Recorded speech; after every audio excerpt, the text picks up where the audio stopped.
How about World on a String, the Harold Owens song? This is so great. This is a gift. I've got the world on a string. I'm sitting on a rainbow. I've got the string around my finger. What a world, what a life. I'm in love.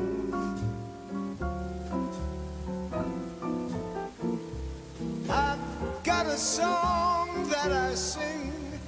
I can make the rain go anytime I move my finger. Lucky me, can't you see? I'm in love. Life is a beautiful thing. As long as I hold that string, I'd be a silly so-and-so if I should ever let go. I've got the world on a string. I'm sitting on a rainbow. I've got the string around my finger. What a world, what a life, I'm in love.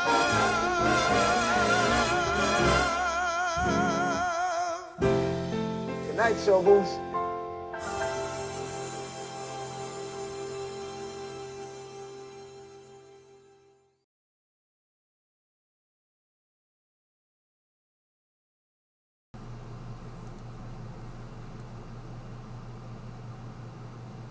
Anyone know who that was playing the music?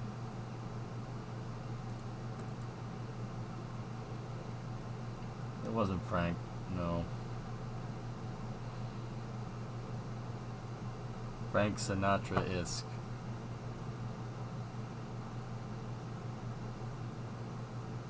That's a shame. That's just a shame. That's Jim, you know. We lost a legend. Lost a legend today. Ugh, Tony Bennett died, man. That sucks. But hey, he was old. He's 96. That's fine. I'm not as old as you. Tony Bennett is one for the ages, like. He's got the world on a string. Did you hear it? Did you hear the lyrics? He's real. We'll be missed, man.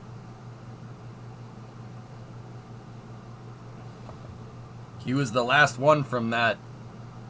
He was the last one alive from that, like, lounge singer, old school, like, hey, how you doing, baby? Hey, that kind of era. And that sucks that he's gone, man. I'm 42 and I have no idea who that was. I guess I'm an uncultured swine. Artusis, you ever seen Goodfellas, the movie?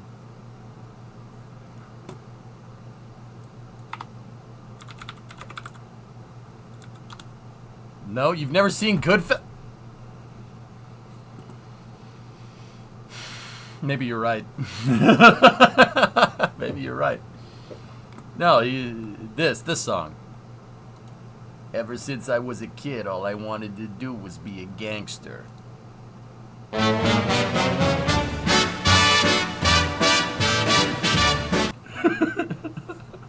Must I forever be a beggar?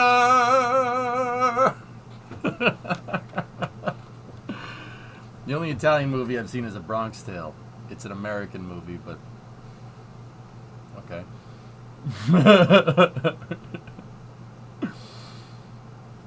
No?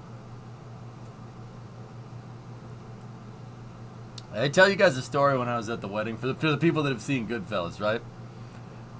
You guys have seen the wedding pictures. I had these really, really sweet, like, brown, like, shoes on, right? And when I was getting ready for the wedding, I was at my parents' house, and I got like suited up, you know, I was ready to go, and I went downstairs, right? And I go, hey, Mom, what do you think? Don't I look great? Just like from Goodfellas. Oh, you look like a gangster. Yeah, I know.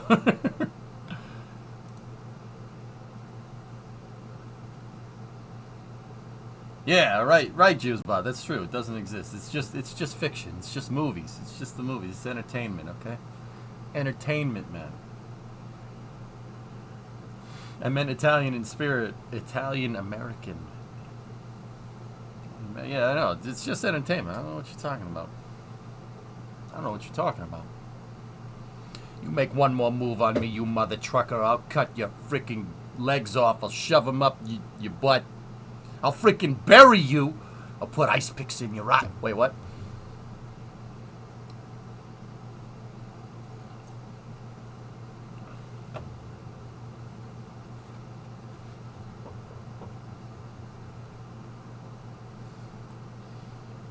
Is that the movie that's in Home Alone 1 and 2?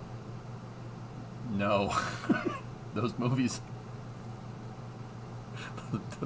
those movies don't exist. I'm gonna give you to the count of 3 to get your lousy, lying, low-down, four-flushing carcass out my door. Angels with filthier souls. Those movies are fake. They don't exist. But I'm over the moon for get down on your knees and tell me you love me. You gotta do better than that. Figured maybe they were at least inspired by actual movies. Yeah, they were inspired by Scarface. No, not that Scarface. Yeah, you heard that right. The 1983 Scarface movie that was directed by Brian De Palma is a remake. True story. It's a remake. Yeah. The original Scarface movie came out in the 30s and it was based off Prohibition-era crime. True story. Which allegedly did or didn't happen.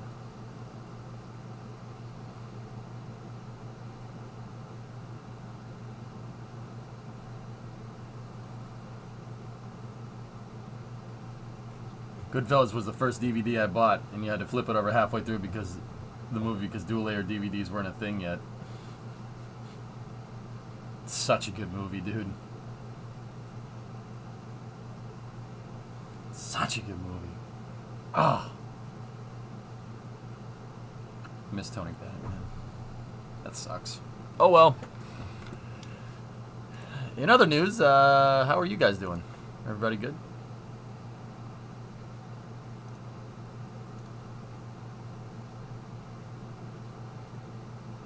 We should do another Prohibition so that they can do more Prohibition gangster movies. I see no flaw with this logic.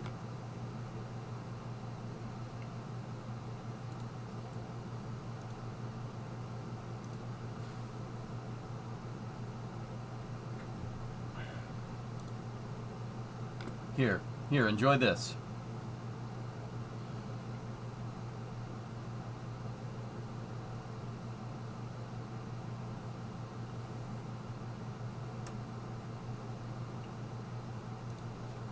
Wait a minute. Yeah, it looks good in digital camo. Talon, what was that? Was watching the VOD. I thought you'd like to know one of your oil train stations is painted high-vis yellow instead of fix-it orange. All my railings are painted high-vis yellow. Yep. I call it safety punk. It's where stuff is so incredibly safe, the machinery is so incredibly safe, it actually becomes a pain in the butt to get work done. Safety punk. Lig, what's going on, buddy? You told me to enjoy, but I feel no joy. Well.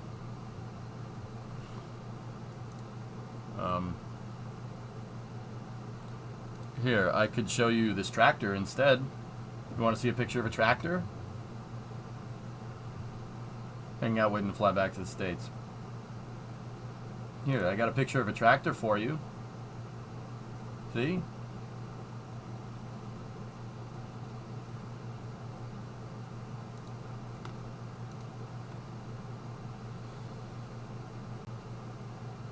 Now you're enjoying? Yeah. No, bring it back. No, I don't wanna. I don't want it. You watch Space Beer Pong now. And today we're playing Space Dart, starting Space Dart. With Andre and Steve.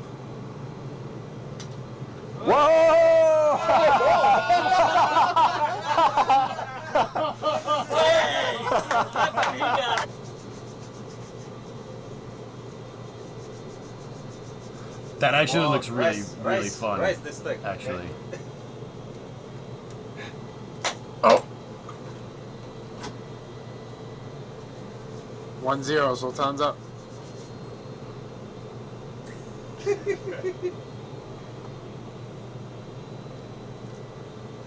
Ah! Probably not Aqualex. Damn. Greedy man. Greedy man!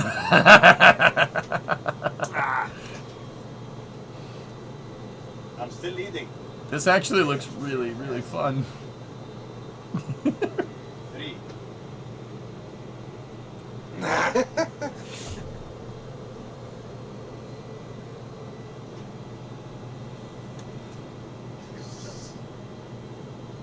Oh! Score! Sultan Nice. good. Nice. That's awesome. Space beer pong. Minus the beer, because getting drunk in space just does not sound fun at all.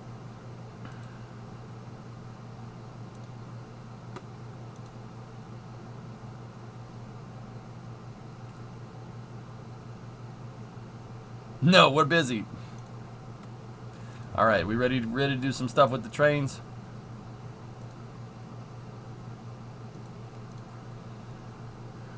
Yeah, R2 says I don't want that. Also, is that a CNC articulated cooling arm? It's just an arm for a camera to hold onto a bar. It's a what is it called? A gorilla arm?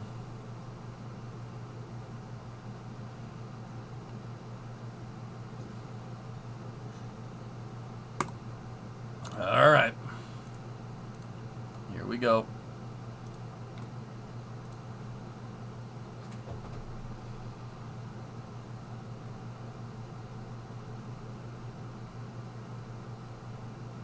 Is it 282 Mikado time? Maybe.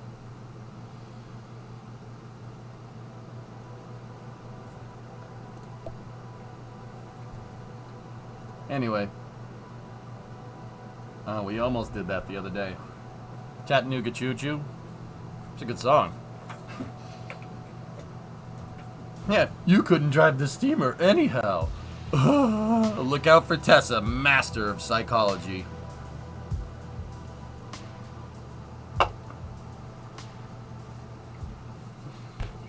Do you like 30 nitrogen wagons? Yes?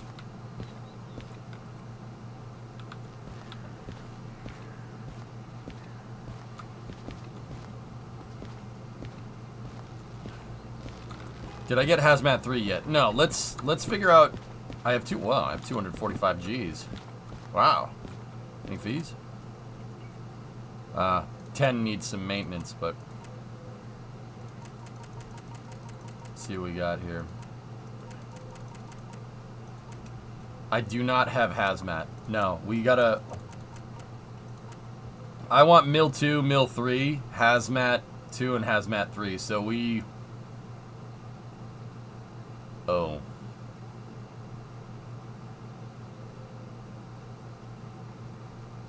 We need 800 grand. How much do we have? Oh.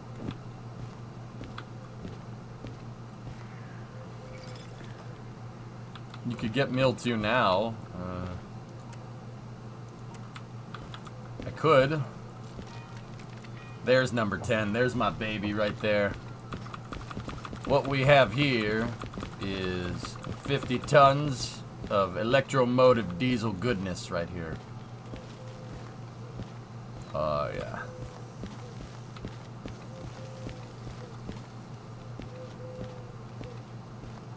She could do with a paint job, though. Look at it, chat. You ever stared at it? Marveled at its beauty?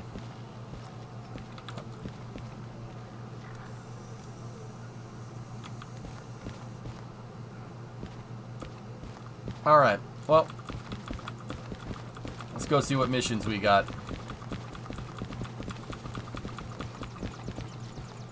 La oficina de estación. Ah, I have to go freaking organize all this, don't I? This guy keeps ruining my desk.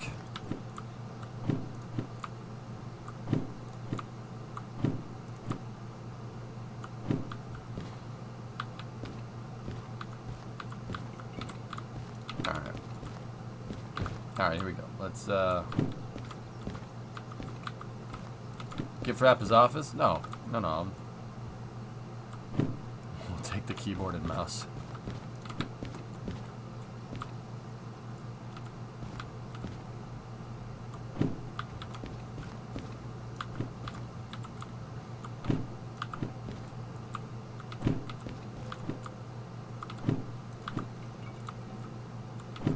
I had these all nice and organized, and somebody just came in here and messed it all up.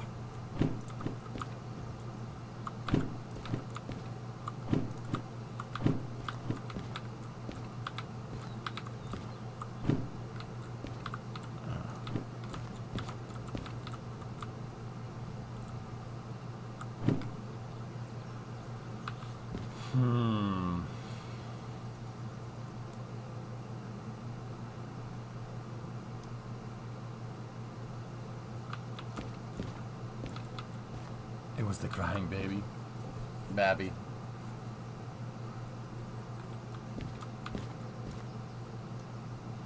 The weathered look fits her well. Oh, well, okay. Alright, we gotta clear off this desk. Let's put that on the ground. And you know what, we'll be nice. We'll put all this stuff on the chair.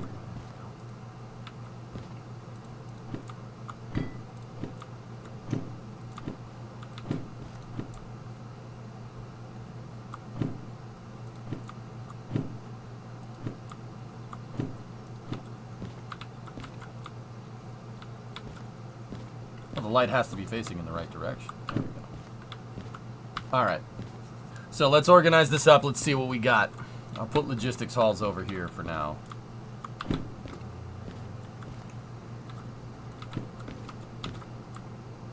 Oh, also, today is Friday in California. Uh-huh. Shoot!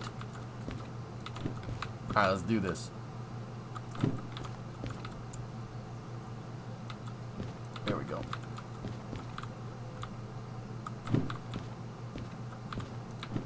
Yeah, we did all those shunting missions, so now we have a lot of freight hauling. Very important question. Is a taco sandwich? No.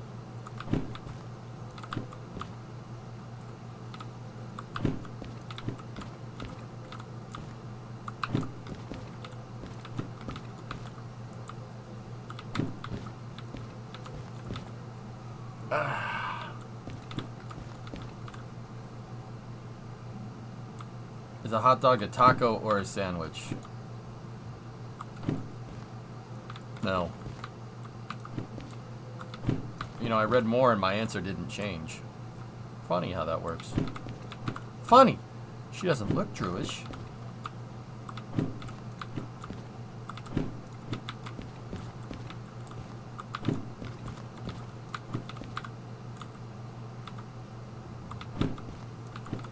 Like, and I miss Tony Bennett. What are you gonna do about this? Bum bum bum bum bum bum bum bum bum bum bum bum ba da ba dum.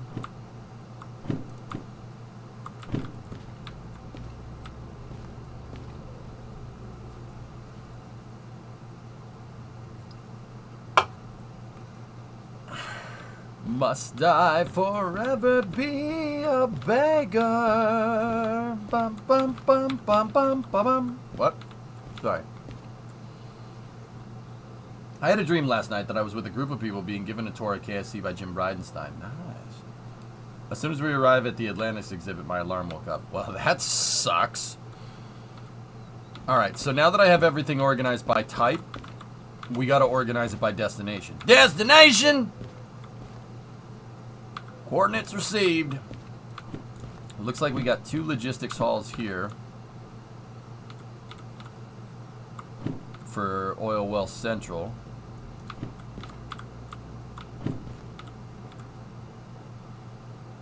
Forest South, Forest Central. Forest South Central. Tony Bennett left my heart in San Francisco. Clayton, dude, celebrities passing away do not really bother me. Tony Bennett, yeah, that's dude, it's wearing on me a little bit. It's wearing on me a little bit, to be honest with you. Maybe it's because I grew up listening to it, you know, like, probably has something to do with it. But yeah, that one's really bumming me out. But it is what it is. Okay, so we got that city southwest. We got machine factory in town. Food factory in town. Goods factory in town. Machine factory. You can go over here. Acetylene. Oh, cool.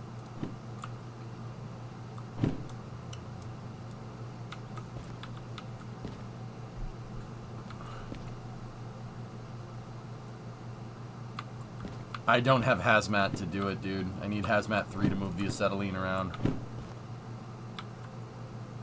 We need more money. My name's Stephen Abutman. We need more money. Canada needs more money. Yeah, Canada will go on strike. Yeah, Canada on strike. No, give it maybe some of that internet money.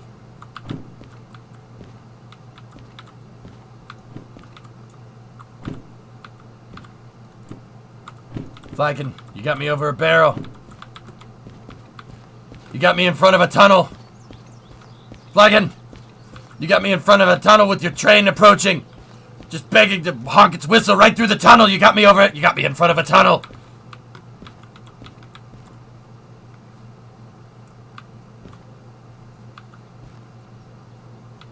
Yeah, Clayton, for sure.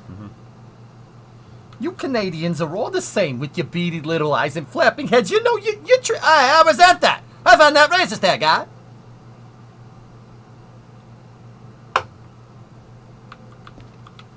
You got me over a barrel. I can't say the actual quote, Flagon, because it's not appropriate. Okay, now I'm gonna combine the logistic halls to destinations, and we'll see what gives us the most.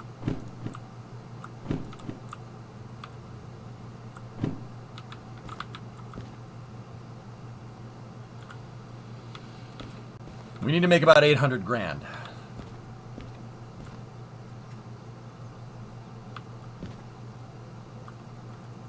Yeah, Deuces, it's truly a sad day for Canada, and therefore the world. The Canadian prince is now dipping the Royal Canadian Duchess in the tapioca pudding, as is tradition.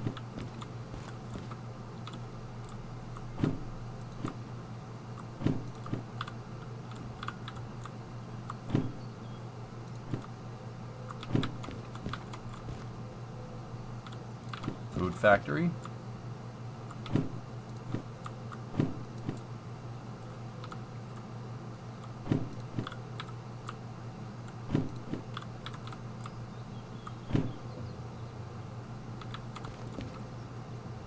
Forest Central. Anything for Forest Central. Go fish. Oil Well North. Oil Well Central. I feel personally attacked. I told you last night that I was from Ontario. Yeah, well, now I have in-laws in Ontario, guys, so I have to be the same way. I have to be offended at myself. How do you think I feel? Sorry, man.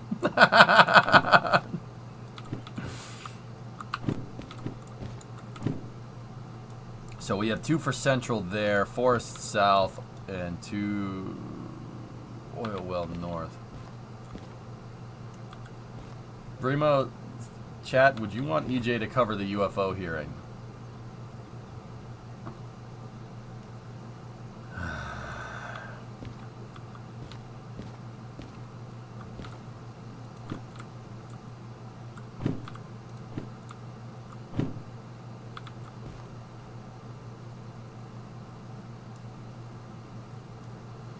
Where's the food factory? Oh, it's all the way over there. Yeah, I see it. Only if he does that in that Canadian accent. I don't know about that guy. I don't think I could do this for that long, buddy. Have you been to the machine factory yet? If not, you should. Machine factory in town pays really good, but this logistics freight haul combination here pays really good to food factory. But where's the machine factory? But it's over there.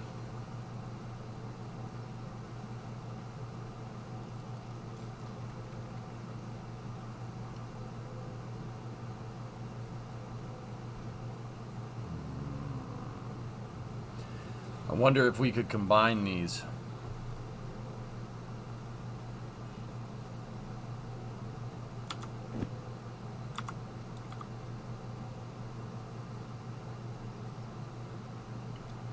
I've never been to City Southwest. That's actually, all these are actually super well paying. So now what I'm going to do is I'm going to see if we can string a couple of them together. There's a good route you can go east out of the harbor. Harbor.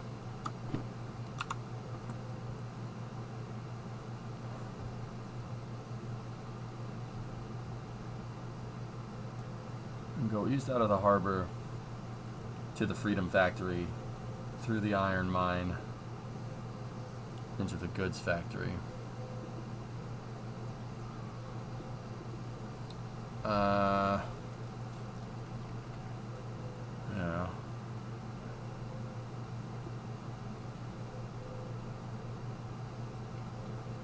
Also, CSW is right next door to Machine Factory. So, City Southwest.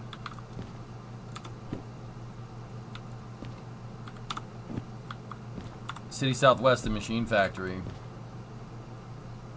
We could do this.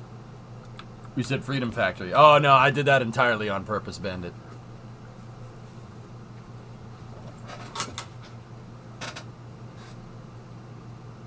No, I did that on purpose. But also, how's the new job, dude? Everything good? Hell yeah, brother. Bandit, did you, and actually anybody, did you guys watch dude, Cleater's an airplane nut. He's an airplane nut. I'd really like to meet that guy someday. Feeling a little sick today. Chris, what's good, buddy? You want Leroy Jr.? I mean, I wouldn't say no to that car. Aviation, not really. Yeah, did you see him, did you see them, the helicopters? They were looking at the Notmar. So the helicopter that uses a ducted port, it basically has RCS on the back for the tail rotor. That thing is sick, dude. That thing's really freaking cool, actually.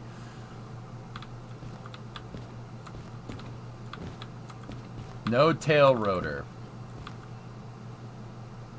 The question is the Leroy Jr. or the Atom?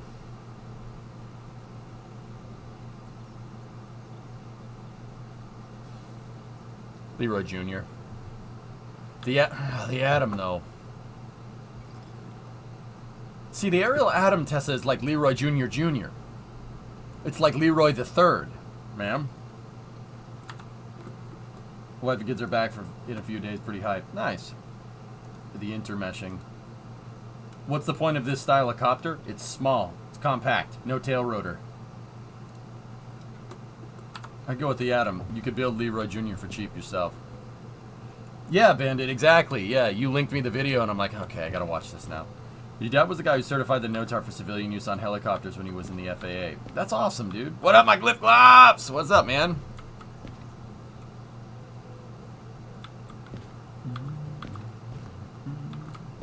Actually, before we actually take these hauling missions, I have number 10 here.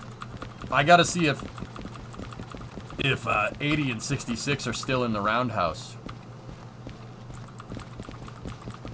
So we have 15.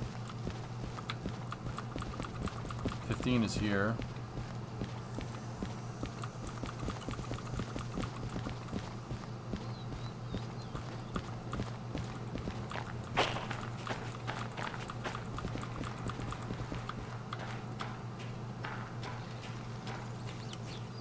Oh, my babies. Chat, look. My babies, they're still here. Oh, yes. Oh, yeah, buddy.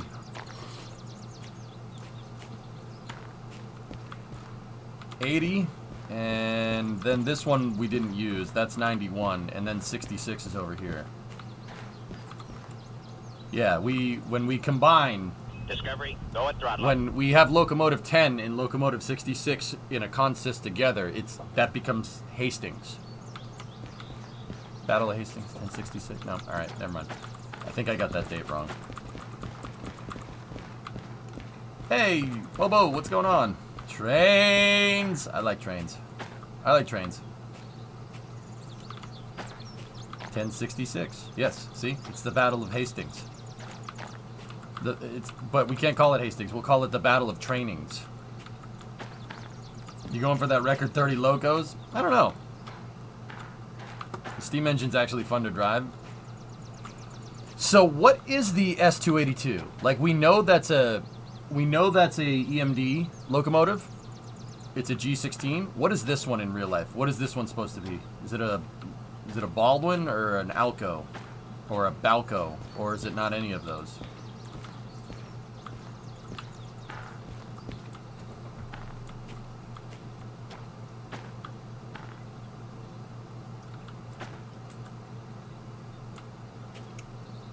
Finally got the stand for your wheel set up. So now I can actually try to practice putting down laps. Stone, they're Friday Night Racing. They're doing it tonight. I'm not gonna be attending, but they are racing tonight. So if you want to get some seat time, dude, talk to RCS Inkelberg in chat. He's around here somewhere with his big Peepo happy emotes. They are racing tonight, guys. We'll get back into it eventually, but it's a bomb on wheels, pressure vessel on wheels.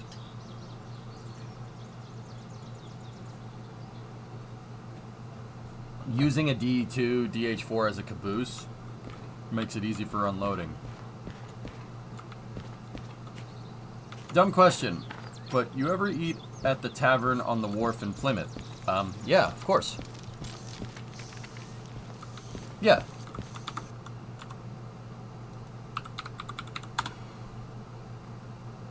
Yeah, I know exactly where that is. Steegen, okay, so like I moved down here. I moved to the South Shore, right? But I grew up down here too. Like we have a house down here. My family had a house down here. But yeah, it's next to Lobster Hut. Tavern on the Wharf's right there. It's down the street from the Lincoln Memorial Rock. Drive the Steam, please. I don't have it unlocked.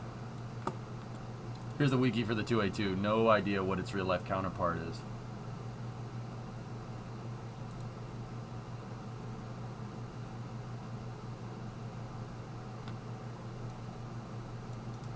Okay. The what rock? It's Plymouth Rock. They put the rock in a monument that looks like the Lincoln Memorial.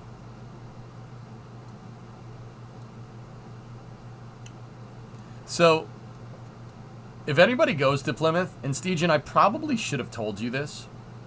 If anybody goes to Plymouth, you go ask the docents about the rock instead of just walking in here and literally staring at a rock on a beach. Okay?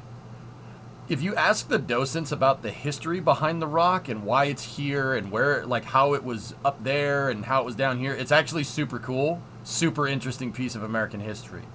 But if you don't ask the docents, you walk in and it's literally a rock inside of a building.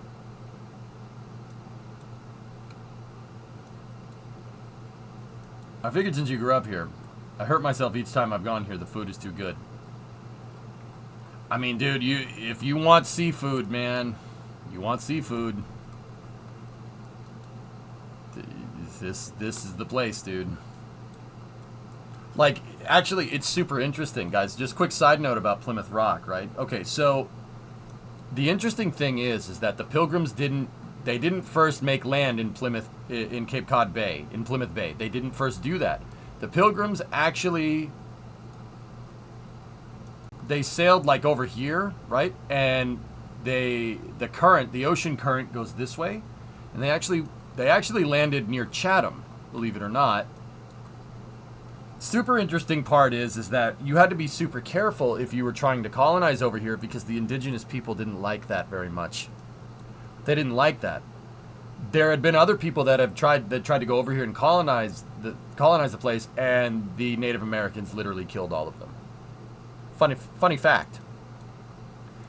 Pilgrims landed here, and they didn't want to land at Chatham because the sandbars. They were like, no, we can't get a ship in there, the sandbars. So they actually went up around Truro, around Provincetown, into Provincetown Bay right here, and they said there's no potable water out here. There's not enough. There's no place to make a good settlement out here. It's just sand, right? So then they sailed down to Wellfleet, right? And they same idea, no potable water. So they just kept sailing around the inside of Cape Cod Bay here until they got to Plymouth Harbor right here. They found a nice protected harbor. And here's the kicker. Here's the kicker. This is the thing about Plymouth. This is why they settled in Plymouth. They settled right here where the town is, but they settled next to a freshwater stream for potable water. It's literally like prospecting in Minecraft. Same idea. When you play survival Minecraft, you go around, you got to find the right spot. They found a spot with potable water. And the only reason they were allowed to land at Plymouth is because the Native Americans had believe it or not, there was a pandemic. And they got some type of disease from Europeans. And that actually weakened the Native American population, right? So when they landed at Plymouth, the Native Americans who were getting ravaged by disease had to actually work with the Pilgrims. Both of them had to work to survive, and that's what Thanksgiving is in the United States. That's what it's for. That's why we celebrate Thanksgiving. And that's what I mean. I learned all that from asking the stupid docents. Not stupid. I learned all that from asking the docents about the rock, instead of just being like, oh, it's a rock.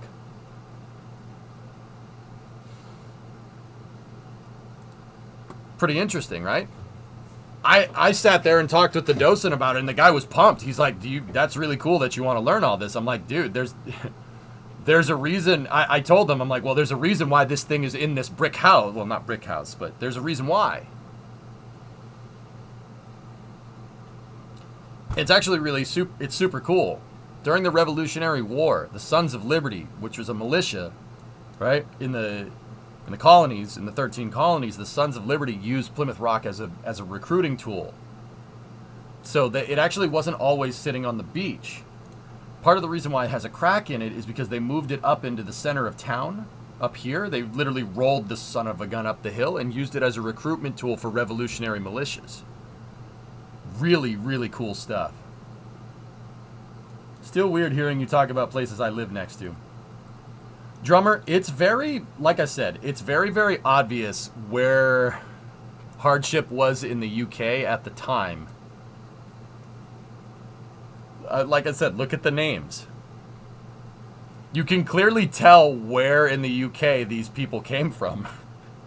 I think that's really funny. It's really funny to me. Okay, Bandit, we'll check that in a second. She's a brick house. Like, it's funny, Drummer, because if you go down here, it's clearly southwest England. Southwest England and Wales, like very, very clearly. But if you go up to the North Shore, look, Ipswich, Essex. Gee, I wonder where these people are from. Maybe from...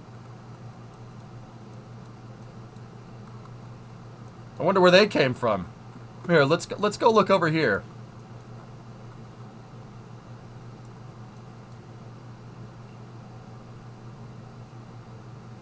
Huh. It's all the same names. That's weird.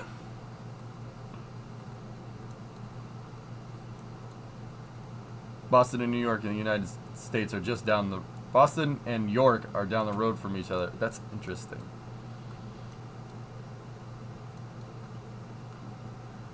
The same can be seen in Michigan. Oh, dude, stuff like this is all over the U.S. It's really, really funny because you can see where the immigrants came and named their town after where they came from. So, like in New England, it's obviously English, right? Okay, what about here?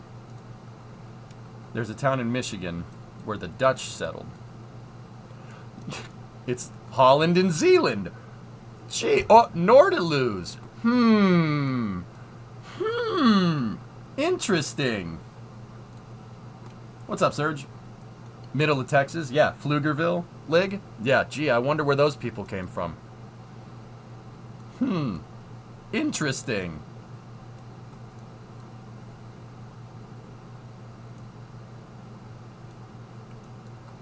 Cadillac? Gee, I wonder where the Cadillac name comes from. There's also straight up Netherlands in Texas. Yep. Pretty cool, huh? Dan Snyder is gone. Happy day. New Braunfels, Fredericksburg, Pflugerville. Yeah, geez.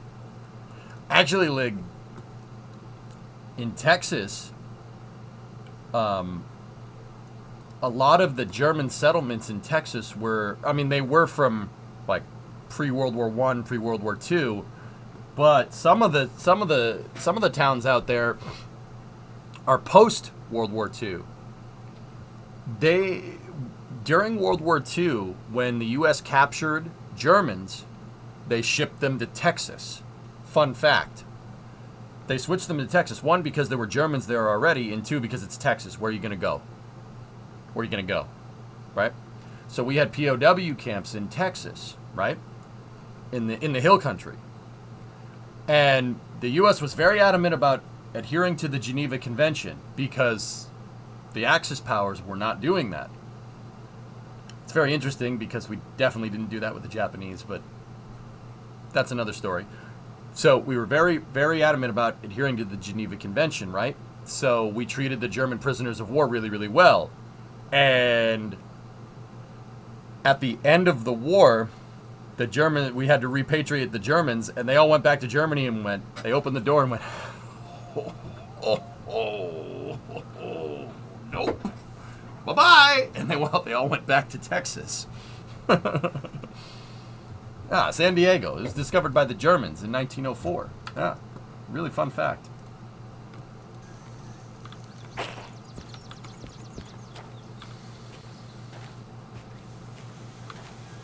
Oh yeah, Ralphin. Yeah. German immigrants helped build the United States. Same with Italians and Irish. Oh yeah. And Chinese too. Can't forget them. Especially when it comes to railroads. Chinese built our railroads, man. Oh yeah. Oh yeah. Chinese and Irish. British. You were there. Yeah, Flykin, exactly. Pennsylvania is very German. Pennsylvania Dutch is actually a corruption of Pennsylvania Deutsch. Settlers, anybody in central Pennsylvania knows the settlers ain't Dutch. They are definitely not Dutch. They are lederhosen, accordion, brat roasting people, you know?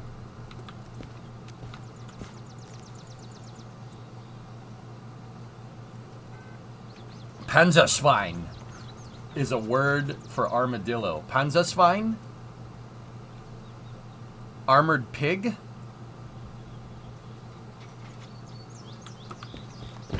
Tank pig.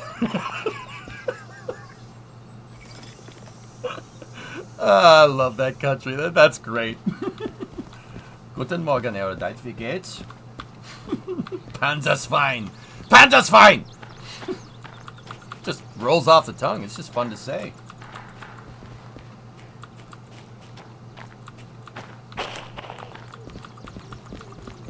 I still like ambulance. Krankenwagen! Krankenhaus! Schmetterling is butterfly. Good. Good. Flugzeug! Flugzeugträger. Ja. Ist gut. Flying thing.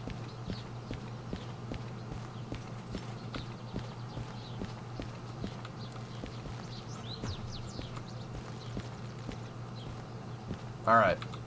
Let's go. We have all the locomotives we need to pull wherever we need to pull. So let's start combining these missions together, dudes. Unterseeboot. I mean, it's technically not wrong. Submarines are ships. They are ships. They're underwater ships. So Unterseeboot is actually... Who knew? It's a really literal translation for what it does. German being literal with things? No. No. Slug is Nackenschneck, which means naked snail. It's very literal, Honey Jane. That makes sense to me. When are we going to become the steam engine conductor? Soon. Best part of German is that you can make up words like Versehen, distance seeing. Sergey, you looked into your family and you've been in North America before the United States existed. Cool. Absolutely, the weather up here has been absolutely fantastic, especially since where I moved hit 113. It's a little hot for around here lately, Stygian, but yeah, it's fine.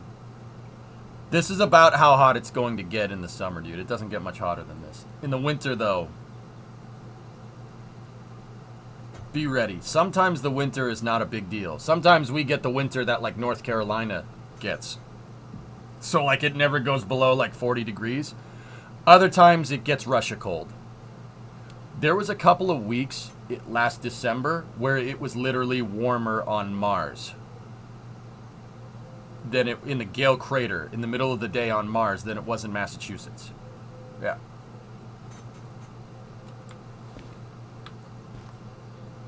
Slug should be Obdachlosen snack.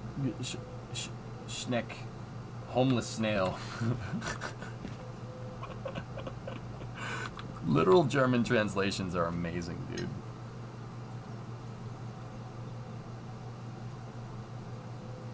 High 80, low 90s is nothing compared to Texas. Oh, yeah. Yeah, for sure. Headlock is Schwitzkatzen. Yeah, Rob, exactly. Minnesota, hold my beer. It gets super cold in the Midwest. Fun fact. Gets super freaking cold Minnesota, Wisconsin, northern parts of Michigan. Guess who settled there? Finns, Swedes, Norwegians. Gee, funny how that works. And some Danish too. Interesting, right? Yeah, that makes sense. Mass had like 3 snowstorms in a row and had like 5 feet of snow. Yeah, Tim. Mm-hmm. Oh, yeah. I got lucky, though, dude. I'm down on the Cape. We didn't get much of it. I got a couple inches, and then it all melted the next day.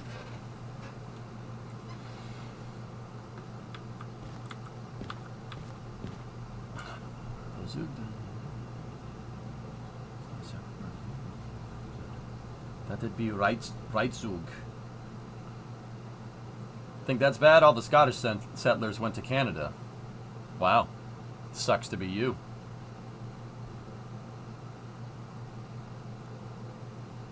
All right. So, let's take a look here. Let's try to go to a new destination. I don't think I've been to the food factory. Food factory in town? No, machine factory in town is right there. Yippee-ki-yay. Mudafudge. And then City Southwest. I believe City Southwest is on the way. I'm wondering if this route here, despite having more curves, would actually be better.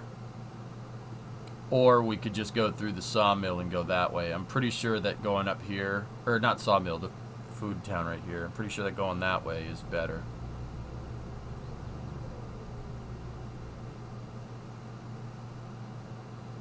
Have you been up the loop in the Northeast already? What do you... Oh, the loop? No.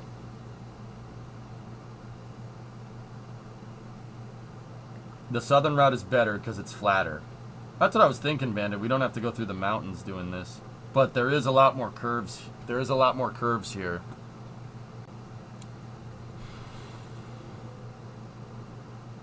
And is this a Y right here? Or is it... What kind of junction are we talking about there? I don't have the remote controller, Stuart, but I kind of want it.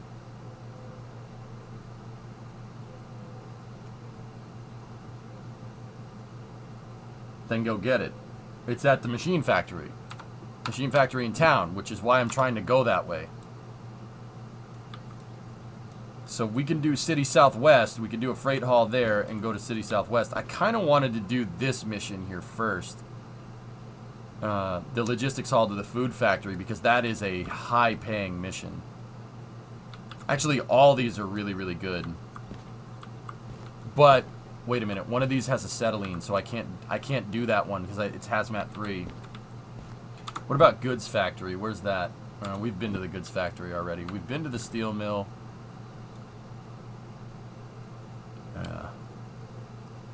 Go east to the food factory. FF, IMW, finishing up at CSW.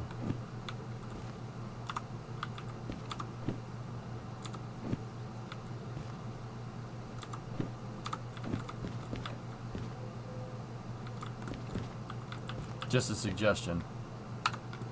Pick from 1961 and some stuff you might like.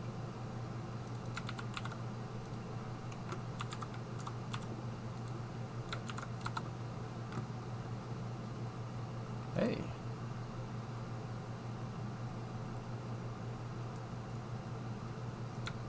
That's an old B-52, man. Really old B-52. Hey, baby. 535. That's an old Vulcan. Wow. Yeah, this picture doesn't suck. You know what? Yeah, Thomas, we're just gonna save that in my miscellaneous folder for research purposes. Sadly, that Vulcan crashed in 64 and that B-52 in 74. I knew 535 was kill. I knew that. But Ball 6, no good. Thomas, you were watching that stream. We got to touch Balls 3. You remember that? Hand check. I'll tip her. Yeah, we saw Balls 3, man. I can't believe that thing's still around, dude. I did a stream one time, guys, and we were at the Pima Air and Space Museum, and Saber and I saw B-52 serial number 3. It's the oldest B-52 around. I don't think 1 and 2 are around anymore. Yeah, we saw the X-15 pylon. B-52 serial number 3 was used by the Air Force for X-15 drops. Yeah. Crazy. I mean, that early in the program, are they actually flying, or is it more of a prototype? It's a good question, Dave. Hey, Tara. 74-month resub. 74 years. Are we really that old? Yeah. Drummer has the Pima VOD in chat. Yeah. Dude, I freaked out. I'm like, oh, that's an old beef. That's a really old beef. Oh, it's Balls 3.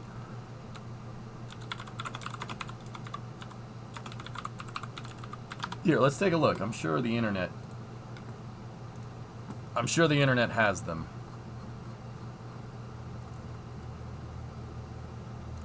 Fleet list for Boeing B-52s. I'm gonna get put on a damn list.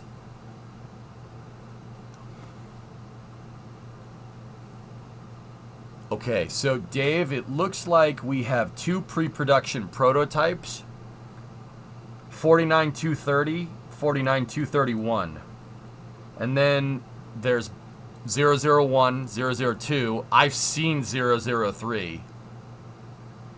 008 was given to NASA for a high-altitude test vehicle, and then I don't know about the rest.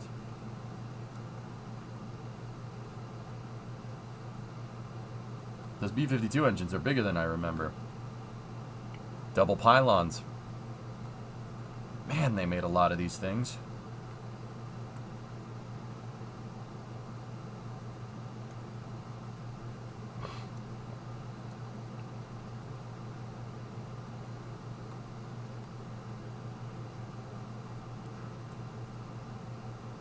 Ixnay on the Islay.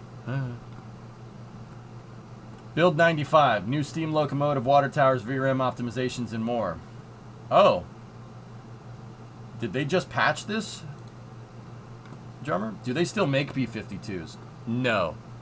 No, Dogstan. They stopped making them in the 70s. They made a lot of them, though. Here's the thing. They made so many B-52s, dude, that we have enough parts. We have enough B-52 parts to last us probably till like 2050. Straight up, dude. Check this out. You want to see something cool? Here, real quick, then we'll get back to hauling. In Tucson, Arizona, there's the 309th AMARG. Airborne Maintenance and Restoration, something or other. It's the boneyards. There's boneyards out in Tucson. Check this out, dude. I used to look at this when I was in high school and stuff and geek the frick out. There's enough B-52 parts here to keep these things going for another 100 years. Look at all of them. Look at all of them. Now, some of them are chopped up due to arms limitation treaties, but that doesn't mean that the parts aren't usable. See? Look at all of them. There's 1, 2, 3, 4, 5, 6, 7, 8, 9, 10, 11, 12, 13, 14, 15, 16, 17, 18, 19, 20, 21, 22, 23, 24 of them there. 25, 26, 27, 28, 29, 30, 31, 32, 33, 34, 35, 36, 37, 38, 39, 40, 41, 42, 43, 44, 45, 46, 47, 48, 49, 50, 51, 52, 53, 60, 70, 80, 86 of them. There's 86 B-52s out here just sitting there. 86. We have enough spare parts to keep these flying for an extremely long time. The crazy part about this is that that's just reserve. That's not active. The cool thing is, the B-52 recently entered a modernization program. There was a contract given out for a nice modernization program to upgrade the engines. Because they ran out. The engines are old. The engines are from the 70s. Right? And they're upgrading them with, I think they're the engines from like a CRJ or something like that. It doesn't matter. Anyway. So what they did was they needed a test mule, B-52. So they actually pulled one out of the boneyard and are actually fixing it. Funny thing is you still see F4s in the boneyard. When I used to look at this surge in high school, it was full of F4s. There's not many F4s in here anymore because they use them for drones. They use them for target practice, which sucks. There's 5 of them right there. 060 is similar to the DM3 in terms of capabilities, supposedly. Yep. See, 1, 2, 3, 4, 5, 6, 7, 8, 9, 10. There's 10 F4s just sitting there, but there used to be fields of them. So I remember zoning out in high school and looking at this stuff here. Let's go to 05. They're everywhere. Hang on. I gotta find them. They were up here. Look at that. Look at all the F4s, man.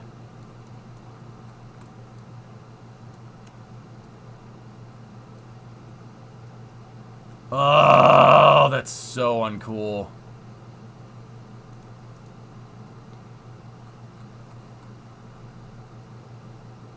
I told you, fields of them. Unfreaking believable, dude. Can't miss the C5s. There's a bunch of C5As out here. The C5A has been retired. They use C5B now, but those are all A's. Those are all spares. Look at them. Dude, those planes are freaking huge.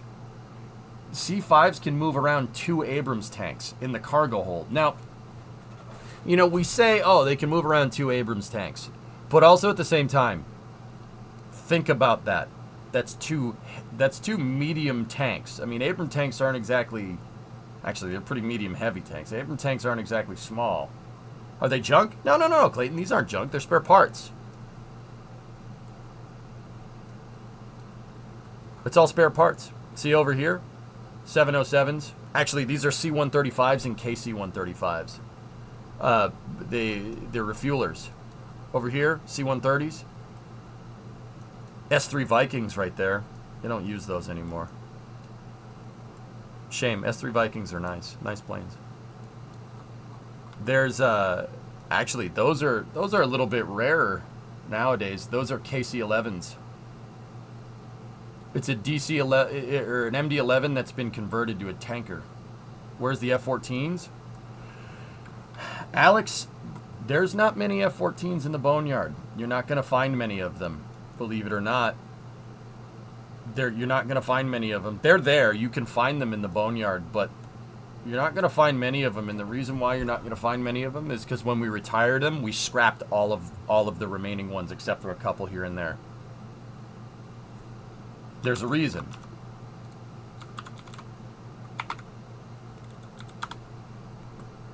No, the boneyard is not something you can visit, Stone, but Pima, the Pima Air and Space Museum is across the street from it. Anytime, Stone, like say that you saw all those F4 Phantoms, right? Once they get down to like the last couple of them, they usually either scrap them or they save the last one and they give it to the museum. Anything that the museum can't, or the boneyard can't use, they give it to Pima. Pima's literally across the street. There's a taxiway that goes to Pima. So, dude, if you're ever in Tucson, real quick, let me finish the F-14 thing. There's a reason why we scrapped all of the F-14s. The reason why is if you go down here to operators.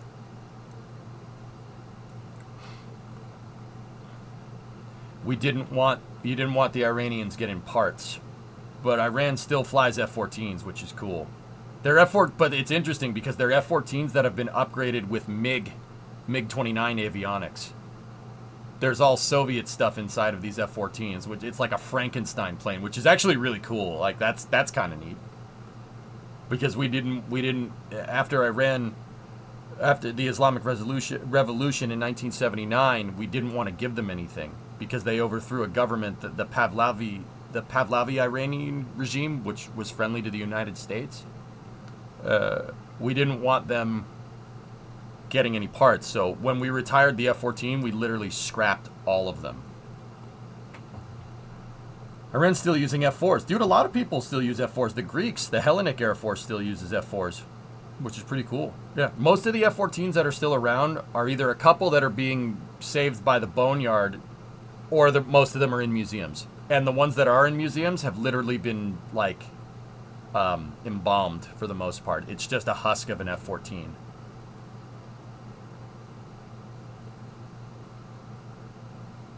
Here, let me show you Pima, dude. Pima, like I said, it's across the street. It's across the street from the boneyard. There's the boneyard right there.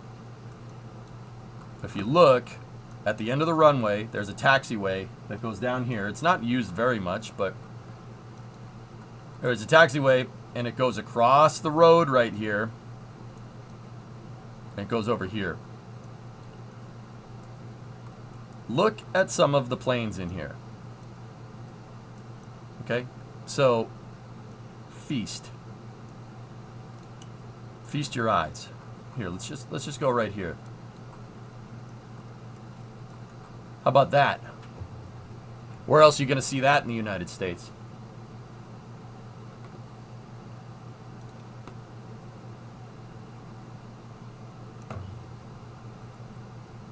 Yeah, that's cool, Bandit. That is an East German Hind. MH-53, CH-46, CH-54. A slew of helicopters that I don't even know the names of. There's a UH-1 right there. Check this out. B-58. B-57. B-52. Another B-52 from a different production run. B-36, 6 turning, 4 burning. B-47, C-135, B-50. That's a B-29. The B-50 was a modernization program for the B-29. If you look close, you have your 4 Wasp major engines right there. B-50 has 2 jet engines on it, on the wings. So it's jet. It has 2 jet engines right there, and 4 propeller engines. B-50 is a B-29 modernization program. That is a C-133? Or no, 377. That's a 377, excuse me. That's a medical 377. There's all kinds of cargo planes. C-47 there. C-123. C-130. Another C-130. An OV-10. Or no, that's a C-119 boxcar, excuse me. Not the OV-10's a little smaller. Lockheed Constellation. C-141. Dude, NASA Super Guppy. Another Connie is over here. Actually, I don't think that plane that I said was a Lockheed Constellation was a Lockheed Constellation. No, it's not. The Connie is over here. There's actually two of them. There's another one right there. Derail just got an update. Yeah, we're going to have to restart. Dude, check this out. An Avro Shackleton. Look at the Shackleton, man. What the heck is that doing here? How did that get there? That's a Lockheed Constellation early electronic warfare. Dude, there's all kinds of good stuff in here. Check this out. That's a 787. Now, I know what people are going to say. What the heck is a 787 doing in the boneyard? The ANA, this ANA 737, or 787 is serial number 2. Serial number 1 is still owned by Boeing. Serial number 2 was a pre-production plane. That's the second 787 to ever roll off the production line. Really, really freaking cool, dude.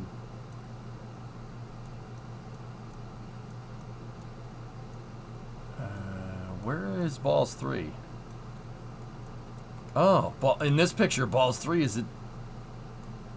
Really? Balls 3 is in the hangar. What is that doing there?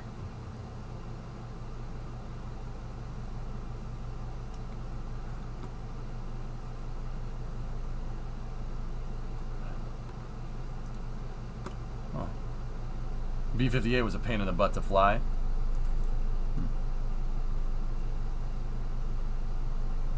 You got to revisit it? Yeah. Yeah. See that? That's a 727, serial number 1. 1. Air Force RB-57. Dude, those tanks weren't there last time I was there. There's an Abrams sitting in there. That's an M1A1 though. Barrel length is a dead giveaway. So the early versions of the Abrams had a 105 millimeter rifled gun. The M1A2s, the ones that we use now, are a 120 millimeter smoothbore. It's actually a cannon, not a rifle. No bolt, no threading in the barrel. They have the first. That might be serial number 1, dude. It might be serial number 1. I forget. Dude, C-119s. So when I was there last, all this stuff wasn't here. They moved more Canberras from the boneyard. CH-46s. There's another F-4 right there. There's a C-2 Greyhound. But see, the taxiway, dude. They just tow the planes over here. It's nuts, dude. I lost my train of thought. Oh. But there's not many places where you can see a B-36 like that. That has 6 backward-facing propeller engines and 4 forward-facing jet engines. Crazy. If you ever go back, let me know. I'll meet you there. All right. And that 747, the GE test platform, that wasn't there last time I was here.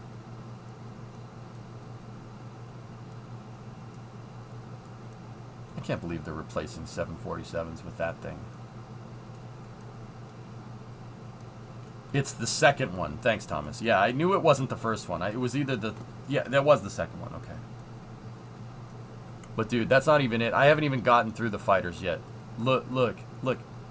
MiG-29, MiG-21, MiG-19, MiG-15. Unbelievable. That's an unbelievable array of fighters right there. They have an English Electric Lightning, an EEL. What? Why? What is an EEL doing there? How the heck did that get there? They have, dude, literally everything.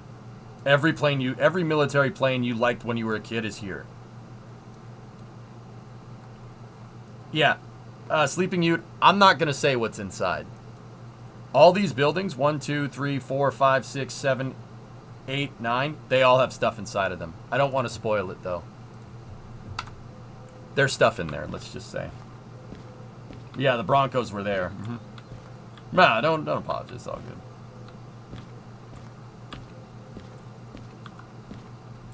Oh yeah, we got to restart the game, which is a shame because I just organized all this stuff. But oh well.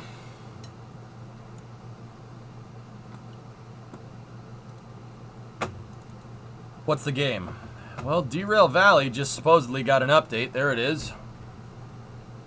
They put the 060 steam locomotive in the game.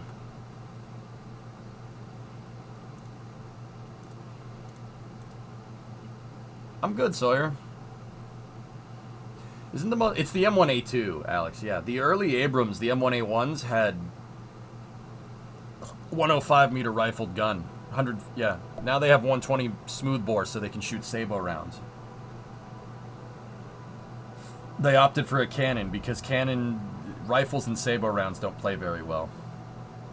So reading the article, the B-52 is using a BR-725 engine, which is the Gulfstream G650. Interesting. Also, this is what the S-282 is, getting back to that. It's a US ATC S-200. United States Army Transportation Corps. S-200 class.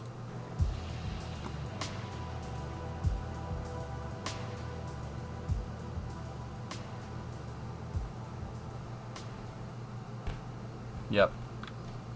And it messed up everything. News link. Alright. So first of all, let's clear this backlog here. We had the... See that? That's what that is. United States Army Transportation.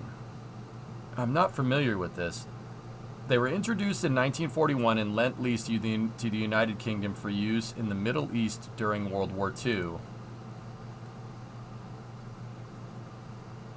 Who made them? Ooh, they're Alco. I love them.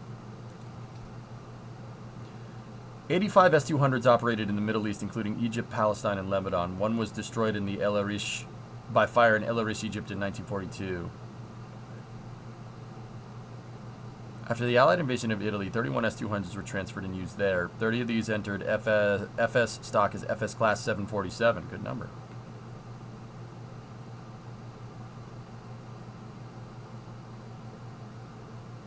I haven't read them yet, Sawyer, no. It's an Alco, though, so it's built right. Any of these things around?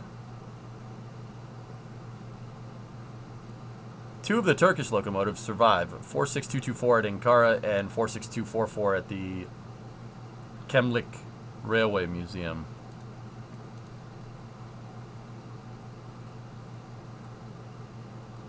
Cool.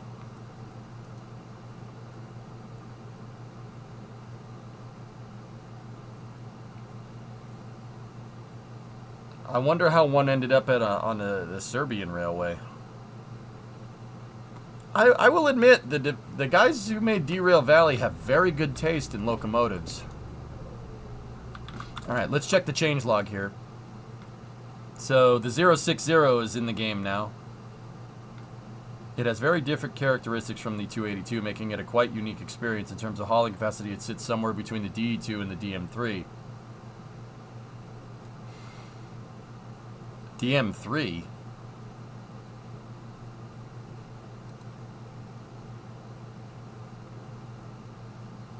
Oh, the switchy boy. Yeah, I got you.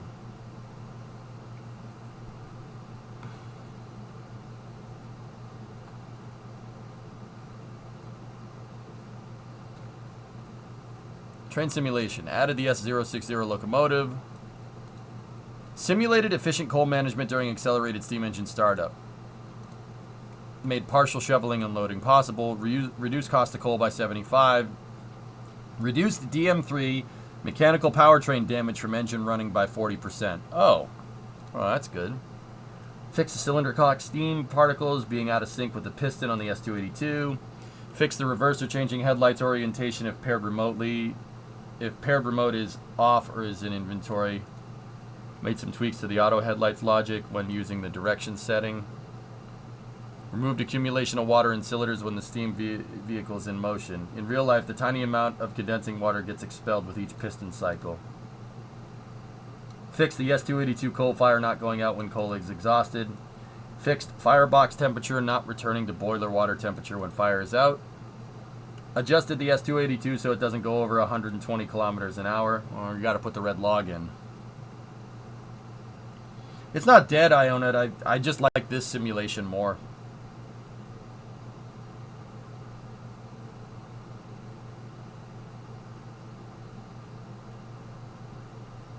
Reduced price of the S-282 AB systems. Added a newer, heavier wheel rolling sound for locomotives. Water cylinders. Lowered dynamo sound volume. Fixed the exploded S-282 retaining red valves and labels. Added numbers to S-282 sand gauge. Allowed added coal to firebox via the driving UI when the firebox doors are closed. 9 new water towers.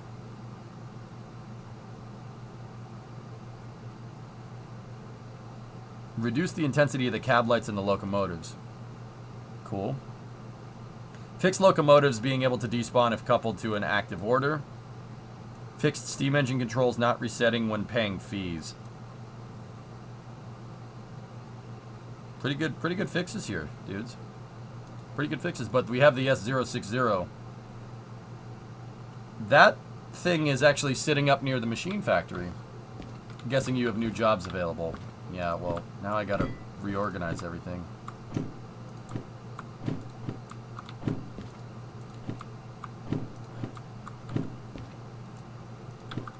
I always clear the desks and put the jobs out on the desks so we can see what we're doing.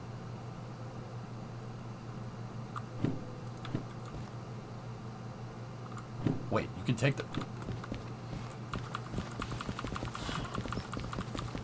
I didn't do it.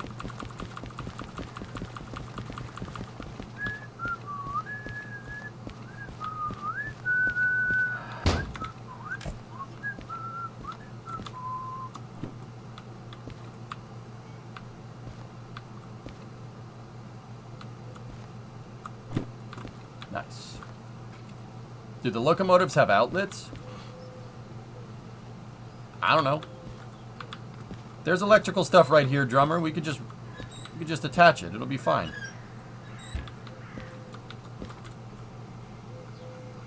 See, this is my locomotive. Number 10 is the first DE6 I ever drove.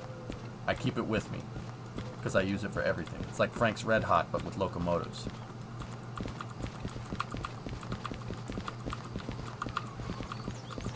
That's my biggest fan. Yeah.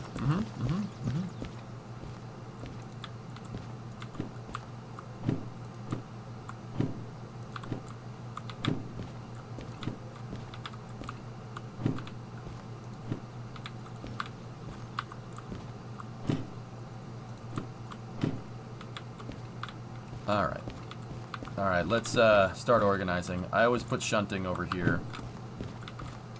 So what I like to do, guys, is organize everything so we can kind of min-max and figure out what the best missions are, and then combine them so we can optimize our usage, because it costs money to use those locomotives, right? Especially the D6. So I try to make sure I combine the best stuff. I seriously use the D6 for everything. Shunting, D6. Why? It gets it done faster. Alright, so the next thing we do is move the logistic halls over here. Separate out the missions depending on what we need. Or depending on where it's going and what it's doing. Freight halls stay on the main table. This doesn't take too long, and once again, this allows you to min-max everything. I'll just put freight halls over here for a second.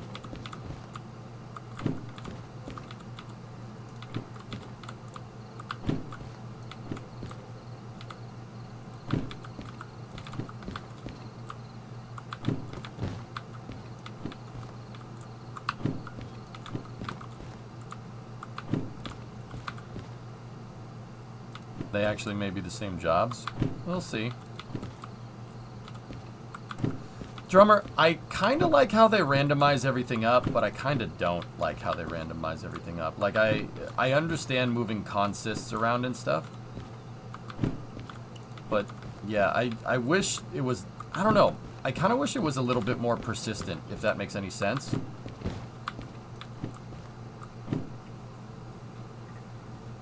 When you get jobs, do you organize them by mass? I organize them by where they're going, dude. With the D6s, I can pull whatever. I ran the numbers last night, and loaded boxcars are like 46 tons a car. I was surprised by it was that much. Alright, so now I'm going to separate these out by location. I'm pretty sure these are the same, so we'll put Machine Factory down here.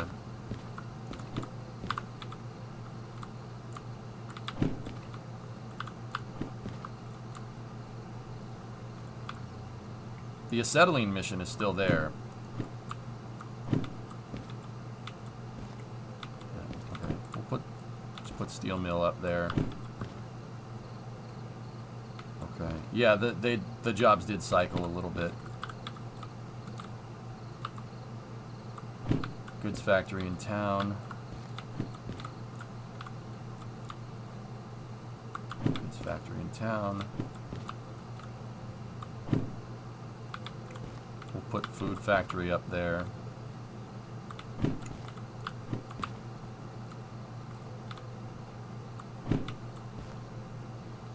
That's City Southwest. Put that right in the center.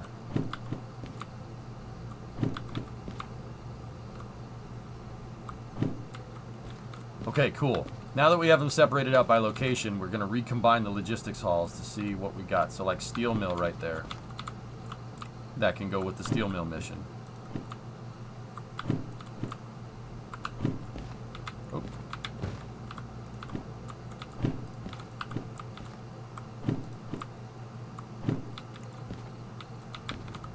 Okay. Food factory. We got a logistics hall here.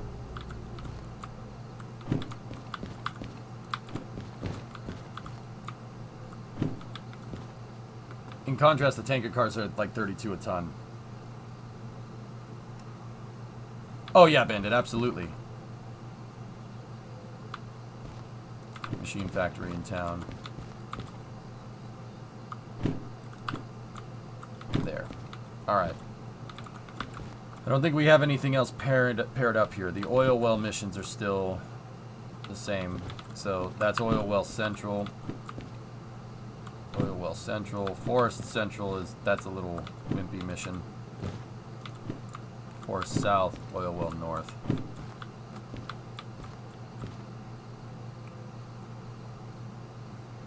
Yeah, if we do the shunting missions, we load and prepare a train for food factory in town. On top of those right there. I think we should do a shunting mission for food factory. That's preparing for food factory there. Those are two that are preparing for goods factory. No, that's unloading. That's unloading, meaning they're coming from goods factory. Harbor in town. Load and prepare a train with scrap metal for departure to the steel mill. I didn't look, but if I can find one and show it on stream for a couple seconds, I'll calculate it.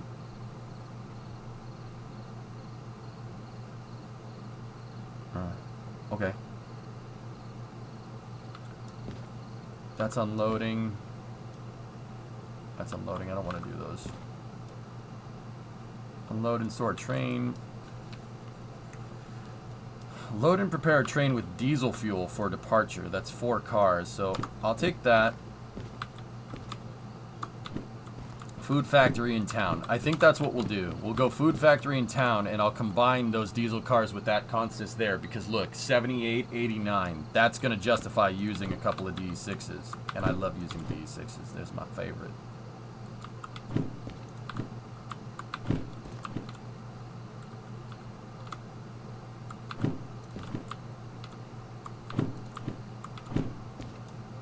Deliver gasoline and diesel.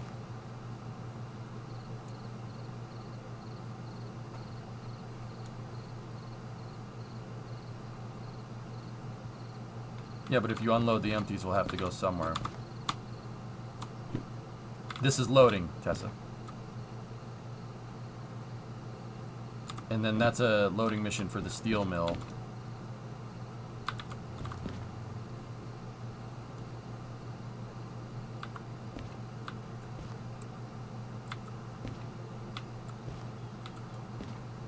Freight Hall, the goods factory is cash, but yeah, those are the ones. Those ones pay amazing. Delivering diesel. And then we have those logistics halls. Sweet. Alright, let's start off with that shunting mission then. Load and prepare train with diesel for departure. Alright, let's go find HBSL 20.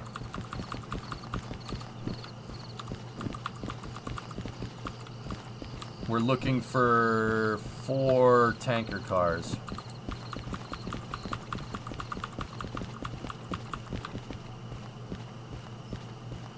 Oh.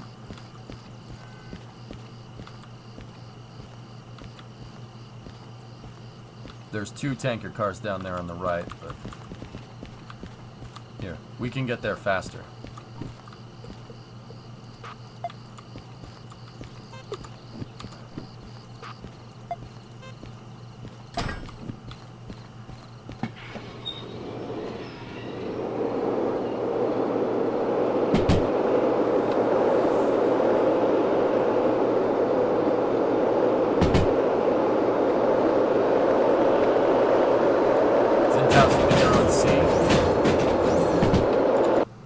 That's just a smidgen loud.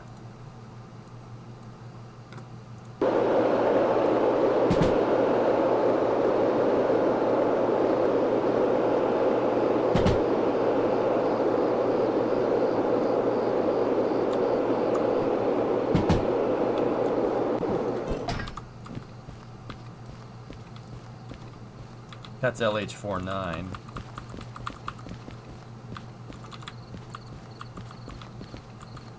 Gee, I hope they're not just chilling back here somewhere. FH60 is what we're looking for.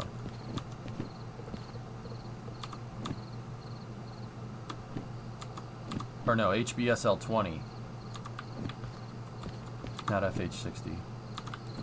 That's 2 of them.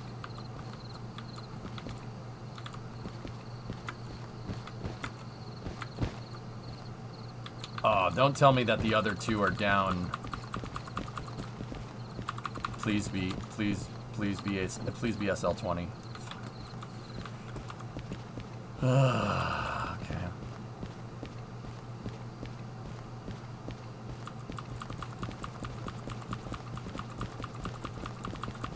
I didn't swear. I said fudge.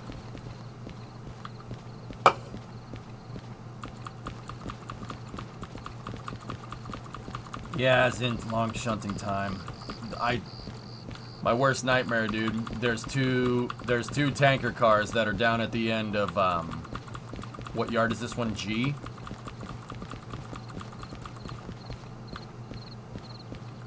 Which yard is this? Yeah. They're at the very end and they're behind other cars.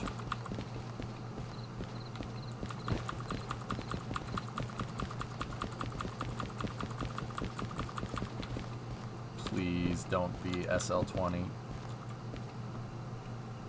Yep. Alright. Do we have an open siding here? Yeah, we do. The center line is open. Okay, that's good.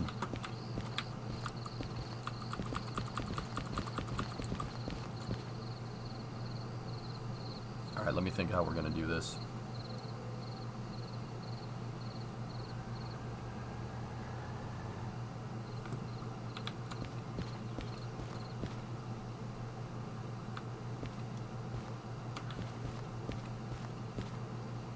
I can back number 10 back here.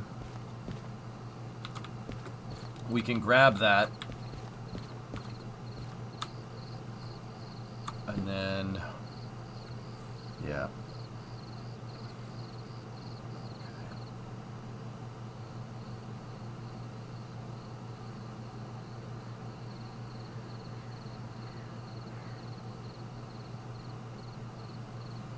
Pull out the other cars too. connect the tanks and then shove them back. Sub-Commander, yeah. Maybe we could pull those cars on Delta first. So, we have the locomotive with 2 cars. We could go up there. There's a Y going to Yard C. Right? So, the locomotive is on 1P right now. So, we just back up, grab the locomotive, grab the cars, right? And we go forward through the Y, back up out of the Y, and then go down to track G, back up, hitch the 2 cars, go backwards, drive forwards. It always wants to load on D. I don't... Oh no, we might end up loading on C, because C is the oil. D is goods mostly. So if we load up on C, we're going to have to use the Y anyway. Alright, cool. I think I got the logistics for this figured out. Let's go. Let's start off with a simple shunting mission. And then we'll turn that into a big mission going to the food factory. Car carrier.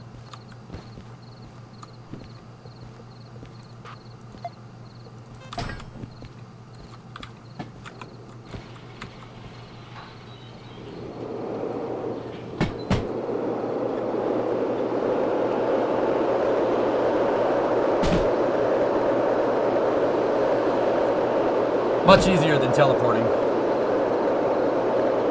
Speaking of trains, the other day, at work the other day, I watched the movie Unstoppable, and it's actually super good. Honestly, it got me interested in trains way more now. Nice.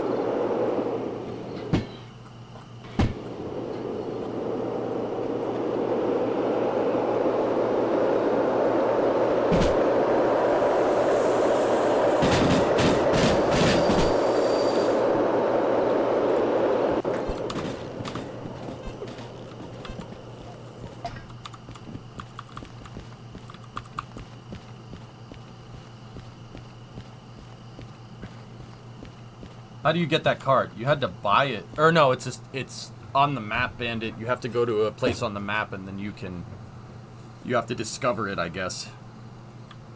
How fast does that thing get up to anyway? There ain't no speedometer on it. Alright, let's go.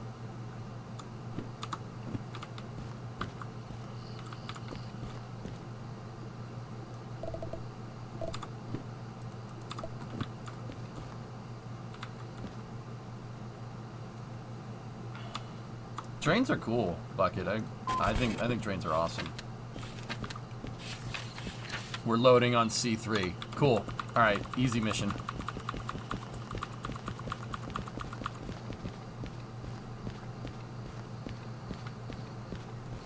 Alright, let's fire up number 10.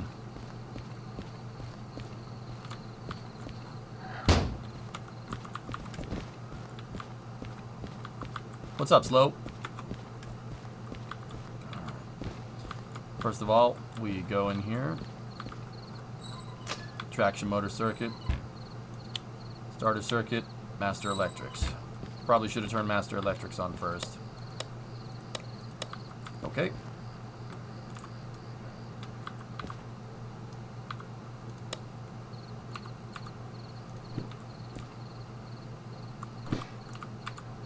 Yeah, it's gonna be right in the way. I'll put that back. Extra fan. Yeah, the cab light was washing out on the windows, Drummer. You couldn't see outside when the cab lights were on. Okay, now we gotta go back here. Gotta get this EMD motor primed. It's a mechanical fuel pump, so 1 prime, 2 primes. We'll give it 6 just to be sure. Okay, we just primed the mechanical injection pump. And purrs like a kitten, baby.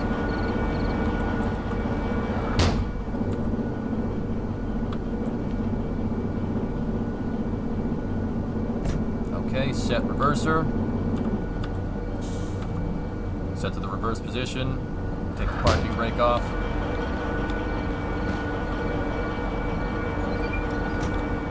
Parking brake is off. Yeah, I got 2 of you, Bill. Yeah, exactly. All right. Turn on the lights for switching operations. All right.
Imagine what one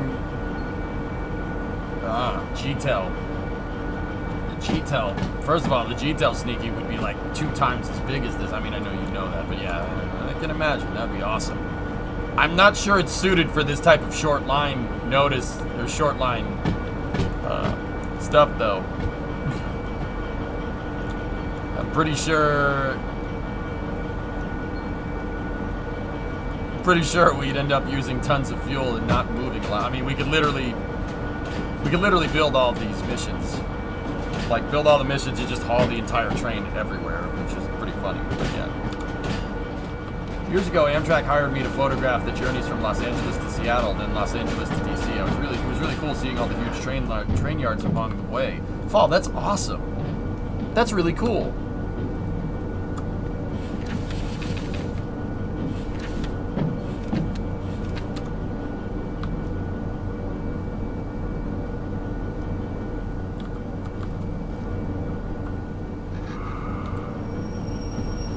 Hey, Slow, what's going on? Like in, what's on your mind? Dude made an RC car with a miniature V8 and manual transmission complete with clutch. I want 5.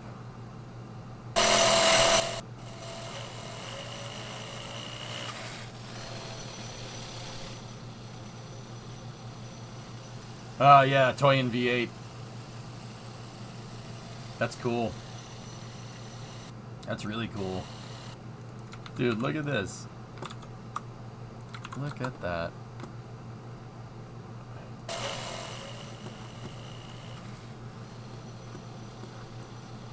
Easy with the door? I'm working on it. I meant you pull the whole consist out, including the unrelated cars, then shove it into the couple the remaining tankers. Uncouple the unrelated and shove them back into G. This way you do 2 moves and have all 4 tanks coupled, if you don't mind me backseating. Sub, I'm having trouble visualizing in my stupid brain what you're trying to say. I'm sure what you're doing is what you're saying is making sense. I just got to read it again. All right, let me just finish looking at this here.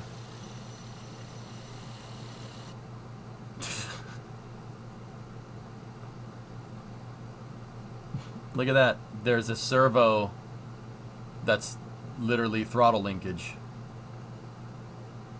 A little miniature carburetor. Fuel tanks at the back.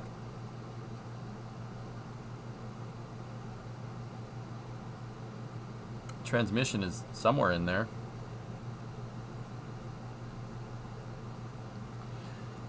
J works better with visuals. No. I got it, man. All right.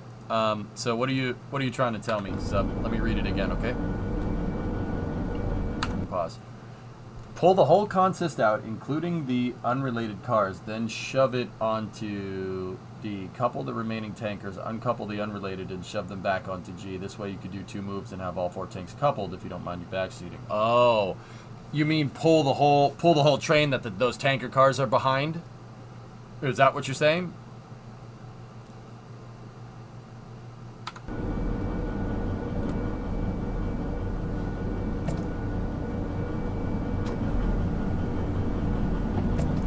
something like that in real life?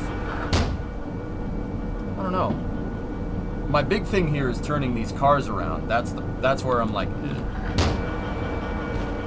Actually, it probably would have been better if I went down the siding and got them from the other side, but yeah, I see what you're saying. You don't need to run around, yeah.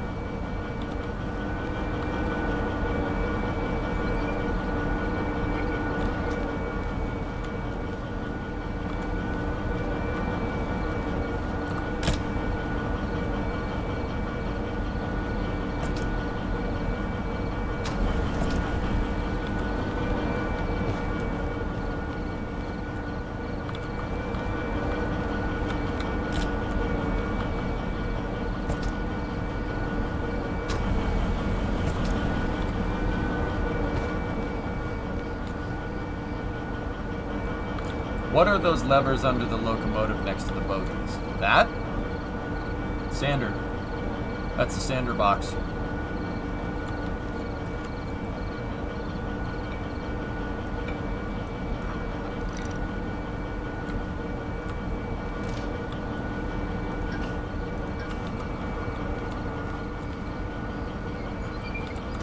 Let me double check. Load. We're looking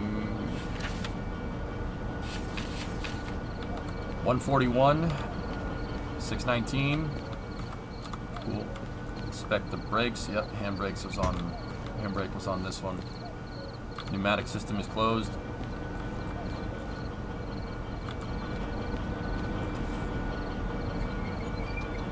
They would absolutely do it in real life. I mean, it's kind of the reason why I like doing shunting work with the DE6, so I can just literally move stuff out of the way, never have to have a problem. And honestly, with the amount of power that this thing has, shunting with it, it's actually really, it makes it easy because you can move stuff faster. But yeah, 20 seconds until ascent for Apollo 11.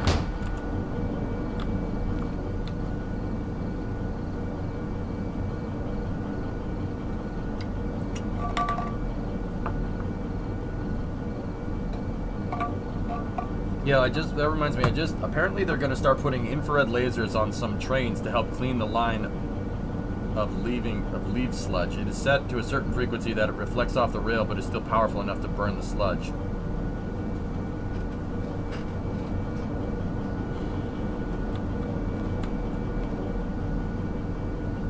Set reverser forward.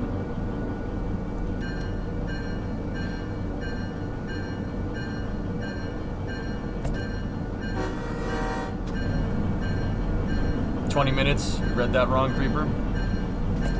Can you believe, dude, that Apollo 11 spent 12 hours on the surface? The first mission, 12 hours on the surface. That's actually really impressive. You'd think that they'd just land and be like, okay, all right, let's get ready to leave. No, they went out, did a couple surface science missions, put some ALSEP experiments down. Like, I mean, that's nothing compared to the what is it, the Apollo K missions that came later. The K Apollo mission, so like Apollo 15, 16, and 17, those are the ones that had the rover. They were able to carry a rover on the later Apollo missions because they upgraded the Saturn V after Apollo 14. Yeah. And those K missions, like Apollo 17, for instance, spent 3 days on the moon. Crazy, right? They spent 3 days on the freaking moon. Gene Cernan and Harrison Schmitt. Jack Schmitt. Ron Evans, CM pilot on 17. It's crazy, dude.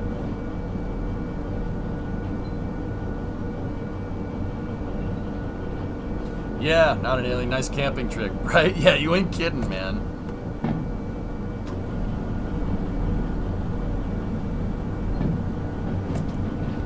Neil and Buzz slept in hangmats because the beds are too heavy. They all did. Yeah, the beds in the lunar module are just 2 hammocks that are one over the other.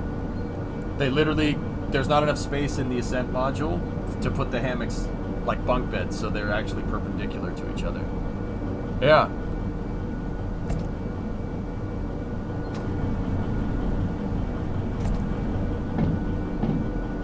Matt just noticed the thing.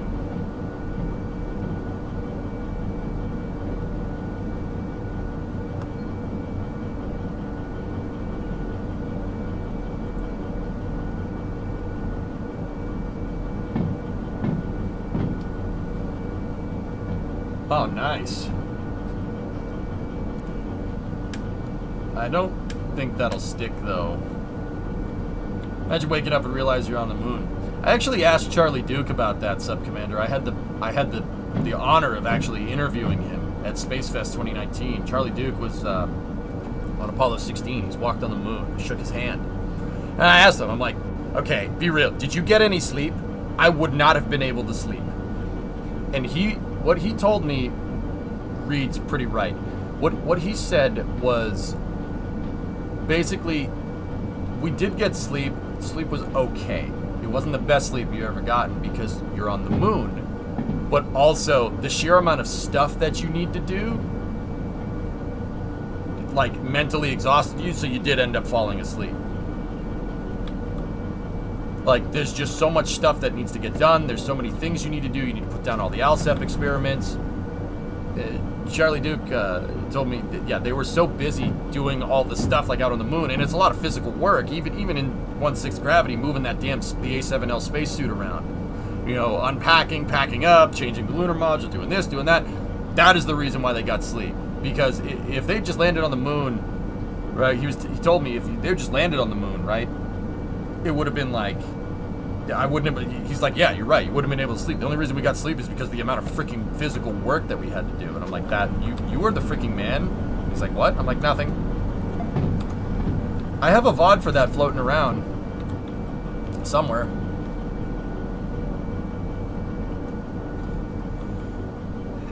He also told me that sleeping in 1/6 gravity is really good on the joints. It's really easy, really, really nice. You know, you get to all your joints decompress. He said it's very nice. Charlie Duke was the capsule commander on 11. Yep, Roger Tranquility. We copy you on the ground. Just got the wheel turning blue down here. We're breathing again. Yep. I actually asked him about that too. I go, were you guys really holding your breath? And he's like, yep. I'm like, yep, all right. I go, I think I said something along the lines of, like, dude, that interview, I remember some of the questions, but I had an existential moment when I was interviewing Charlie Duke. That was like, oh, you have munned before. Please be my friend. Right? I couldn't believe it, dude.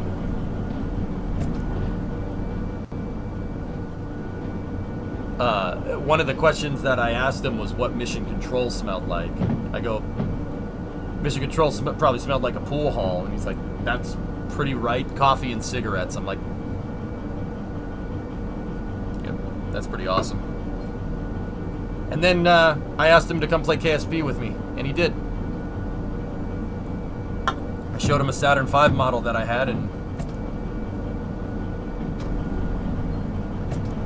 yeah, I launched it. One of the coolest things, and you guys can see the VOD. The VOD is out there. One of the coolest things that I did was, so when I play KSP, right? For the people, if you're coming in from Derail, you don't know me. KSP is the reason why I stream. It's my main game. I've been just doing other things lately right now, but when I play KSP, I usually have a information window up called the Arrow UI. And the Arrow UI in Kerbal 1, it's something that's built into the game. You can get at it at the debug menu. It tells you all the telemetry for your spacecraft. It tells you all of the telemetry, all this super sciencey stuff. Like, okay, that one's not super science. How much thrust are you making, right? How much is the force of gravity affecting your vehicle in kilonewtons force, right? You know, our altimeter, lift, drag, etc., etc. Like, and when I launched my Saturn V, I had the Arrow UI open.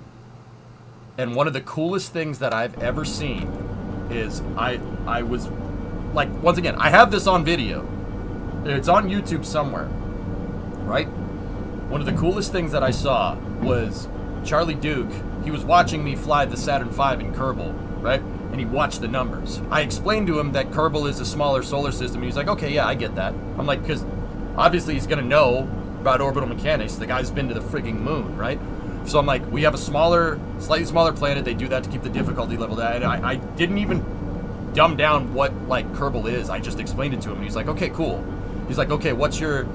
I think he asked, like, what's orbital speed for Kerbin or something like that. I don't forget. It was a blur because I had that existential crisis. I'm like, I'm playing Kerbal with the guy that went to the moon. That's a thing. And the coolest thing that I saw was him lock into those numbers on the Aero UI. I saw him. He was watching the rocket, and then he went and looked over. Like, I saw his head turn, and he looked right at the telemetry, and he was just watching the telemetry. He wasn't even looking at the rocket. He was watching the rates, which, that is one of the coolest things I've ever seen, dude. He locked in, and I hit engine cutoff. I made it into orbit, and he looked at the numbers, and he said, "You're a little short." I'm like, ugh. Yeah. He's like, "You're a little short of orbital. You're not there yet." I'm like, what the frick? Dude, I couldn't believe that crap happened, man. I'm like, I got backseated by Charlie Duke playing Kerbal. You know what? He can backseat me. That's fine. Yep. And, dude, he was right. I looked at it, and I double-checked the numbers. I'm like, what the frick? What the hell just happened?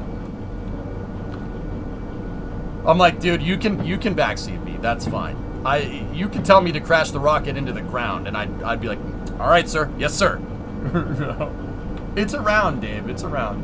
We have those. We have the clips around somewhere, dude. But, man, it's wild. All right. Sub-Commander, I think I got a better way of doing this. I think I'm going to... Actually, we need to give a little bit more room, so...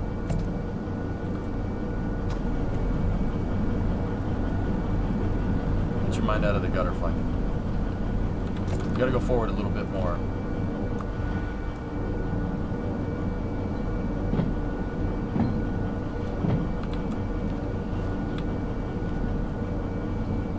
But yeah, it was awesome. One of the highlights of my streaming career, dude. And then, like, right after that, actually, no, it was before that. Right before that, I got to talk to Fred Hayes, Apollo 13. It was wild, dude. That was such an insane week.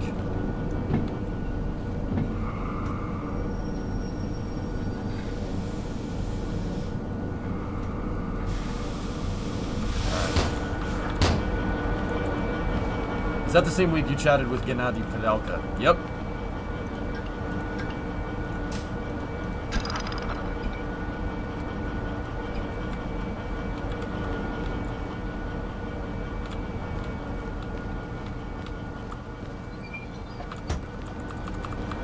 Safe the cars.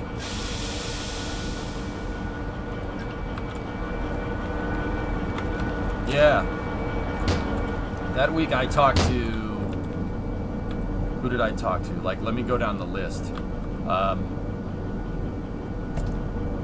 Jerry Griffin, Jerry Bostich, Charles Dietrich, Fred Hayes, Gennady Padelka, Charlie Duke. Who else was there? I got to talk to George Nelson, who's a NASA astronaut that wrangled a satellite with one of NASA's jetpacks. I think that was the STS-41D mission. I got to talk to George Nelson. Yeah, we just went down the list. We went down, like, they were all in a row at the convention. I just literally went down the list. Yeah. Yes, Lump. Mm-hmm. Shook that dude's hand. I'm like, dude, you wrangled a satellite. Like, you wrestled a satellite in space. And he's like, yeah, it's pretty cool. I'm like, how do you not have a line, like, out the door? Macduff, in the Apollo 13 movie, they showed Lovell doing trig calculations in his head. When they asked him about it in the director's cut, he said that they could all do math like that. He had to be able to. Calculators didn't exist in an emergency there. There's no time for slide rules. Yep.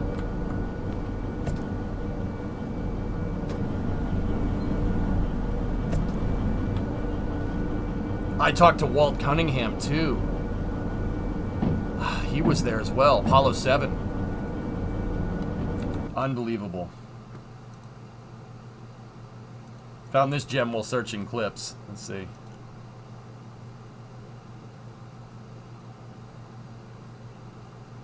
And remember the name Virgin Galactic because today space is virgin territory. The culmination of a life's work, more than a half a century.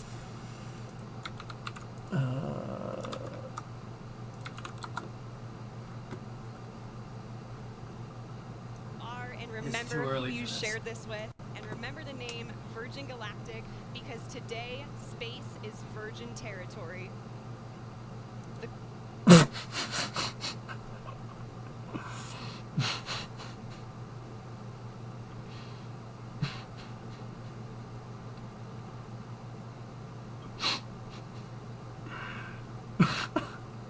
The mustache is fire though. Maybe we'll get it back. What?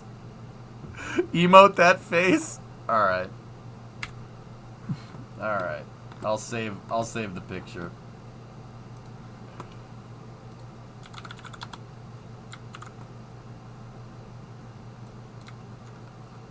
Let me just crop the thing.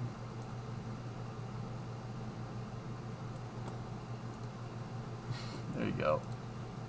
We'll figure it out. We'll figure out what to do after. That actually should be easy to cut out.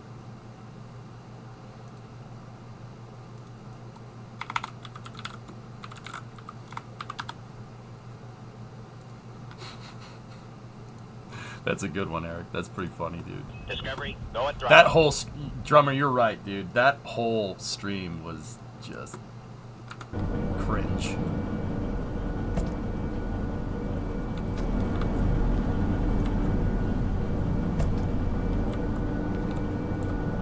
You got back into working out and you feel great. Good.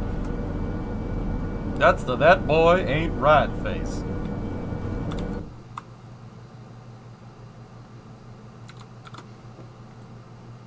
See it one more time.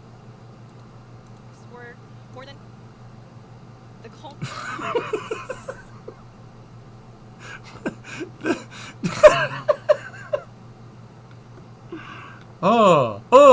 that boy ain't right, I tell you what.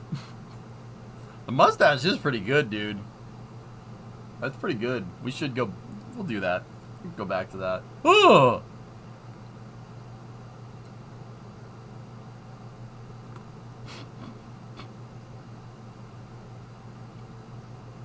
It's pretty good, man. I got a pretty good mustache. It's pretty good. There's cringe in the exhaust. Oh! Now you just need your Mexican hat. No. Italian hat. What I'm talking about? It's a me, Mario.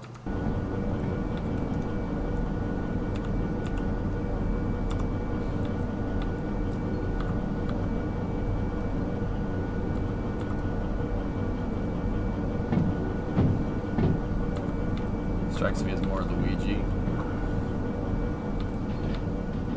I don't want to be Luigi. Nobody wants to be Luigi. Not even Luigi!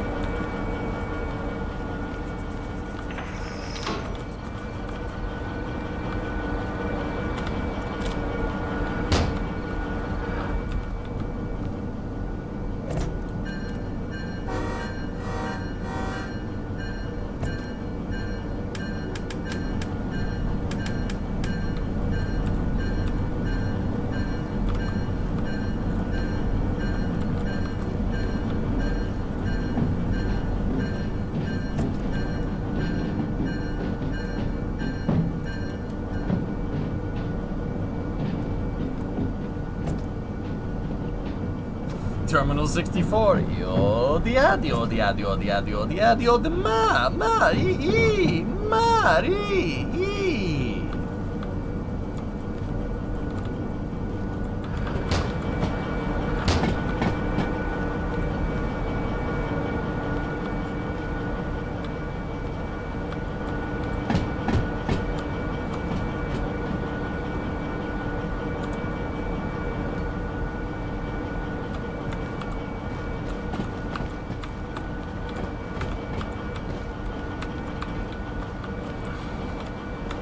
Hup, yeah.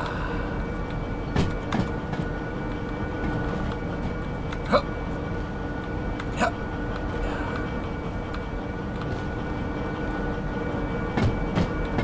Parkour! Hardcore parkour! Oh, yep.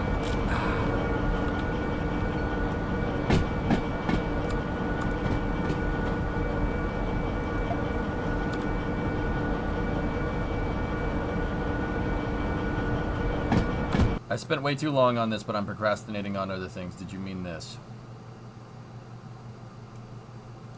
You did spend way too long on this.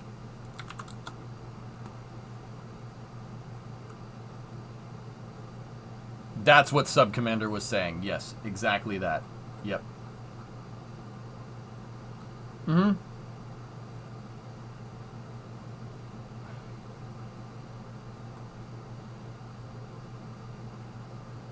But I needed to get the 2 cars on the siding first, and that's what we're doing. We could still do this. But I'm kind of positioning the locomotive so we don't have to. But yeah, that's what Sub was talking about.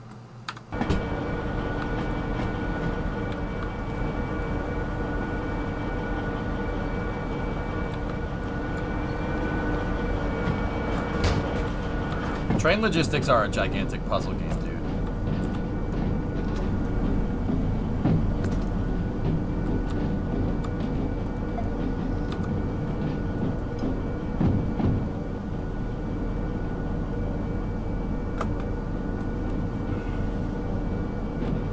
That is impressive. That's what your app is there to help with.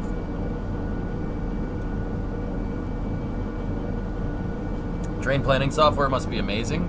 I mean, yeah, Miles, everything has barcodes and RFID on it now, so they literally just, you know, when a car enters a yard, it scans it. And then each siding has a scanner on it, so the computer knows where the cars end up.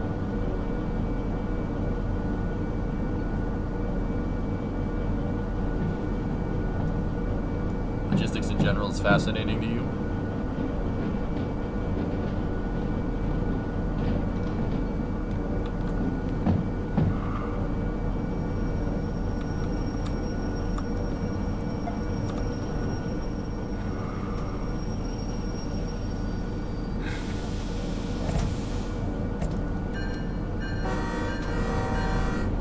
Shouldn't have been 3.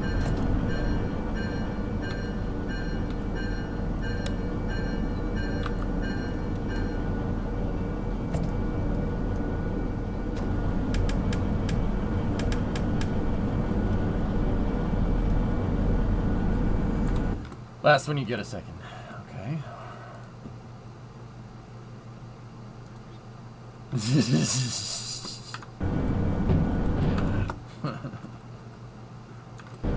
Existence is pain. Existence is pain. Level crossing.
That's so weird that they have a 60 kph yard speed here. I don't think this train could go around this corner at 60.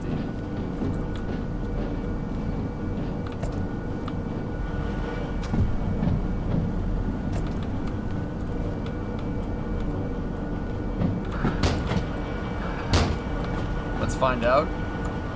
I've never derailed. The only thing I've derailed in this game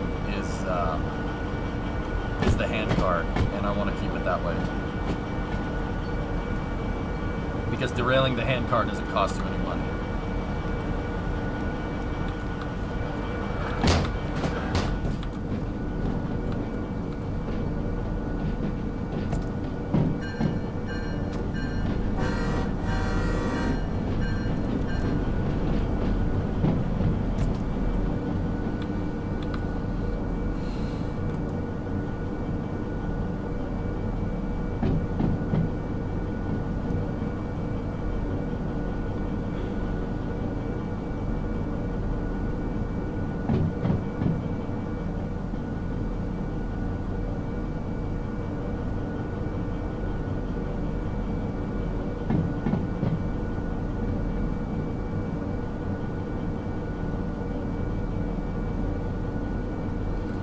Interesting how much just puzzles, for instance, there's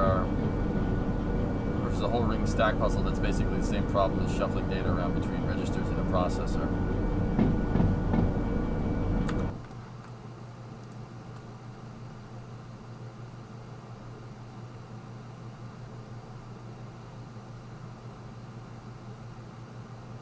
Yeah, logic, man. That's cool. Did you see what Matt built in KSP? Check his last tweet. Okay. Alright, dudes, what's up? Hey, we actually got to play the game, you know?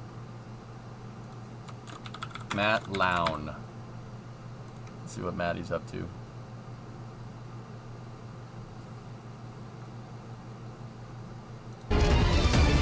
I don't know about the music, so we'll just...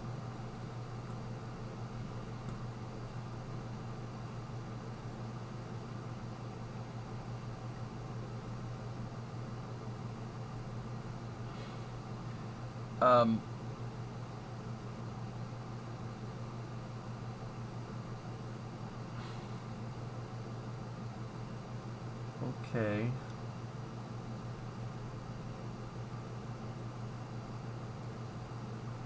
This is taking hot staging to another level.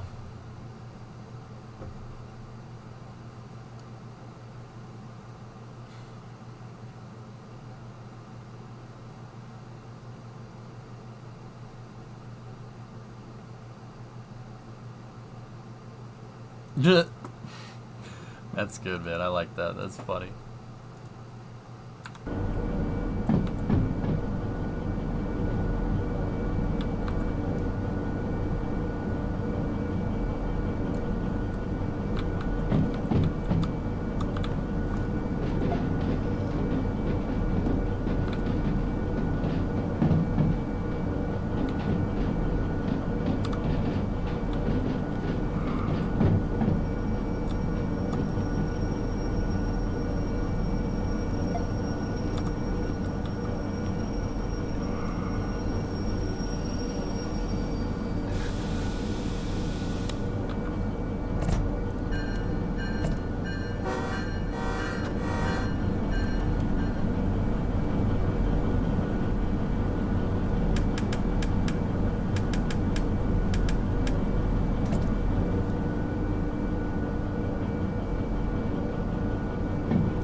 What's the game about? It's like American Truck Simulator style, but with trains. But the simulation in this game is so good, dude. That's why I've been playing it a lot. It's really good. The developers of this game just introduced an update for it that basically puts this on par with some of the best, if not the best, train simulator out there, dude. It's really good. So, Sile, let me put it to you like this. This game to trains is what Kerbal is to spaceships. This will teach you, and I bonked it a little bit. This will teach you, it's not 100% super true to real life. I mean, these controls are all, that's the controls on an EMD G16. They're exactly the same. All the buttons work, everything works. We don't have access to some of the breaker panel. We only have the master breaker panel, but that's another story. Like, this takes all like the essences of train, like moving, like driving trains and doing freight work, and distills it into this game, just like Kerbal takes like the complications of spacecraft and distills it into a smaller, easier game to understand. It's really good, dude. The only thing that I'm bumming about this game is that you can't like build your own tracks and you can't build your own trains. Other than that, simulation is amazing, dude.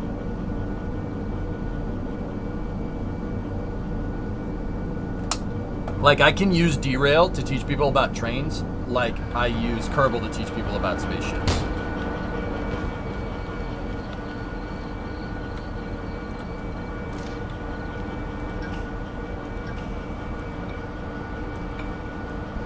See, like, you gotta hook up the pneumatic system on the cars. Railroads use pneumatics, dude, and they use pneumatics as a brake fail-safe. They've been doing that since the 1860s. George Westinghouse, who was an amazing engineer for his time, came up with the idea of a pneumatic braking system. You have to have pressure to disengage the brakes. So me hooking up the pneumatic system there disengaged the brakes on these cars. Cool thing is that you can actually, if you go down here and actually look at the brake, you can see it disengaged, which is just, that's just wild to me. We're doing a shunting mission so we can add it to the job that we're going to do. I'm going to take a huge mission out to the food factory here.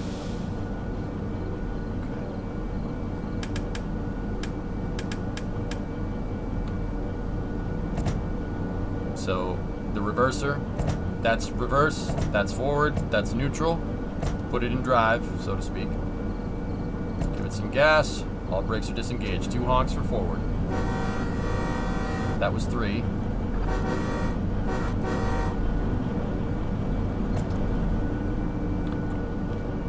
Isn't it a bit easier to shunt with the shunter? I suppose. Except if you're going to build a freight train the size of the one that I want to build. Yeah, sometimes when you use the scroll wheel, it goes back and forth. See that?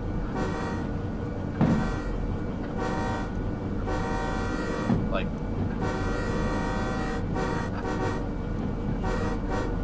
See, like, pull the thing back and forth. Who are you calling a shunter? Huh? What? What?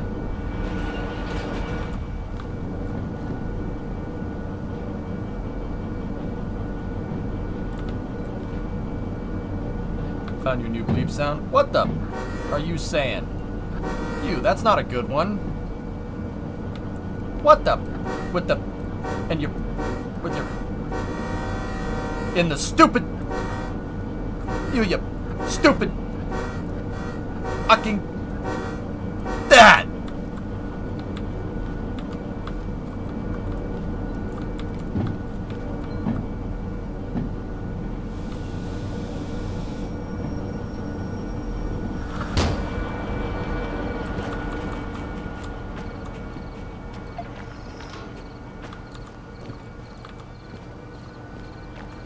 Alright, we gotta back these cars up.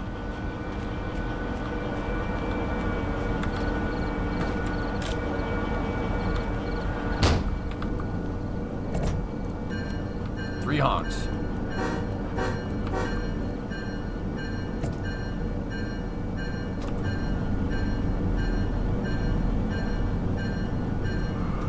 Take the brakes off, idiot.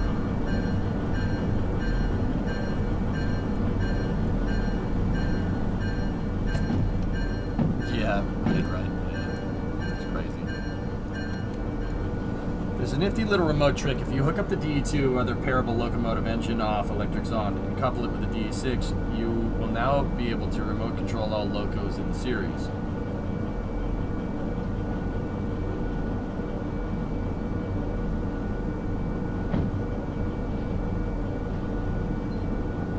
Yeah, the multi-unit thing, Crash. Yeah, MU works across different locomotives.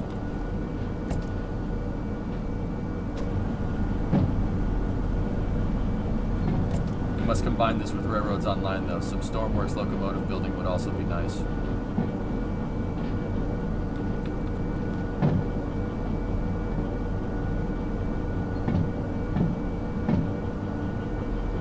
Oh, Crash, if you're telling me if you hook a D2 to a D6 and then use the remote controller and you link them together, you can remote control a D6. That's what you're saying?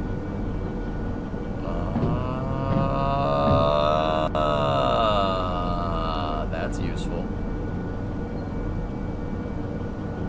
That's a good idea, dude.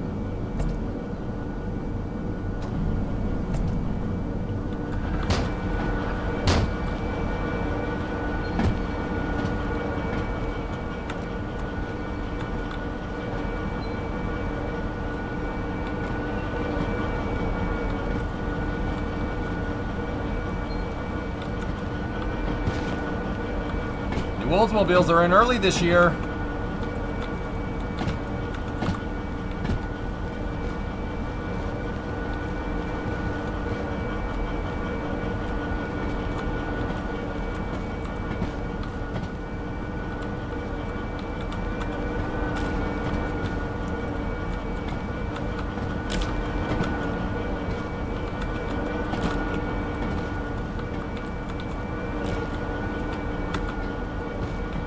I'm having fun. Except I fell. Okay. This place has got everything. Disco pants and haircuts. Yeah, lots of space in this mall.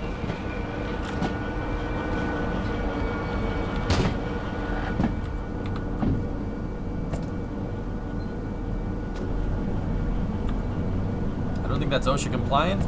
Dude, this is these are Serbian railways. There ain't no OSHA. You take train, you move over there, and we shoot you in the head. I'm just kidding. Serbians are alright. You guys are cool.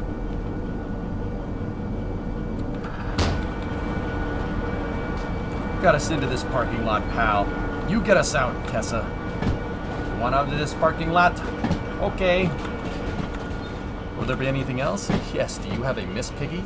I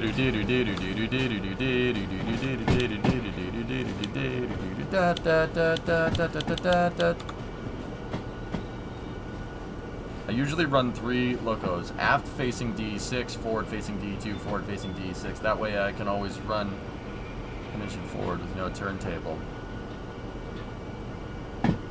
It's one of my favorites, Tessa.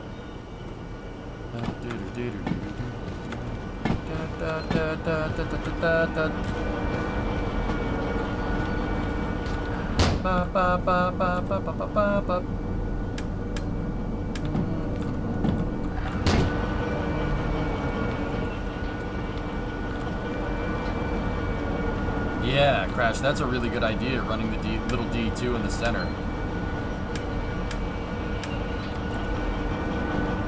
Have you tried the steam train yet? Negative.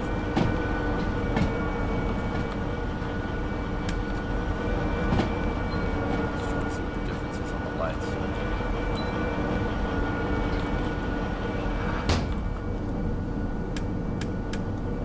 Joliet Correctional Center was a prison in Joliet, Illinois from 1958 to 2002. Yeah, that was a real prison, yep.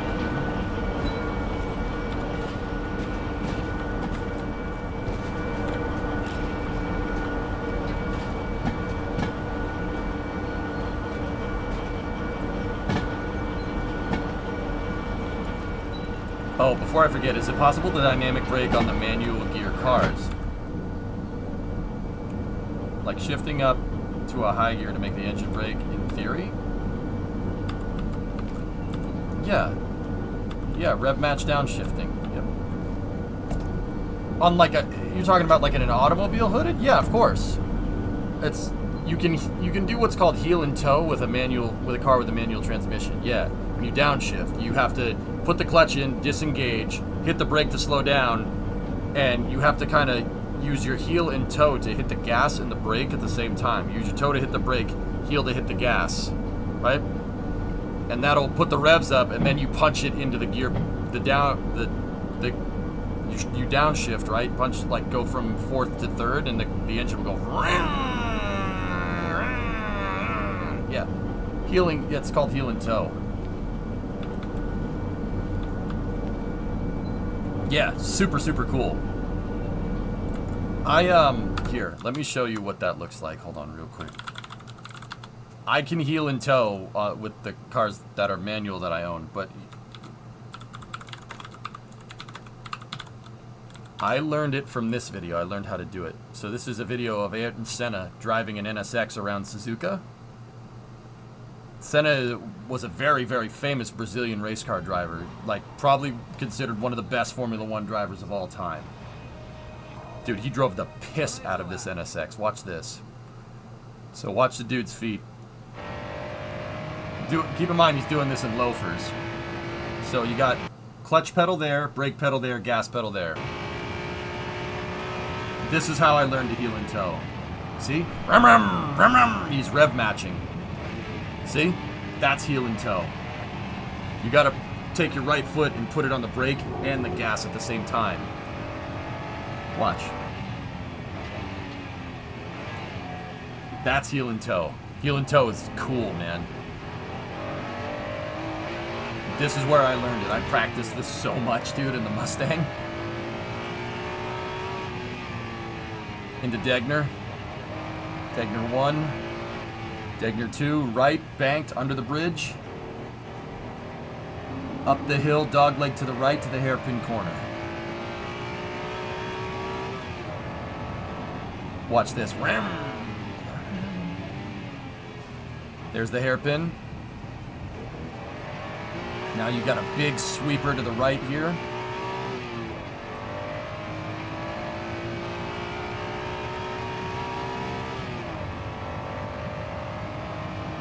Dude, what a master.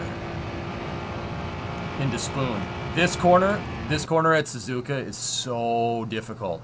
So you know how, like, if you don't know anything about racing, you know how NASCAR corners, like on a NASCAR track on the oval, it's really, really banked. So it's on camber. It's a really banked corner. The spoon corner is a double apex off camber corner. You go down to the left around a hill, but the track's actually banked outwards instead of inwards. It's death if you mess up. This corner right here, see spoon? It's banked to the right. And it's still banked to the right. Oh, dude, so clean. That's about as good as you could drive that corner.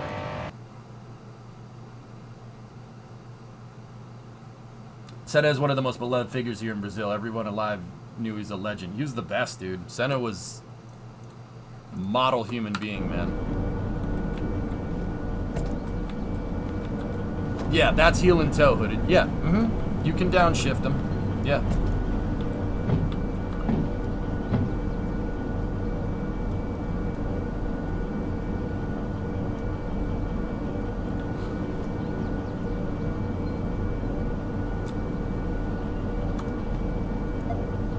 Yeah, sure, hooded.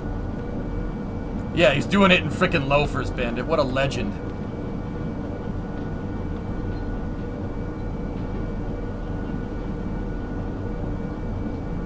Yeah, he's shifting. That NSX was right-hand drive. Unless, of course, you're a Frenchman in the way of the championship. Yeah, that's right. That's right, Hellfish. If I remember, Balestri won the FIA World Championship that year.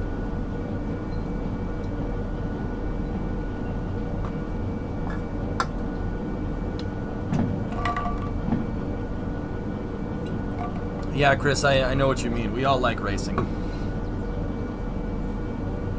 The loafers is definitely a power move. Are you excited for F1 Manager 2024? Jigsy, I'll be honest with you. Not as much as I should be. I honestly think that making F1 Manager an annual game like Madden is a huge mistake. And I wanted to play F1 Manager more, but honestly, by the time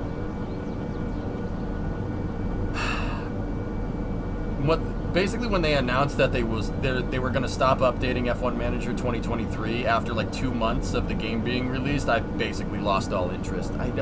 Dude, why release another game? Just update the drivers list and keep making improvements. I know what everybody's going to say, cash grab, but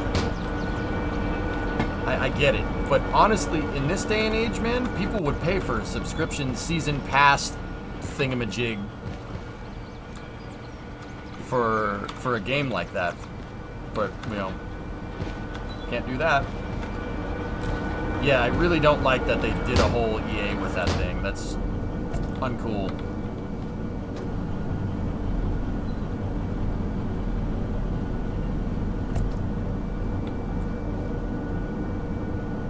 They're doing a FIFA. Yeah, Triado's, like, don't get me wrong, I love the F1 Manager games, and Frontier was cool enough to send me, like, a care package because I was playing the game so much. Like, they sent me barbecue sauce and a cowboy hat for the Texas GP last year and stuff, which was really cool. But I'm not going to support that type of business model that I don't really agree with. Like, and it's no hard feelings, like, it's just... And it sucks because, you know, there's people that not people that I know, like, you know, when you talk to the community managers and stuff and they give you care packages and stuff, like, you feel bad, right?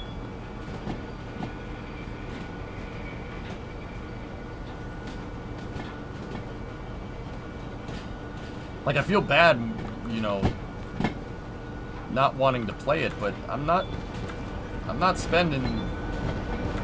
I don't think it's wise to spend money on a yearly game like that. Like, I think a season pass would be much better.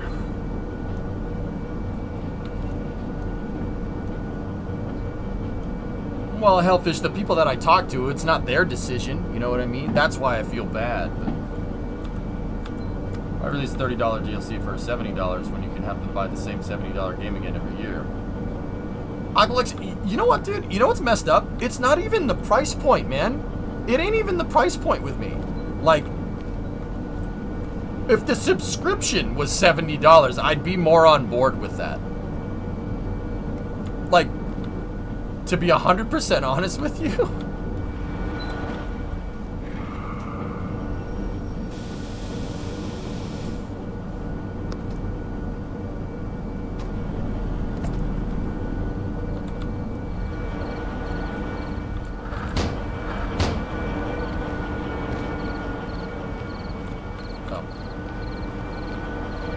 Could even retain the old seasons. Yeah, that's what I mean, dude. Like, there's so much...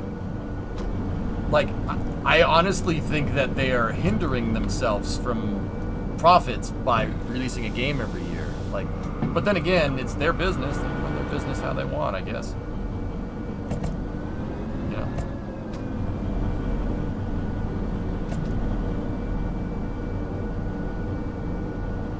It takes a second to engage the traction motors, Litho. There's a little bit of input lag. Also, this thing is really freaking heavy. It takes a second for the traction motors to engage.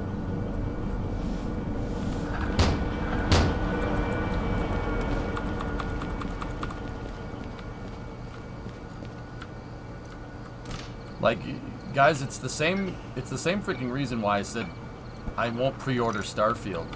Dude, Starfield looks amazing. It really, really looks good.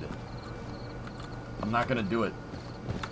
I'm not gonna do it because we got burned by Bethesda last time, so... I'm just gonna buy the game the day it comes out. Did you see that Tony Bennett died? Yeah.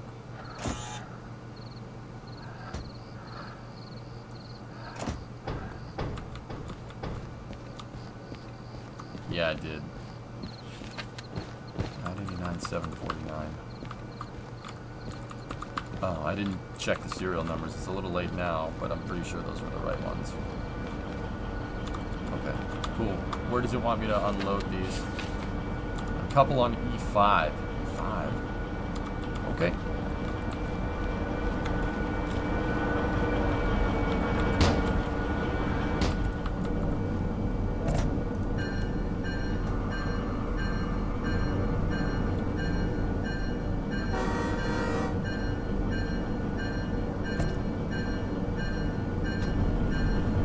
100%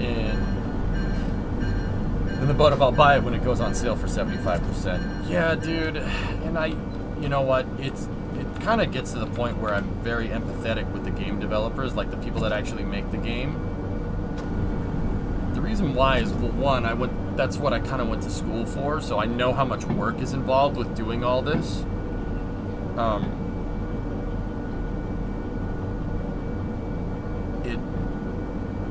You know, it kind of sucks, dude. Seeing games tank like that, it's really hard to watch. But, yeah, like, at the end of the day, consumer protection, you know.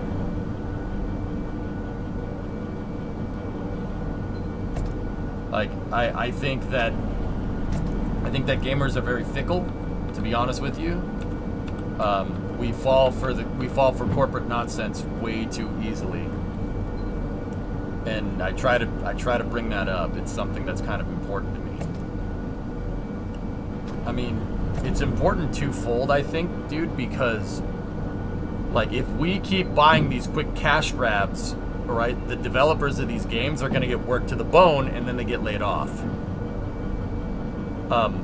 That happens. So it's going to sound like some crazy mental gymnastics, but believe it or not, I think it's very smart voting with your wallet here. I mean, even if it means, you know, I mean, the developer's a salary position. It's not that big of a deal, right? But, like, if we keep falling for this quick, you know, buy and release a game every year type of cycle, it just really waters down the content in the industry, and then the developers end up getting screwed. The people that make the game, I feel for them, because it takes a lot of work, man.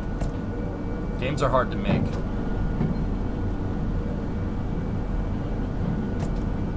I think it's all entirely unreasonable how much a game costs to make these days. A $500 million game is not a sustainable cycle.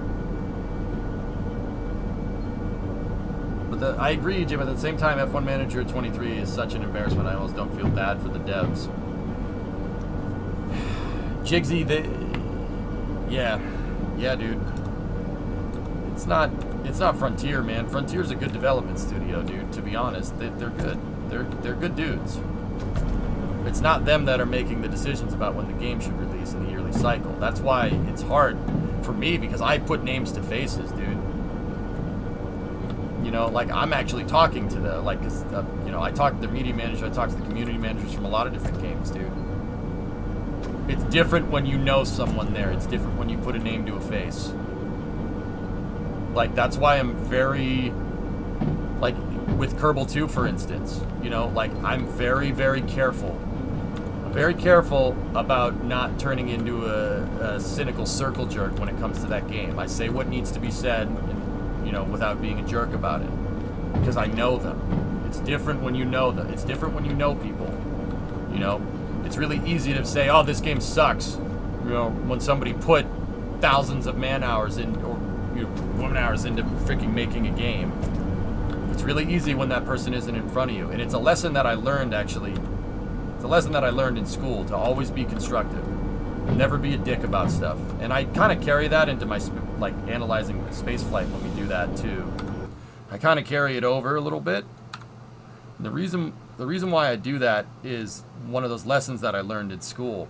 So we had a class at Full Sail that was where we made maps for Unreal Tournament. It was a group project. We made maps for Unreal Tournament. I did the VSP design for an Unreal map, and then I had artists and, you know, I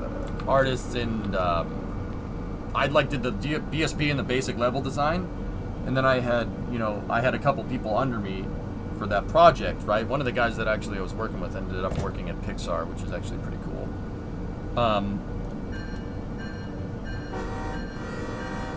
And here's the thing. When we had other classes, right?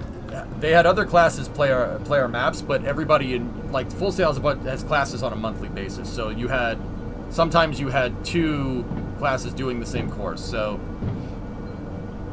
for this Unreal map, we had a month to make an Unreal map, to plan it out, go through all the concept art, go through the concept design, etc., etc. It didn't throw the switch. Hold on.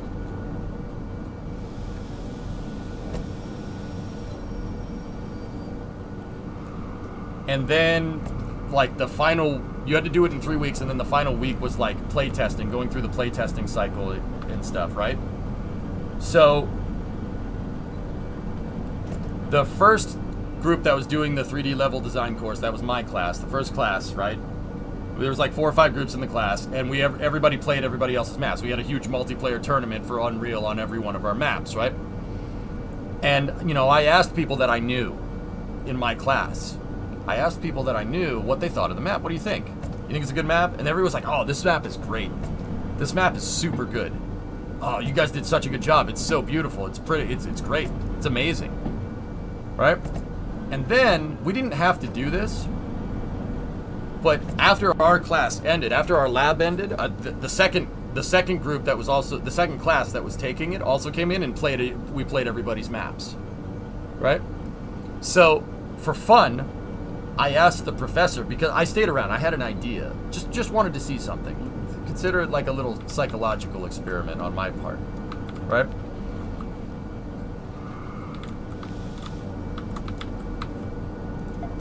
I had the other class play our map, just to see.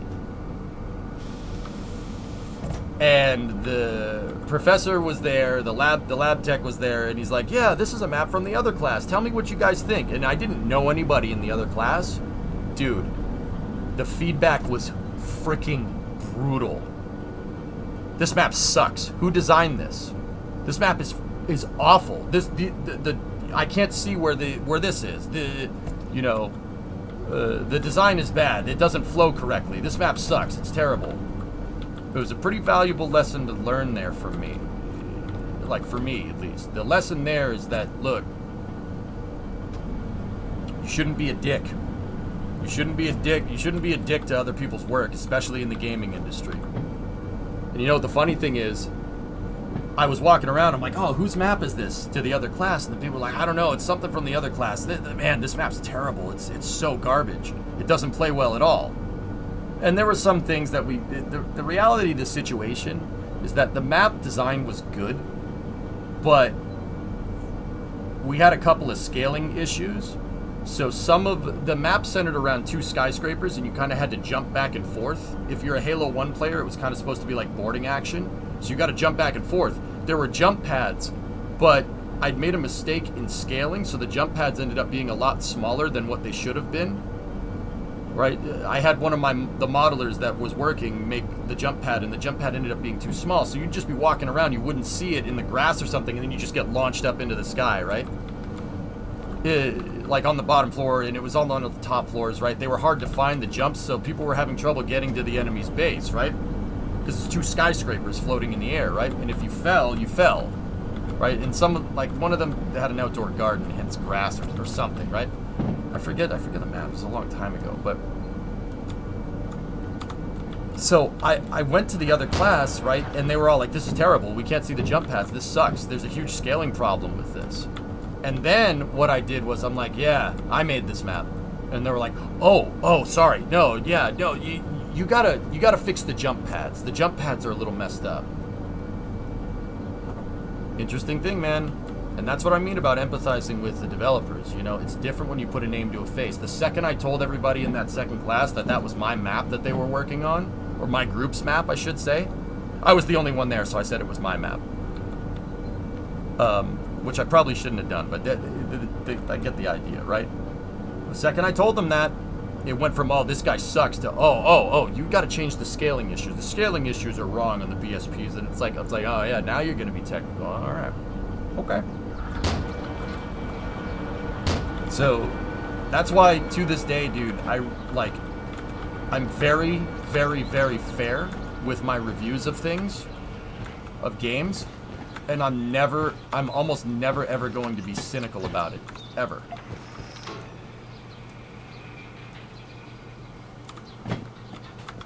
Always be constructive.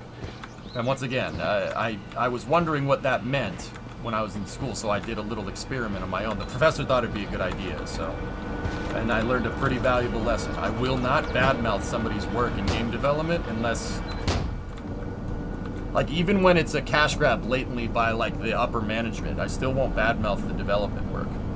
I won't do it.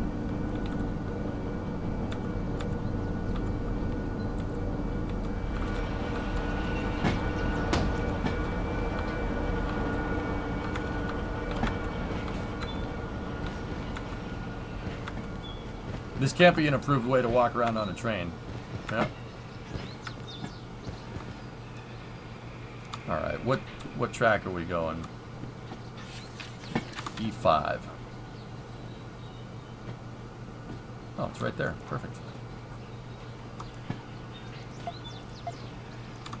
Cool. All right, switches are lined up. We can speed up now. It's just an important thing to understand.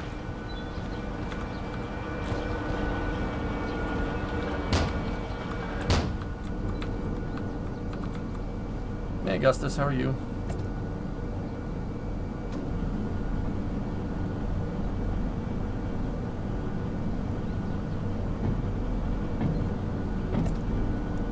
Like, I will never be super critical about development decisions. There's stuff that I disagree with, right? That developers do, but here's the thing. Ain't my game. I always try to frame how I give constructive criticism around games, looking at it from, like, a developer's point of view. You know what I mean? Like, I try to get the gist of what they're trying to make and see if it meets what the intentions are by the developers. And if it doesn't, then I'll start saying something. Yeah, 5. Yeah, there you go.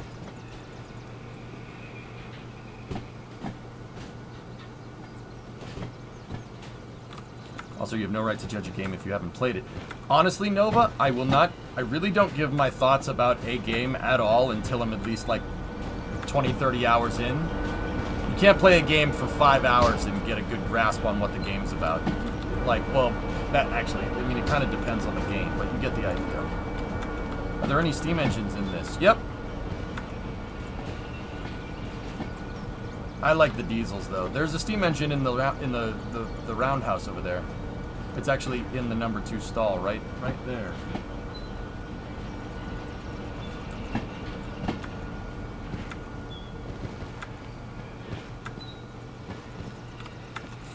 I mean, Noah, part of the reason... Yeah, exactly, dude. Part of the reason why I kind of passed the buck on Kerbal, like, games like KSP being broken is because it's a simulation game. There's no way that the developers can account for every single thing that every single user is going to do all the time. You know? There's no... Like, that's not happening. Okay. Train brakes.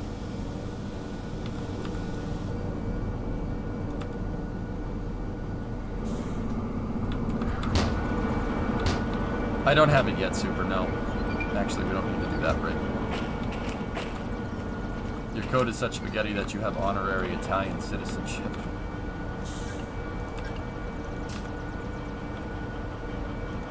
Does your spaghetti code break from time to time? Because if it does, then no, you don't.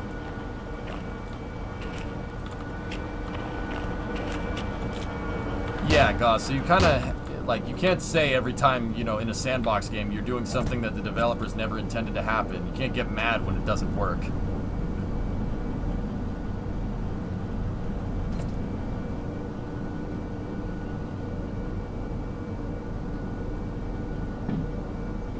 You have to break the spaghetti code.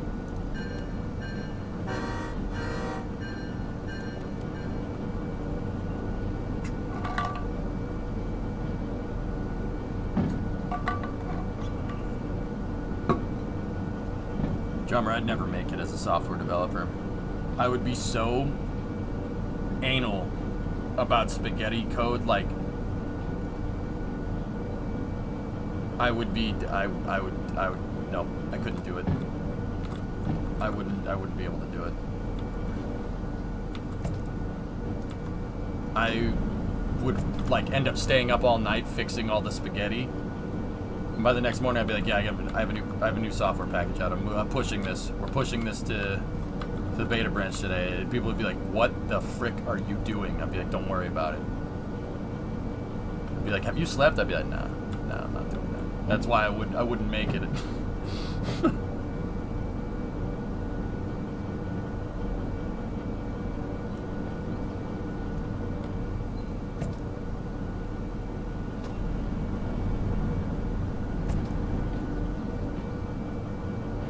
Throw away the existing code and start over. Sometimes you have to, Neo. It's like when in our satisfactory save.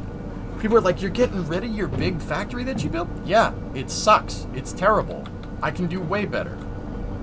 And not only can I do way better, I can do way better and build it faster this time around because I have a better idea of what I need to do. That's not the right corner.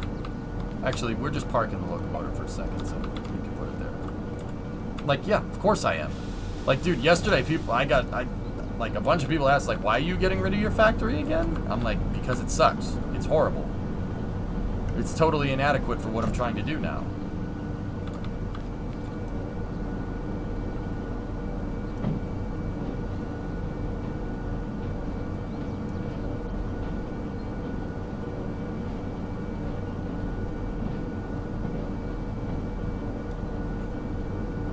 What are you retrieving right now? Real question. I'm just parking the locomotive so we can turn the shunting mission in. The reason why I'm kind of leaving it here on this siding is so it's kind of central between all the yards, Doom. So we can put together a big train.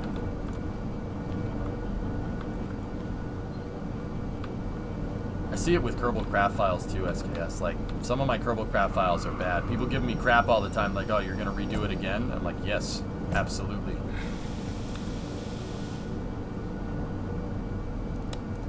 Discovery, go at throttle up. Hey, Alexis, what's going on? We can just leave 10 on right here.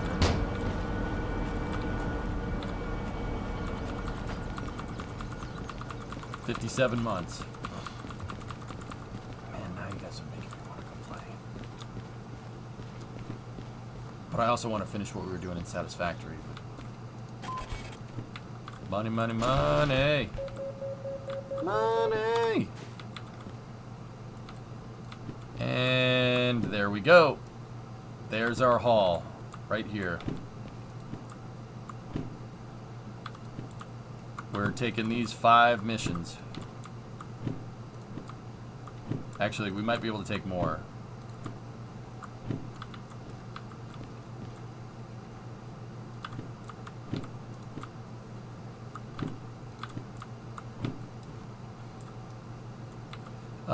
We'll get the logistics of that figured out in a second, guys. I just got to take a leak real quick. I'll be right back. 1 second.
Alright, let's get to work.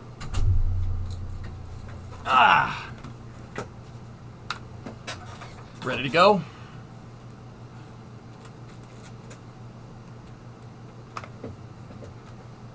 Alright, so let's take a look at the map, just check it one more time.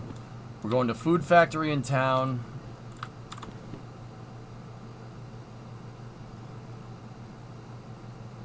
Oh, we're going way up there.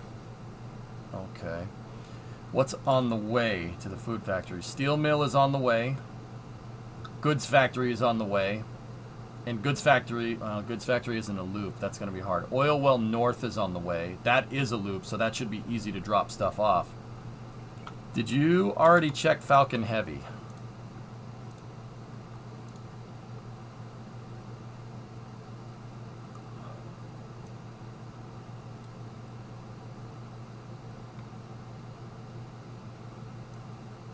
Yeah. Hey. Nice. That's going to be a good day. Did you check Falcon Heavy on Twitter?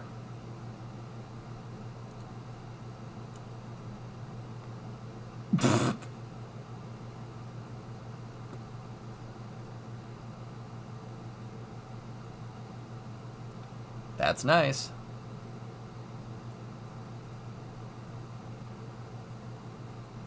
I like that. How about just leave it? No, thanks. That's funny. Alright. We could do some drop-offs at the goods factory.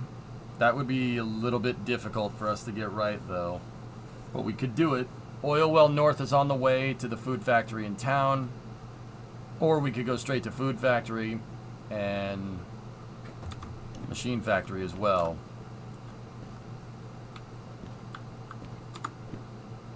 We could basically take this pass through here, drop off, and then go to machine factory.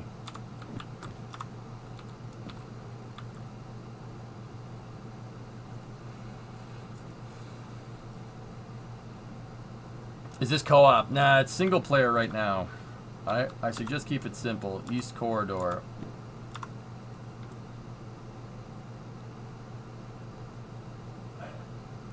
MB to FF. I don't... What?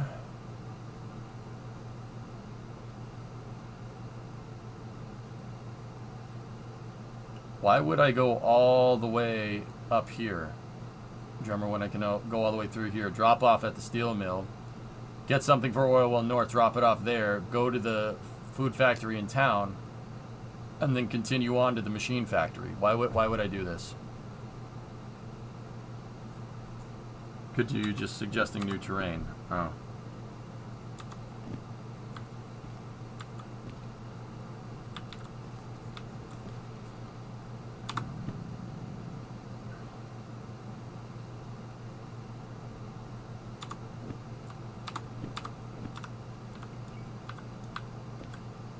Now, one of those missions for Machine Factory I can't do, so I'm just gonna put that one over there. We can't do that because it's Hazmat 3. Everything else should be okay.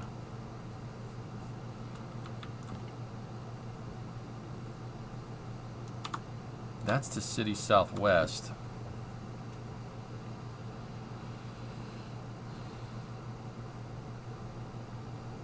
Remote is at the shop in the machine factory in town. Yeah, that's kind of the reason why I want to do it. But if we're going there, the fastest way to get to the machine factory, either way, is to go past the steel mill, past Oil Well North. Actually, that's not necessarily the fastest way. The fastest way would be through City Southwest to machine factory. But we do have a mission to the food. We have missions to the food factory as well.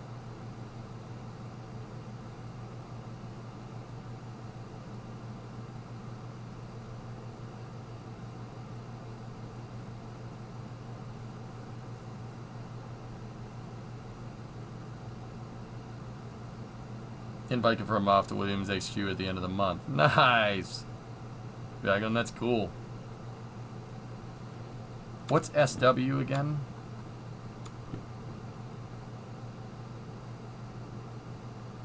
City Southwest, right? Or no. No, that can't be right.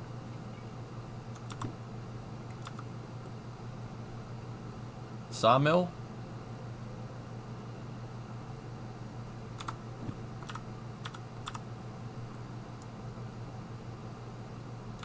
Yeah. Okay. The map's right in front of me. Why don't I just use that?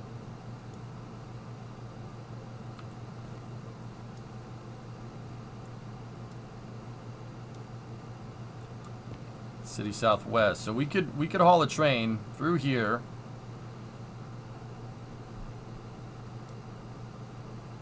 Into City Southwest. Take that. Go to the machine factory. Grab the remote. And then take the rest of the train through there over to the goods and food factory. Or food factory in town. Or we could do that in reverse. Go here. Go past the steel mill. Drop stuff off at the steel mill. Pick stuff up at the steel mill, wherever it might be going, if it's on our destination. We could stop at goods factory. We could stop at Oil Well North. Stop at food factory. And then we could go Iron Mine West to machine factory. I mean, we're not going to get any time bonuses here, but the amount of freight that we're moving is absurd. And that would put the steel mill haul that we have. There should be a steel mill mission here somewhere. Yeah, there they are. And then we could pick up stuff from the steel mill if it's going to those destinations. The mines always have one that you could take back to the steel mill. And then do we have Oil Well North? Yep, there's an Oil Well North logistics haul.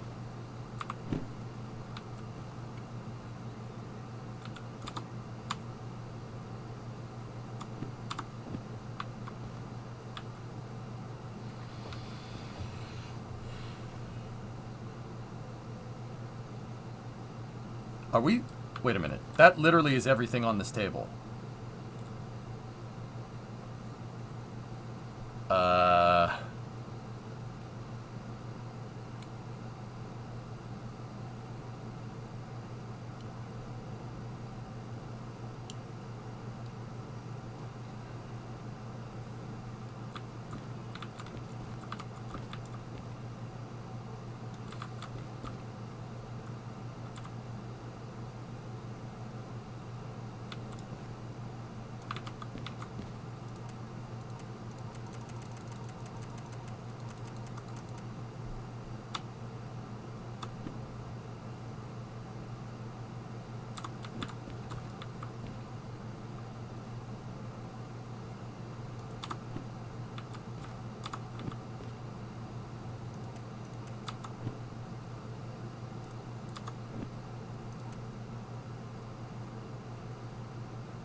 Yeah, 10, locomotive 10 is still running, dude.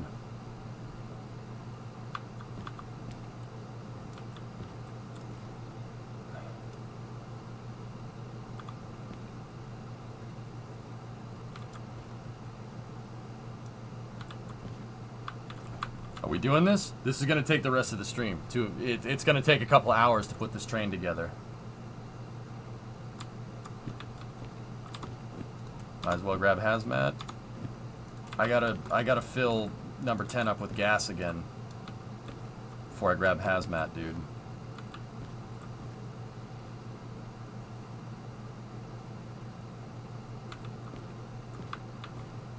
I mean, this train's gonna be insanely heavy.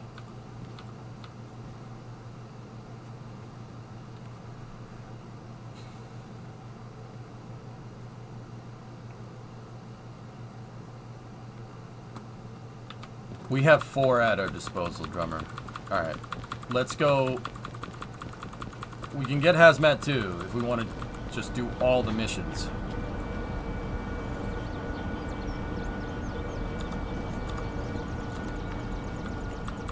Hang on. I gotta see the payments. Let me just what's worth the time.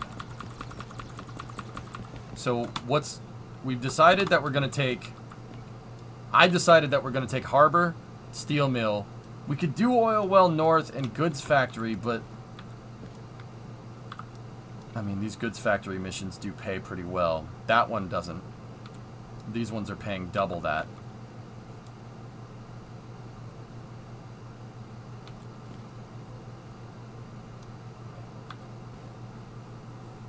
Are the reward prices somewhat true to life? I don't think so, dude. We're in Serbia and they're using dollars, so I'm pretty sure it's not.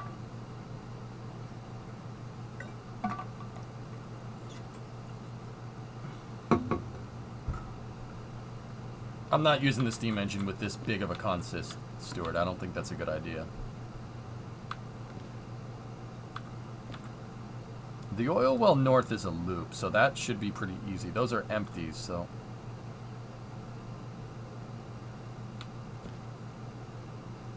Yeah, okay. The objective now is to fuel up the loco.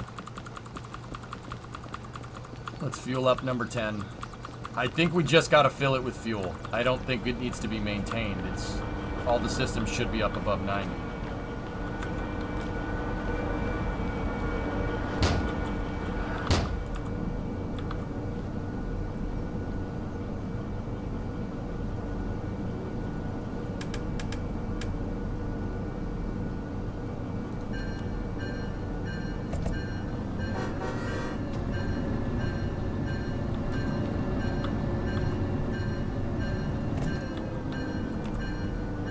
Four of them, Gaw?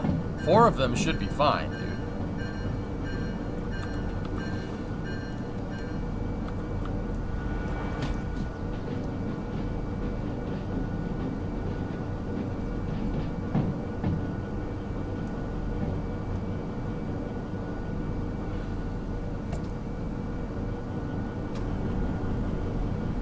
Last I knew you only had 2. I used 3 to haul the last big freight train that we brought in the last time we played Derail, dude. And I used 3, and then there was 1 in the roundhouse already. So we have 4 DE6s at our disposal, dude.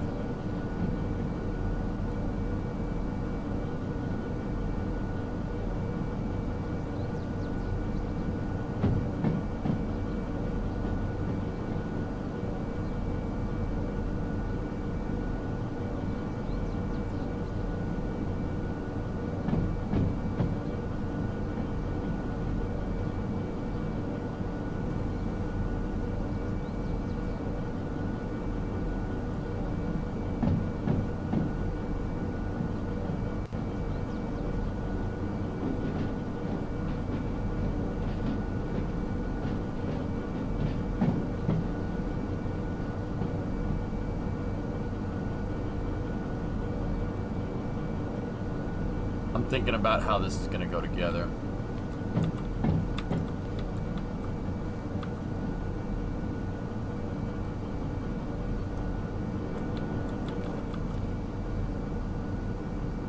There's already a locomotive on the... There's a locomotive in the maintenance bay.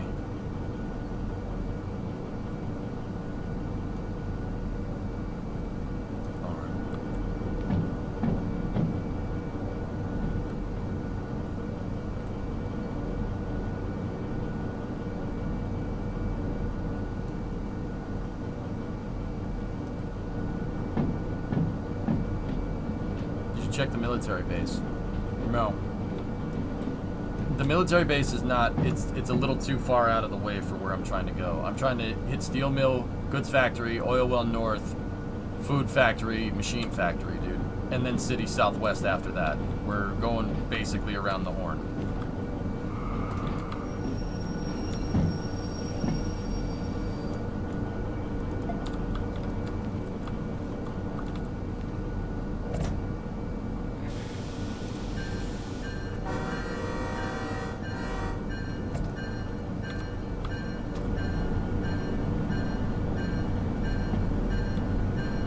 Hey, Wolfie.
We need to fire up 66. That's the last locomotive I put into maintenance.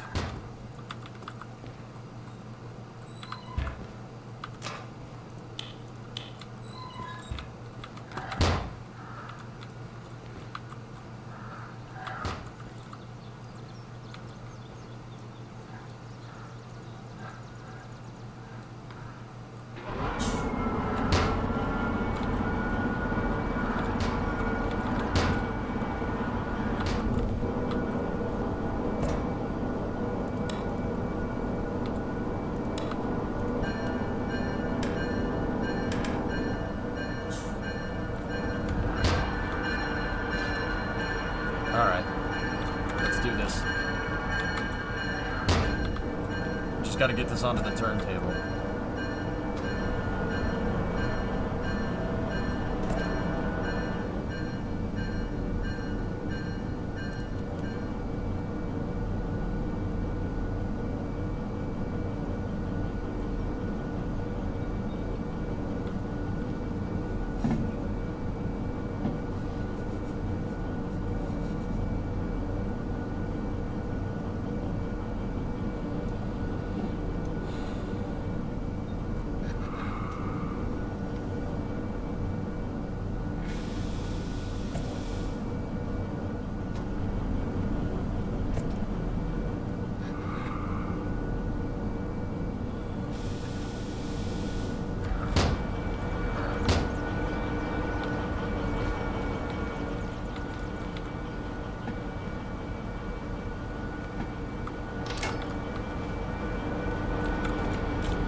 Hey, failures.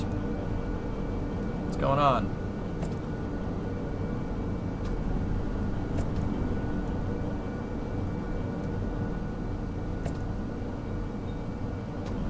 Did I get to the harbor safely?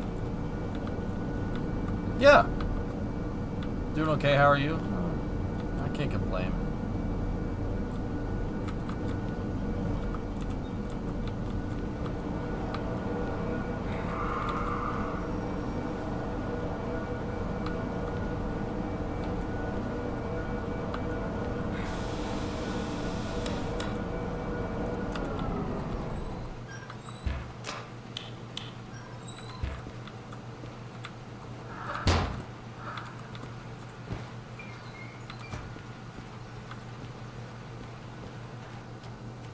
Yeah, we're gonna haul an even bigger train today. We're going to like 6 or 7 different stops, I think.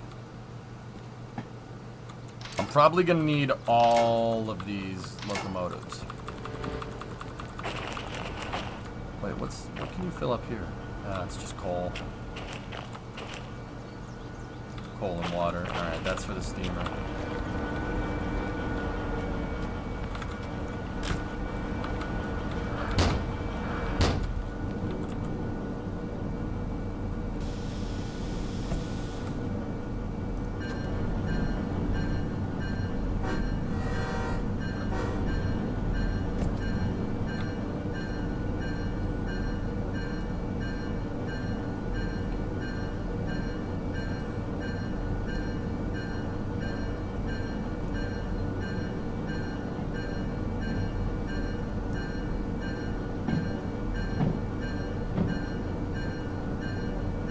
Have you used the 282 yet? No, I haven't.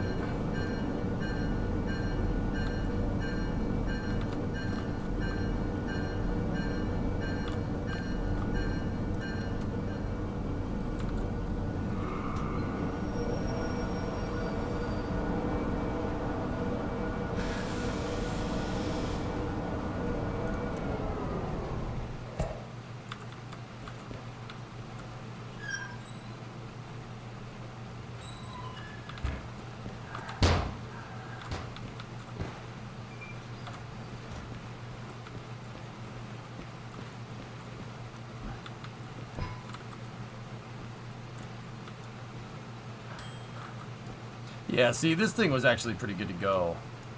But I need to maintain it so we can get the license for it. but it does need fuel.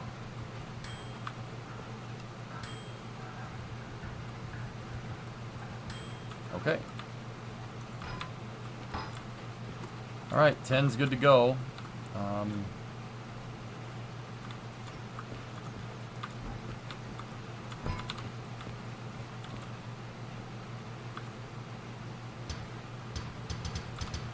Nope, it won't let me fill that up. That's a shame.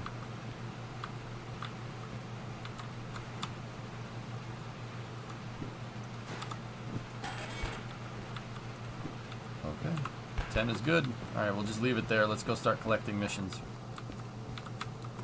Hey, baby. Oh, I gotta shut 10's lights off.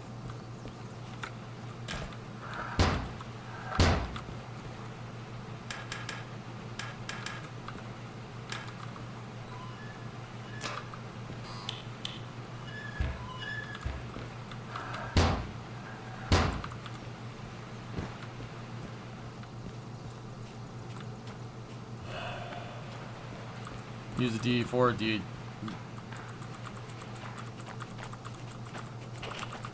I'd rather use the DE6, man. It's just, this is gonna end up being a large freight train, and I'm not sure where we're gonna stage this thing. It's gonna be big. I gotta figure out where the cars are and how heavy everything is that we're gonna move. Okay, so fees, yeah, it's just the fuel that I use to quite literally just move them around. Pocket change. All right. I'm gonna look forward to the day where I don't have to do this, and then we don't have to get the locomotive to 100% every time. We just can gas it up and go.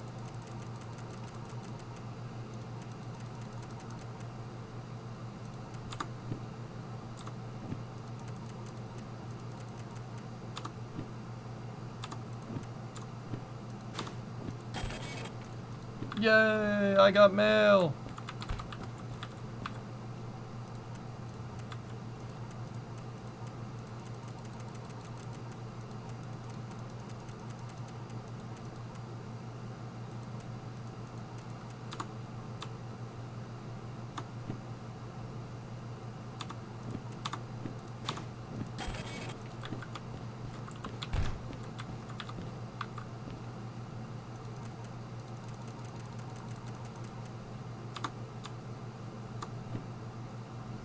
Yeah, I don't want to get the steam locomotive just yet.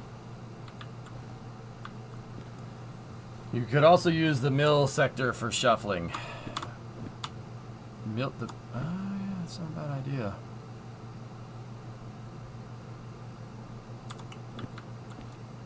All right, so let's figure out how this is going to work. Where's our destinations? Let's look up at the map first. First stop is the steel mill. So the steel mill cars are going to have to be at the back of the freight train. That's our first stop. So these things, despite the mass, are going to have to go at the back.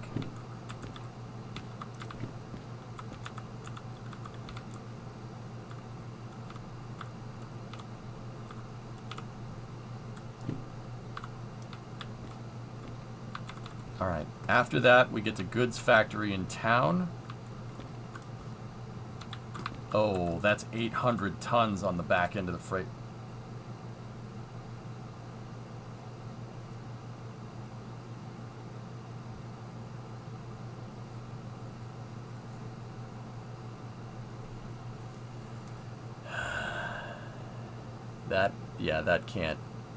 That can't be at the back of the train. That's a really bad idea. 800 tons at the back of the train is death.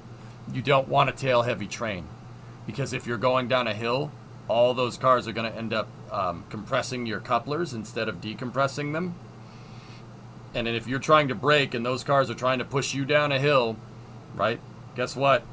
If you push too much, the railroad cars will stop bunching up and they'll start doing that. And then it basically will derail the train. Tail heavy trains don't work very well. You have to keep them in tension. So it might be a good idea having a switcher on the back end of the train. we'll think about that. There might be, I mean, the switcher would also be able to pull the cars off as we go, but... Alright. So, that's the steel mill. So, I'm going to put a staging line there. So, this is the final order right here. We know we can put those steel mill cars at the back. That's not a big deal. Alright, the next one is goods factory. Goods factory, we got 3 freight halls, so...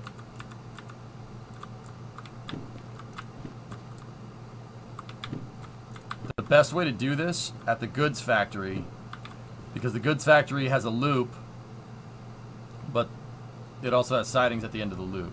The best way to do that would be to have the train go all the way down here and then back into the goods factory. Or we could have the engines go all the way around, pull the engines off, and have them go around and then latch to the front of the train. But I don't like that. I think going past the entire thing and then backing the train up to the goods factory is the right move.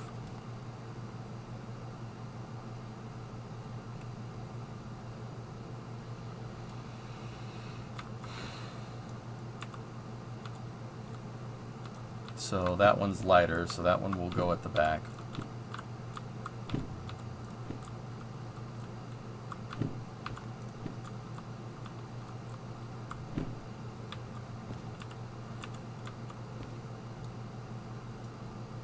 I split the train where I need, yeah. Yeah, drummer, I got you. Problem is with that logistics hall, those steel mill cars up at the front. These need to be, those are 44 tons. They literally need to be at the back, and that needs to be at the front, the scrap metal.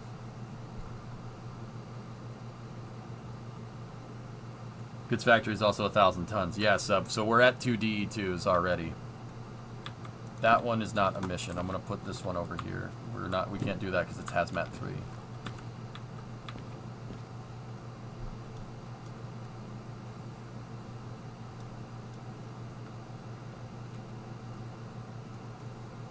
Yeah, Aqualex, after we get the remote, yeah. Captain Crash was actually telling me, dude, have a DE6, have a DE2, and then another DE6. If you MU coupled them together, because the DE2 is there, and you use the remote control, it'll control the DE6s as well. You can use DE6's remote control as long as they're coupled. What's the remote do? You remote control trains, Jigsy.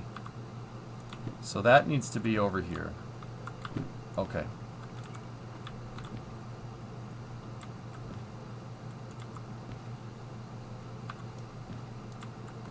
See, I could put these flat cars up at the front of the train, but putting the flat cars up at the front of the train could cause, we could basically crumple them with 44 tons sitting up at the front. Now, I'm not 100% sure if the game does that, but I wouldn't be surprised if it actually does.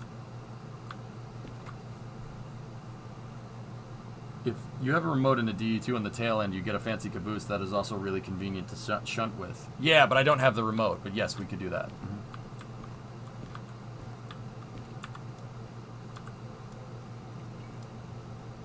Alright, so that's goods factory. This is the order for the train, guys. That's why I'm throwing them on the ground. Oil well north is an empty car haul. That's 190 tons of empty car. That needs to go on the back.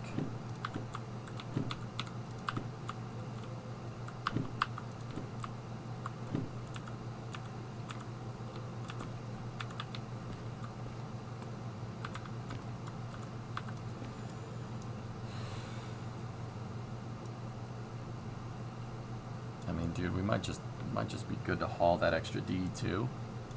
It might be good to just haul the DE2 up to the steel mill, so we could take the DE2 at the back of the train and just uncouple those cars. I mean, we don't have the remote, but it probably I kind of like that idea. That's a good idea. Because yeah, that's a logistics problem. Because I have steel mill cars that need to be at the front of the train and steel mill cars that are logistics haul. The logistics hauls always go at the back, guys. No tail heavy trains. Bad idea. I mean, but then again, there's going to be a locomotive at the steel mill anyway. So, there's usually a locomotive that parks there, so I'm going to pick it up at the end of this mission, Stuart. Yep. Okay. And keep in mind, guys, this isn't including missions that we might pick up at the steel mill. If we go to the steel mill and there's something that needs to go to goods factory, well, I'm going there anyway, so it might not be the worst idea.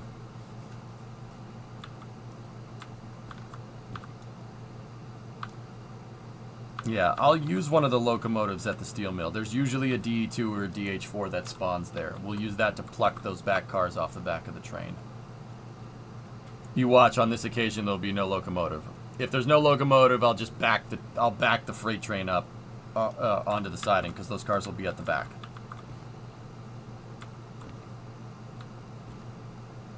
We have to uncouple the front locomotives first, park those, recouple the locomotives to the train, pull the entire train through, and then pluck those cars off, or back the entire train up there. Note that over a certain maintenance payout threshold, you can accept new jobs, as you found out the other day.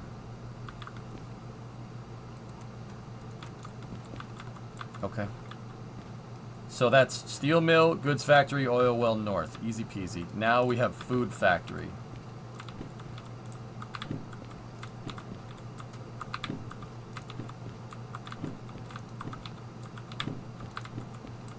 Let's look at what we got. 578 tons. That needs to go over here. More towards the front. That's 495. It needs to go right there. 44 logistics hall.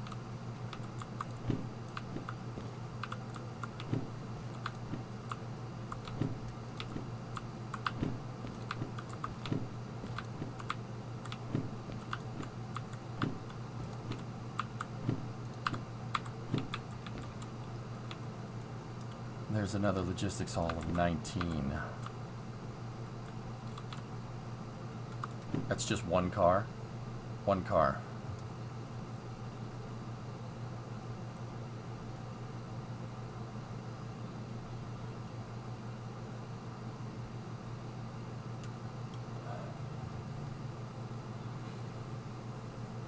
I don't know if that's worth it for food factory.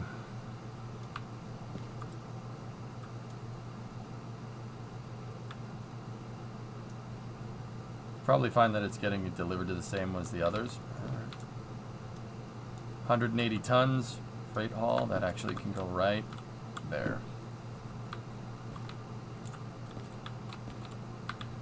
Okay. After that, we go to the machine factory. We have these two missions here. AAG tooling at 480 tons, which means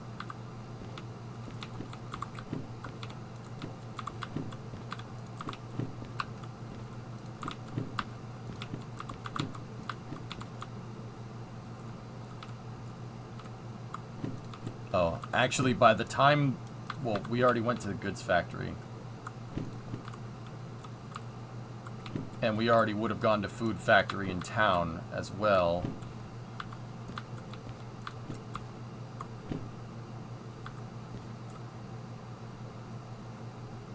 So these need to go up here. No.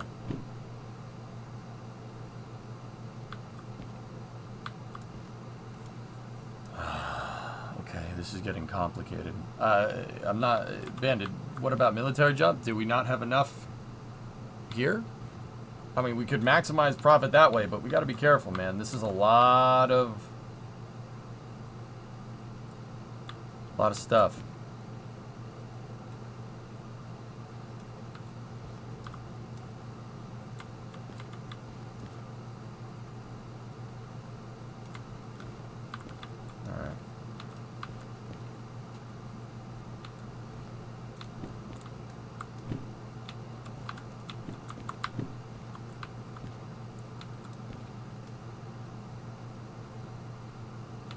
So this is proposing a little bit of an issue here. All of these, goods factory in town, food factory in town, those are on the back of the train.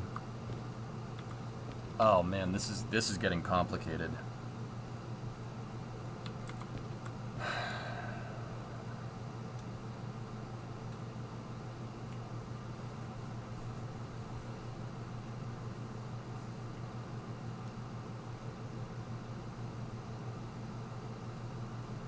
Yeah, they'll be delivered, drummer. I know, but where does the machine factory stuff go in the consist if we have to deliver this all first? Remember, food factory in town there is not a big deal. Actually, goods factory, food factory town stuff needs to be. It's gonna screw with the weight distribution on the train just a little bit, but this needs to be right here, and that needs to be right there. And then the goods factory stuff needs to go by weight here.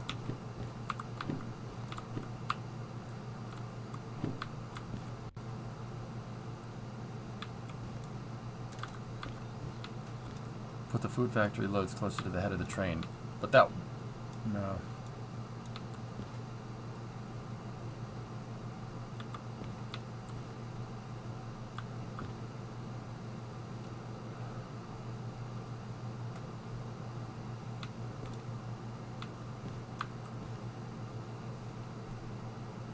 Why do you not want a back heavy train? Peep, if we're going down a hill and the cars at the back are pushing on the couplers and you bind up a coupler, the train derails. It'll basically, the train will turn into an accordion. Yeah, gotta be careful.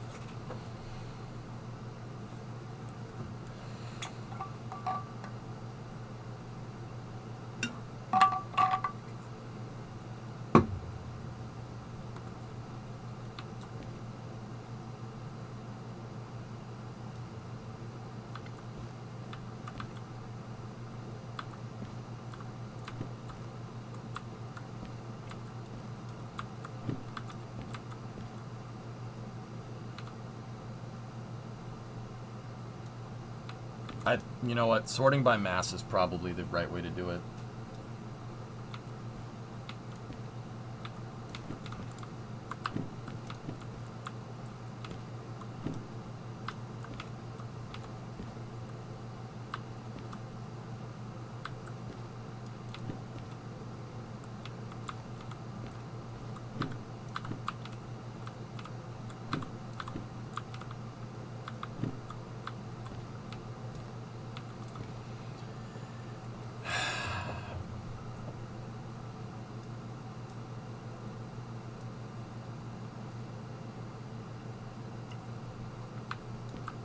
Yeah, we got to do it that way. So we're gonna have to. We're basically gonna have to send it. We have to move it by mass, guys. Especially when we're moving the entire freaking train, has to be done by mass. Like even these ones here with Harbor and Town and stuff, I'm still not too happy about, but.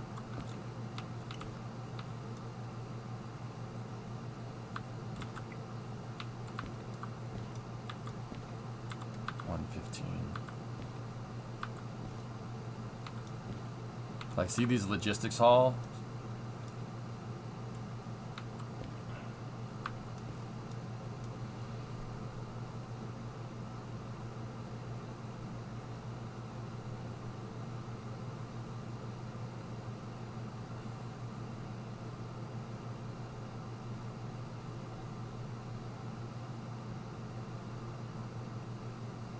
I mean, there's going to be locomotives there, Tessa, so that's why I'm not doing it.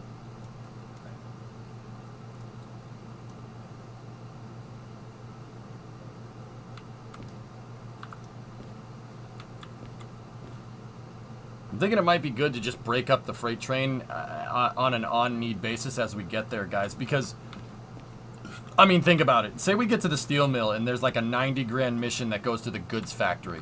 Now we're, you know, now that'd screw up any organization that I had anyway. So I think by mass is the way to go. So let's just sort these suckers out by mass and send it that way. I think that's a much better solution. Yeah, we'll just work through as we get to it. I'm not sure about that one car logistic haul. That's probably not worth it, considering. So I think I'm going to put that on my, no. I mean, even these flat car logistics hauls to the food factory. I mean, the margins are too low. But then again, you know, if we're going there... By mass, it should be mass per wagon, not mass per job.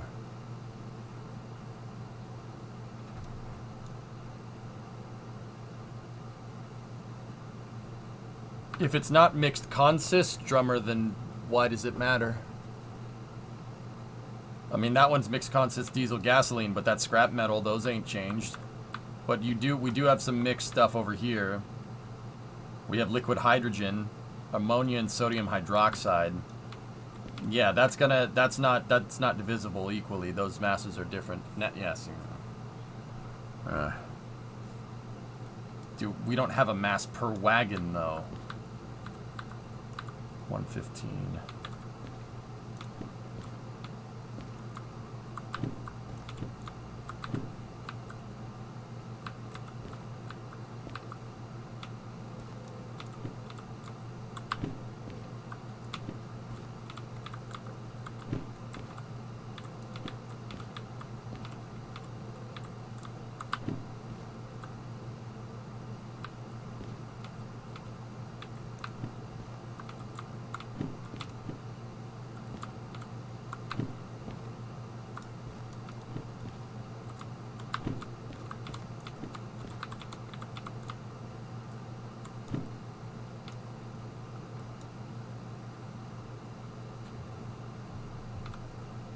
The amount of cars, your mass per wagon in a way.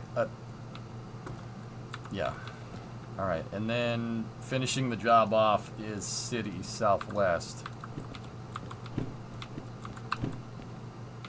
362, 252, 175. How much mass is this train right now?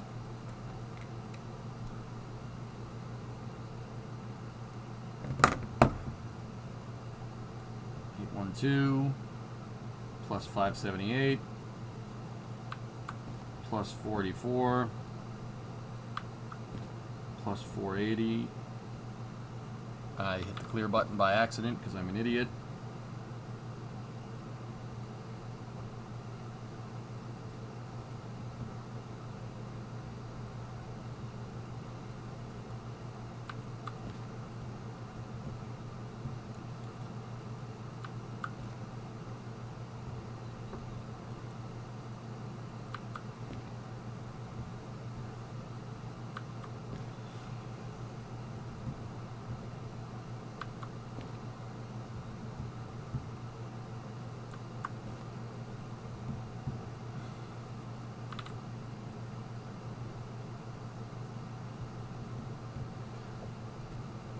$6,000 tons.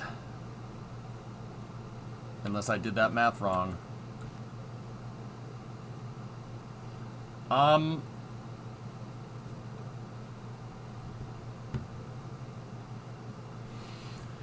Four D6s can't move this. No way that is 6,000 tons. Okay, 812 plus 578 plus 484 plus 480 plus 495 plus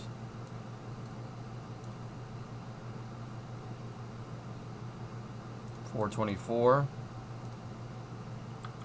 plus 271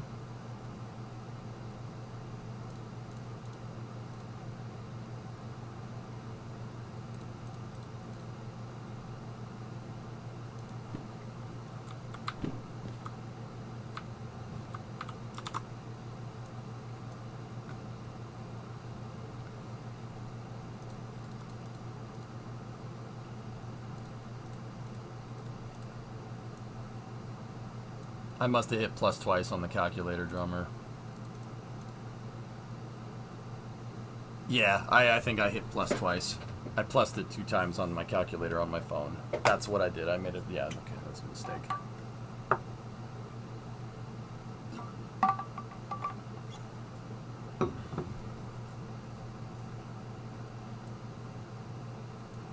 $4,000.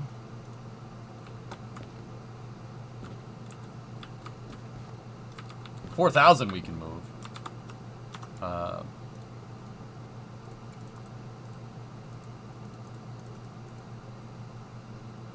Yeah, four D6s. Actually, 3 D6s would be enough. I think this is what we'll move, dudes. We could go to City Southwest, but I think picking up... We got to take into account some extra slack. Take into account some extra slack that we need because we'll be picking up missions as we go. No, I don't think so, Keen.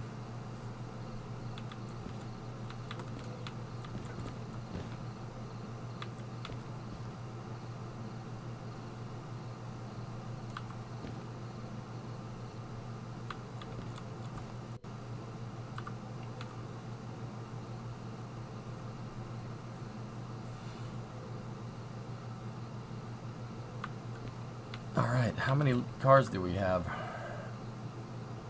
That's a lot of cars.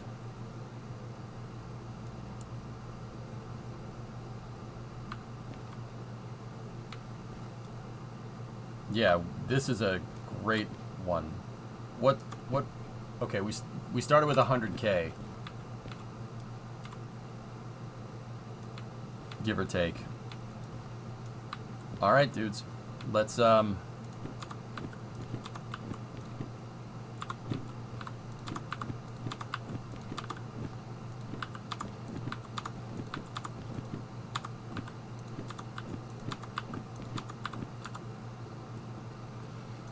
put the wallet up there.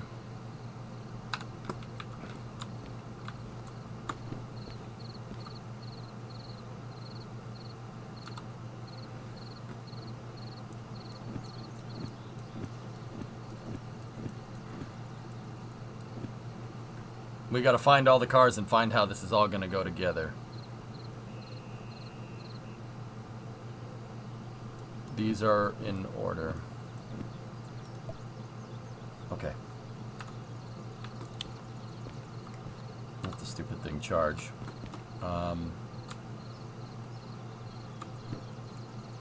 HBFH20.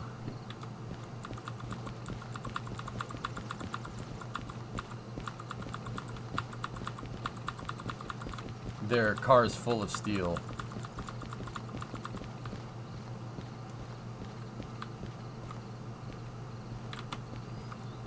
It's a long consist of cars full of steel.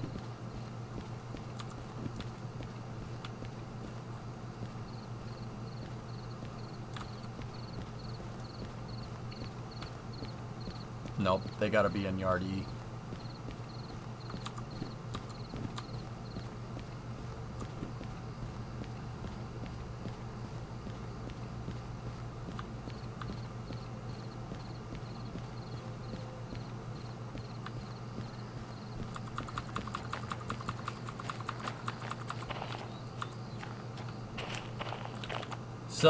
Build them through E, maybe?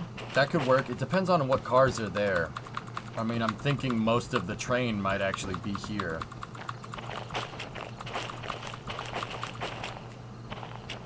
FH20 is what we're looking for. Yep, there it is. Okay. That's where the first one is. It's in E. FH14 is a freight haul of gasoline. Right next to it. Well, that's easy. What about 34? FH34.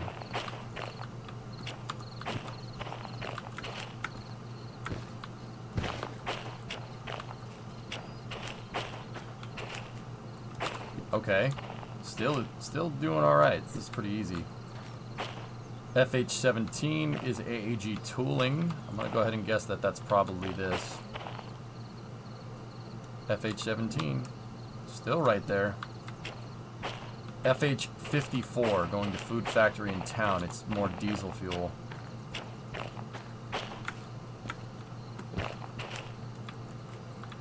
That's not here. Use Notepad to write down what goes where. Alright. I will use a notepad.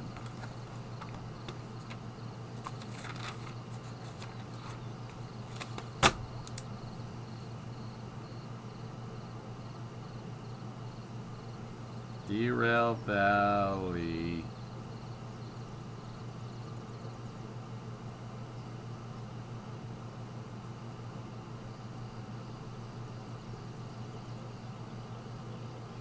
Okay, so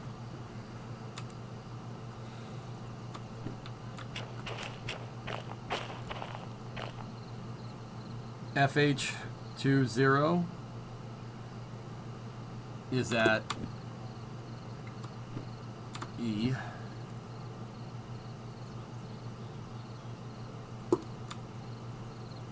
FH14 is here.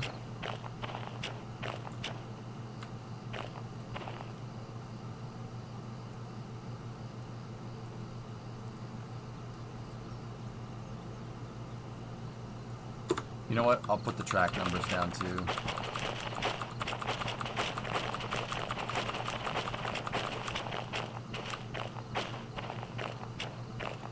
Actually, if you build up on E back to front, sub is right. Just keep backing up the loads onto the consist there. Yeah, staging on the center track is actually not the worst idea. So find the lightest cars, put them on the center track, and just keep pushing them down the line, right? And then I can just grab one, back it up, grab another one, back it up, right? Right, that's the idea. Yeah, okay, cool.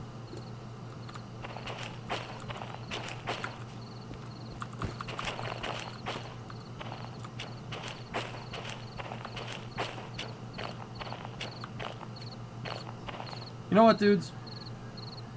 I was gonna say, we could just grab the stuff. It's not that big a deal.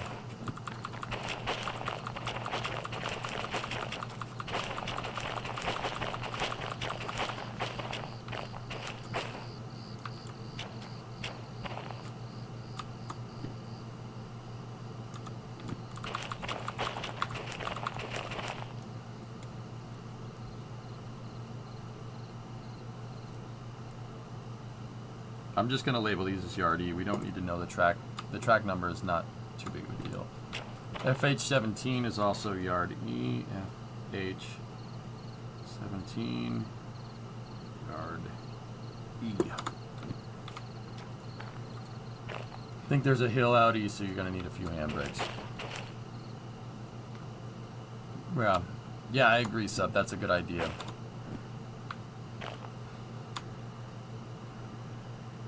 .54.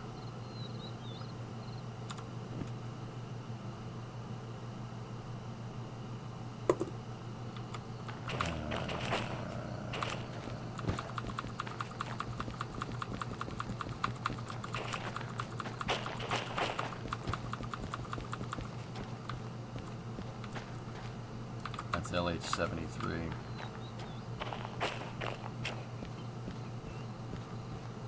Nope.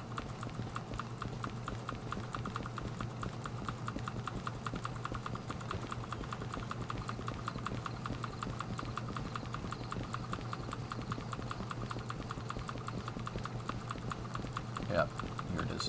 Which one of these?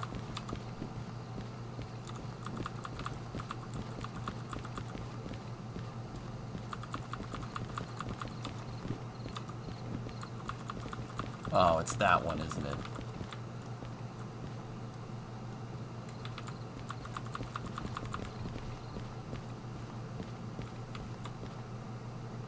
Nope. Oh, thank God. FH54 is at Yard G. Or D, okay.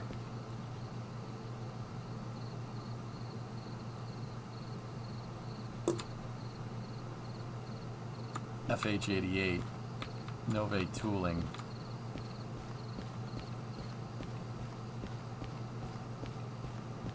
This is, that's 89.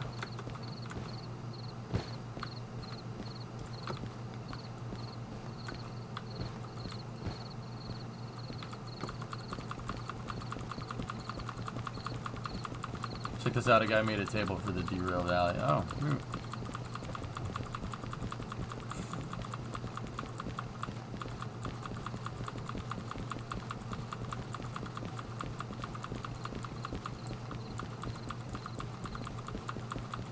There's the Traeger.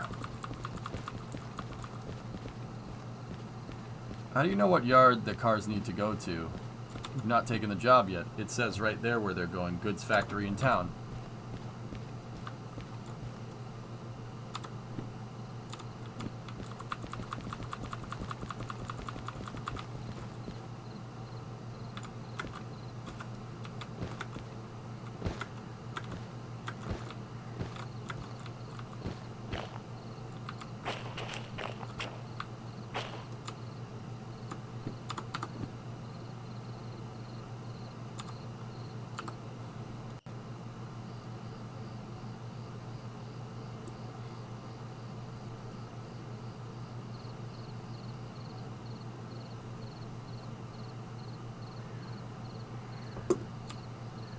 This is one of them.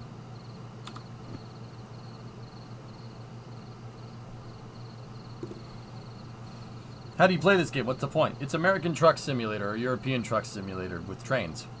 I'm figuring out what cargo I need for all these missions. We still need to find FH-88.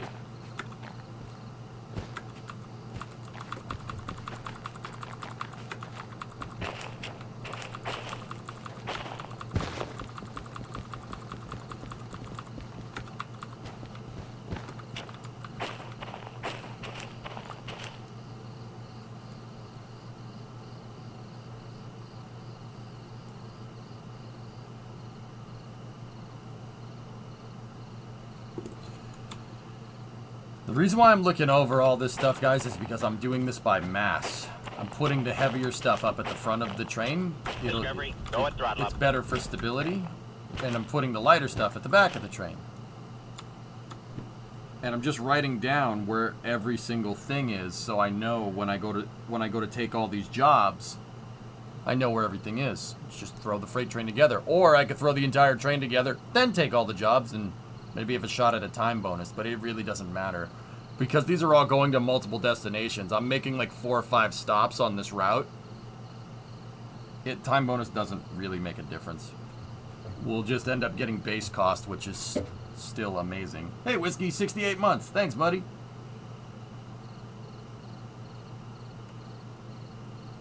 Yeah, Keen, that's a really good point. Might as well accept. Yeah. Yeah, that's a good point, dude.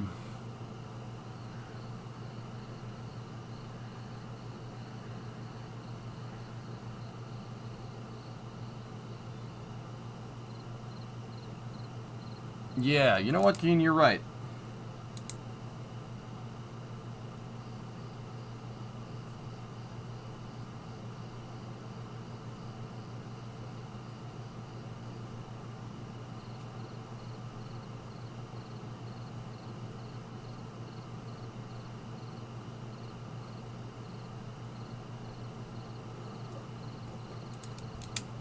Yeah, I don't need to write it down. Yeah, we don't need to worry about the time bonus. Sorry, I was still thinking from a time bonus mindset.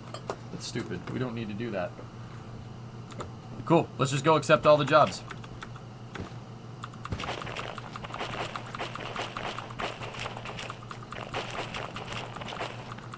Is sandbox the best way to learn the game? I did one play in sandbox failures the first day I got the game just to see what was going on.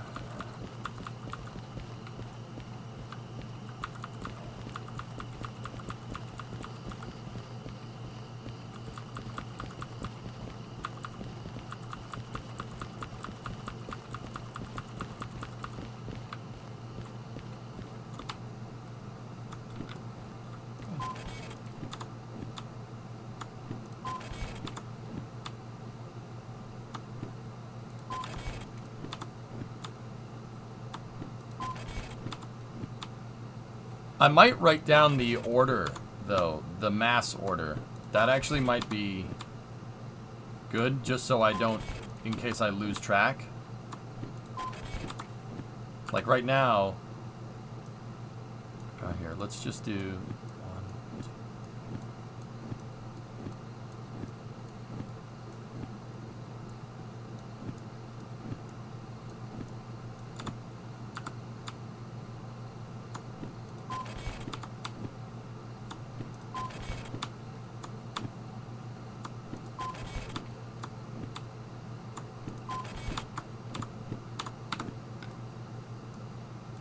Yeah, I could just keep track of stuff with the backpack.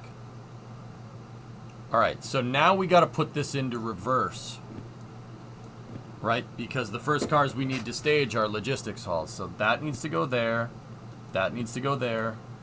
That's going there. That's going there. That's going there. That's going there. That's going there. Alright. 17 is the first one we gotta pull when we start using these ones. When we start grabbing these missions, fellas. Okay? LH50 is the first one.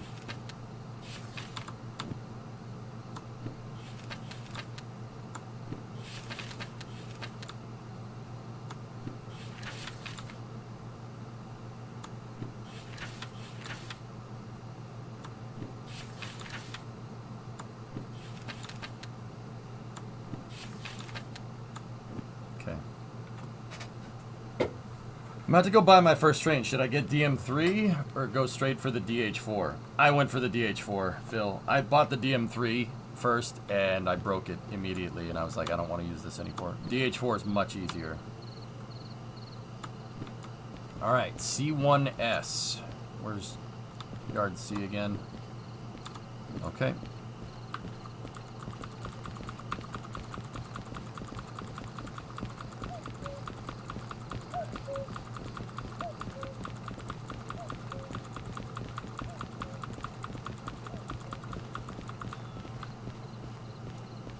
Cars are down there.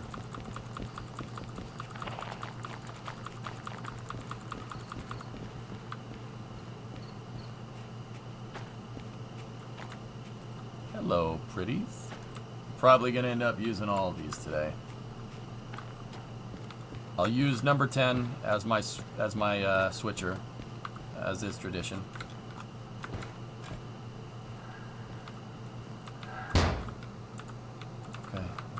Get to work. Master electric's on. Traction motor engaged. Starter motor circuit is on.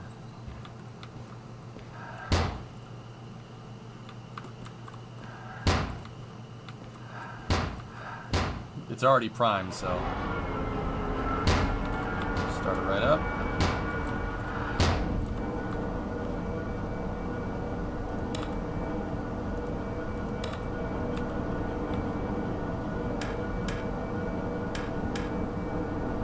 Okay.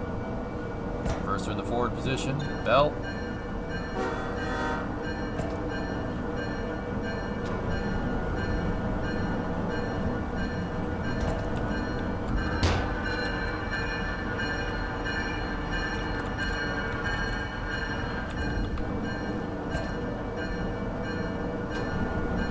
Do you put yourself on a speed limit with these cars? I wouldn't go fast with a freight train. With a train this big, Bandit, I wouldn't go over 40. Seriously, it's just you have too much mass behind you. If you lose control, the results will be catastrophic.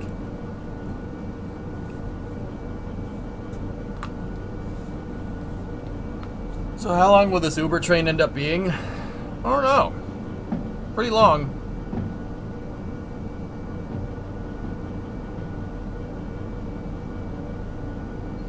Can't pull too hard on this either, or else the chain can break, especially if you're going around a corner.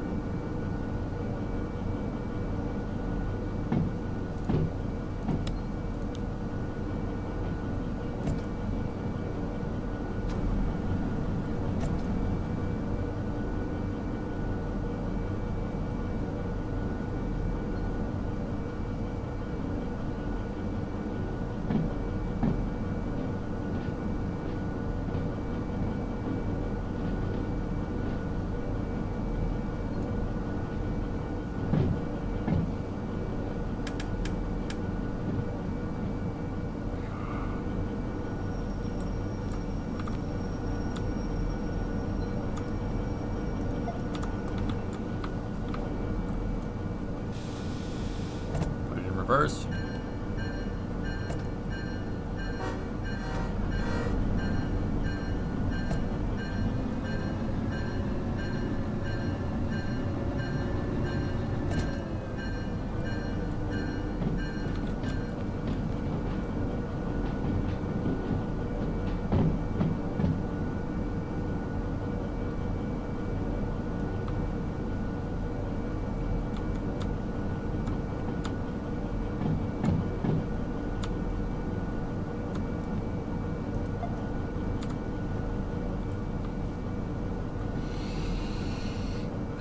We gotta focus, man. This is gonna be a big freaking train.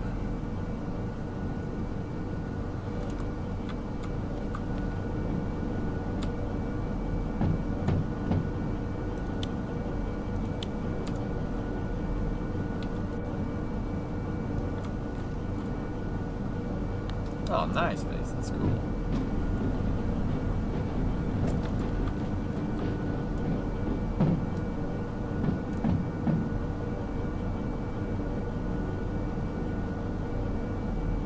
Great job with great pay. The only problem is you're on call 24/7. Yeah.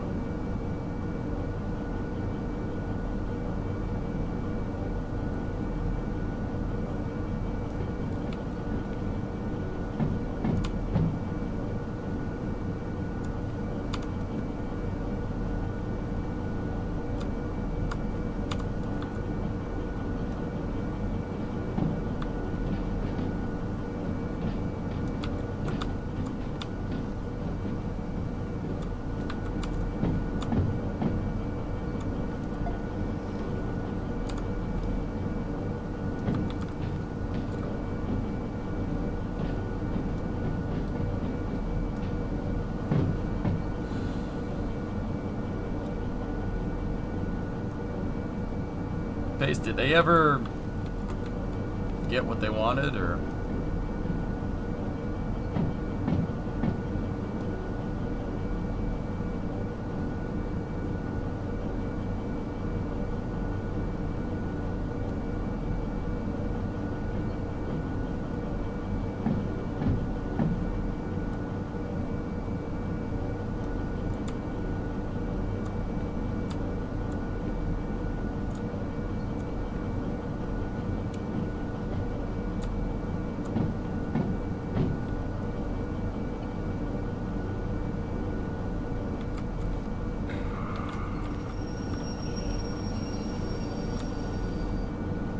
So these cars are here.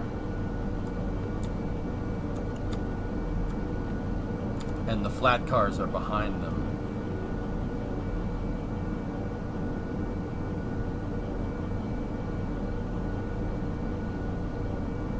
We gotta go at them from the other side.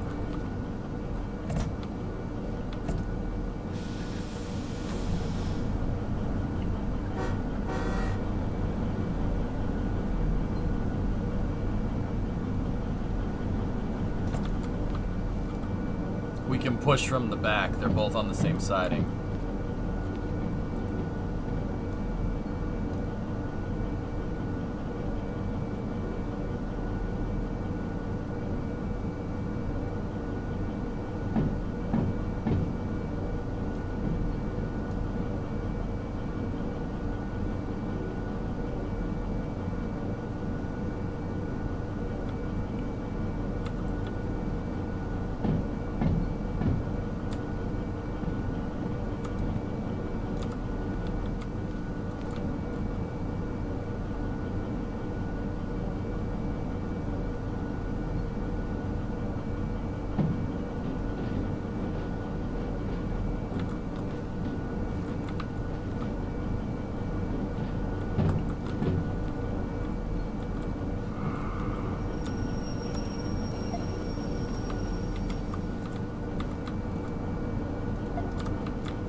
Fresh air.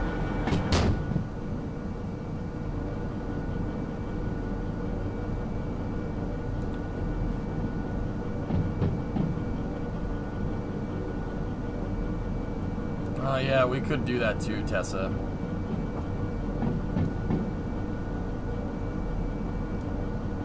Yeah, we could have done that too. I forgot. Yeah, I forgot the Y was there.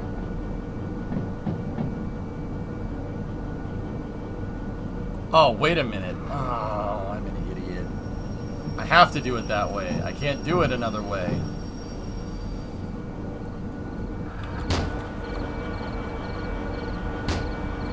Because this will end up with the engine at the back. I had it right the first time. That's not good. I'm overthinking it, and that's not okay. We shouldn't be overthinking this already.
Occasionally.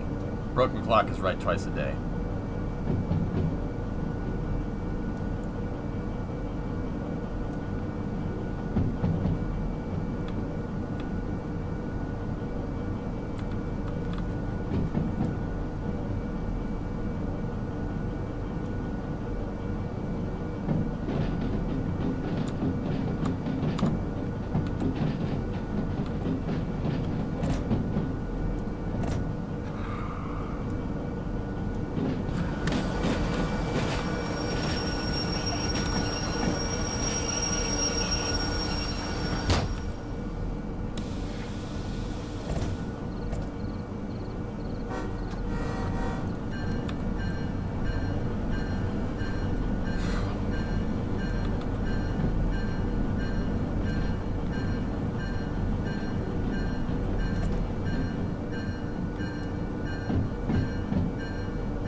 Yeah, this is an espresso machine.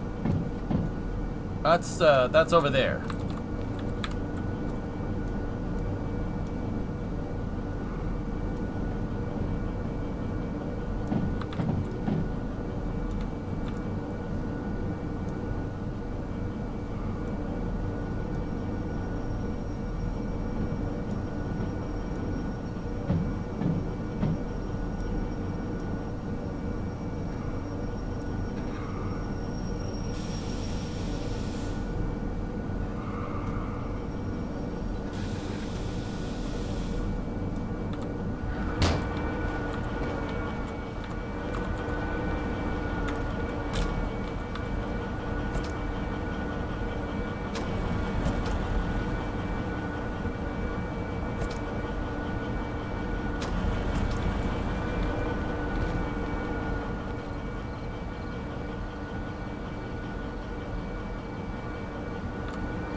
Okay, pneumatic systems are on.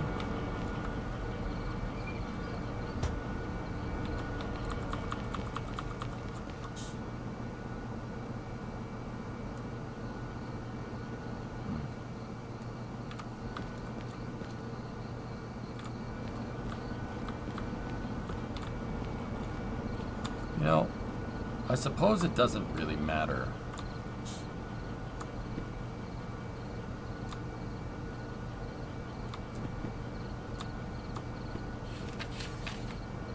Oh, that's going to the machine factory. It does matter. That's why I wanted to push these, Tessa. Because the car carriers shouldn't be attached to the flat cars. Pushing the whole thing over there is going to put the train all out of order. But then again, I said it... As long as all the lighter stuff kind of stays towards the back, it's not that big of a deal.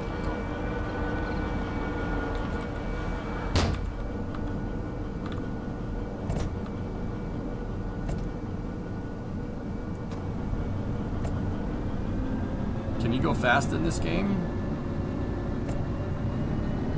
You can go fast.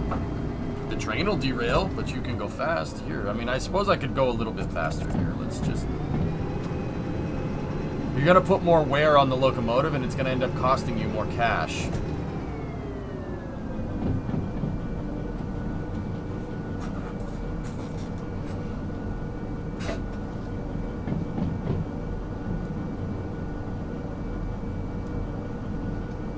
I don't know, Hooded. Yeah, I'm not sure.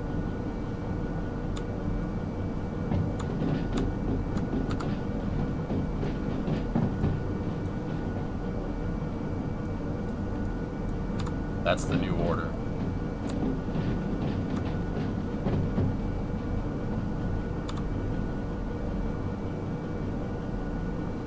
There's no high-speed trains, I don't think.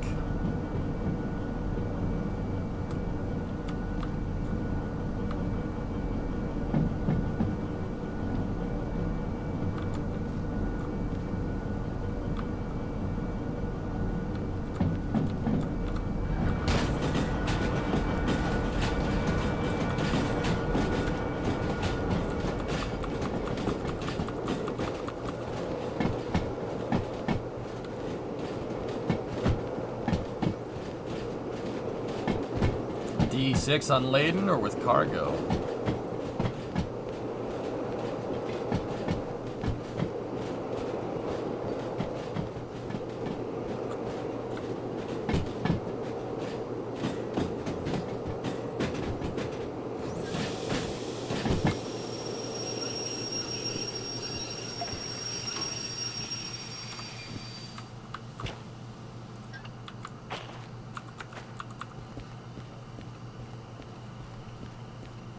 African, not European. Ah, yeah.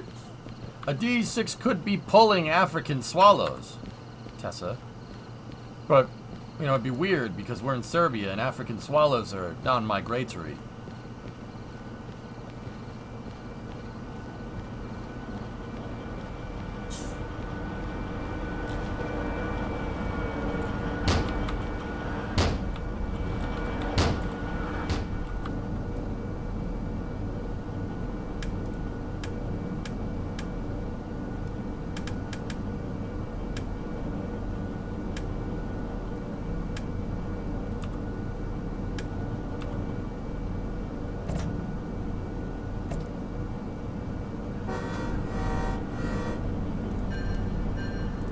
Is mayonnaise an instrument? No, Patrick. Mayonnaise is not an instrument. Horseradish is not an instrument either.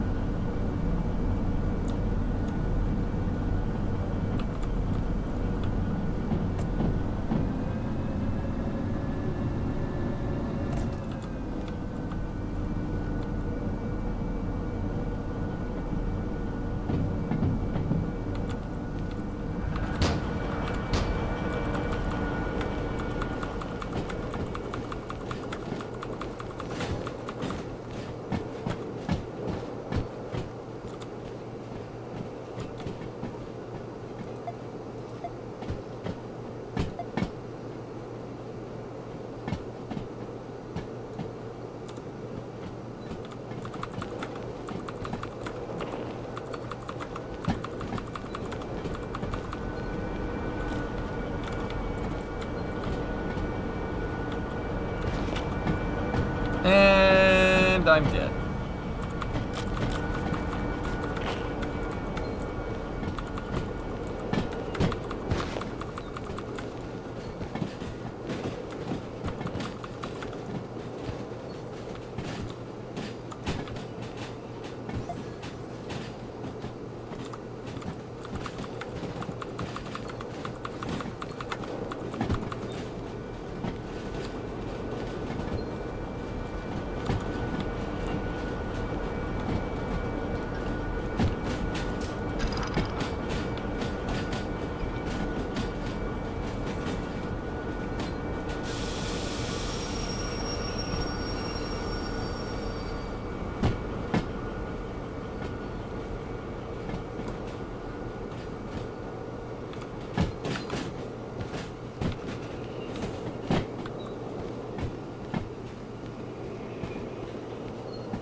Bucket, we're going to be doing a lot of that.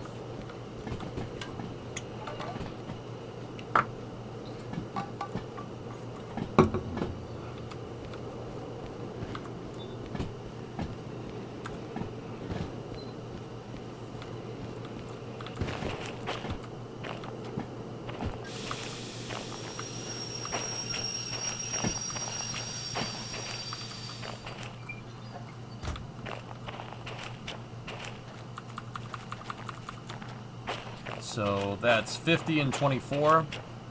The next consist is G2S, or it's on G2.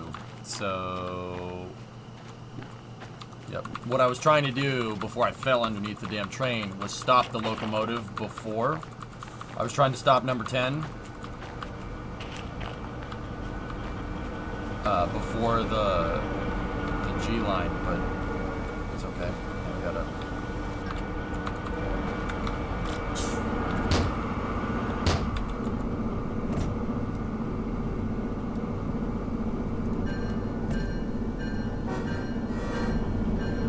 But I stopped a little bit too late. Yeah, I know, CalStar. I actually played Tony Bennett to start the stream today, dude. It was a live version of one of his songs, so I'm pretty sure it won't get picked up on the VODs. But even if it mutes the VOD, even if it mutes it, it's okay. I don't think anybody's gonna put up a fuss.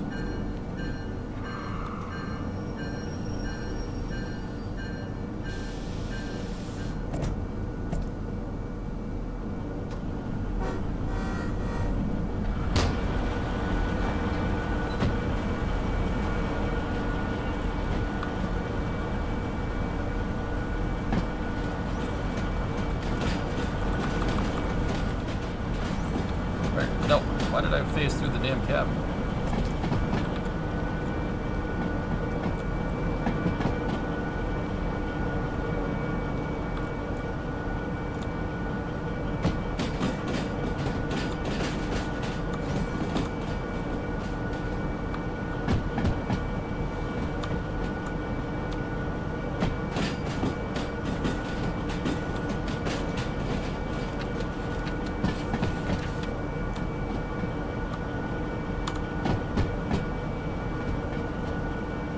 All good, CalStar. Don't worry about it.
Yep, I couldn't click on the thing in time. That's good.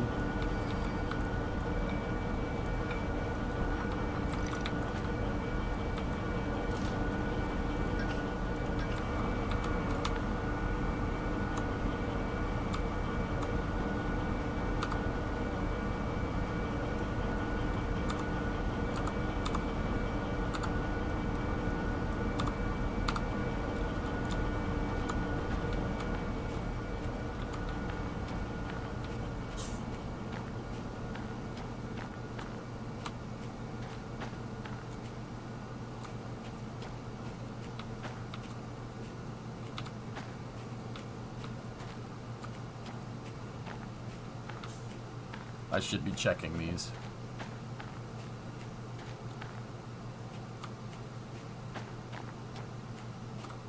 Okay. Mannix. I'm good.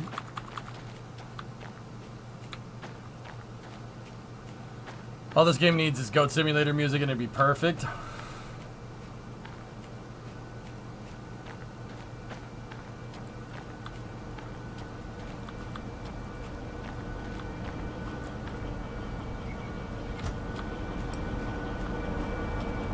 No bad Ewok.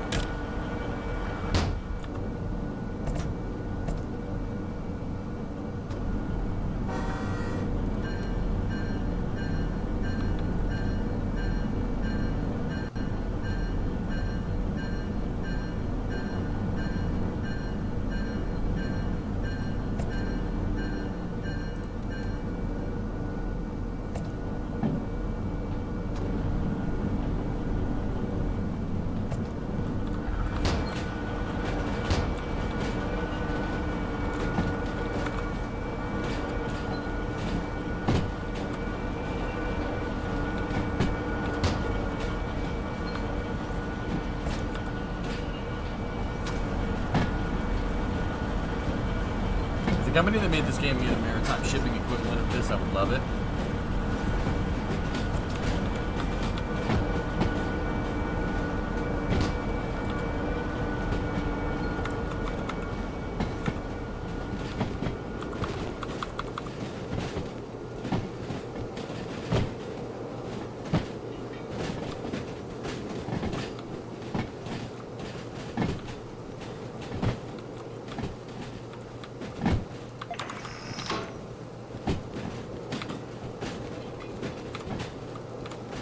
Come on.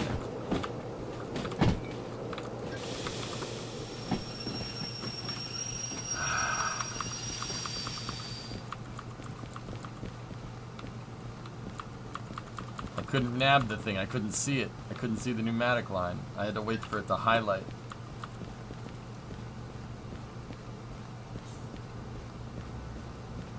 Or would hate it when you block up the Suez Canal.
You alright? You look tired.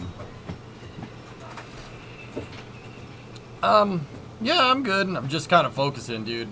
We have a 4,000-ton freight train that I'm assembling right now.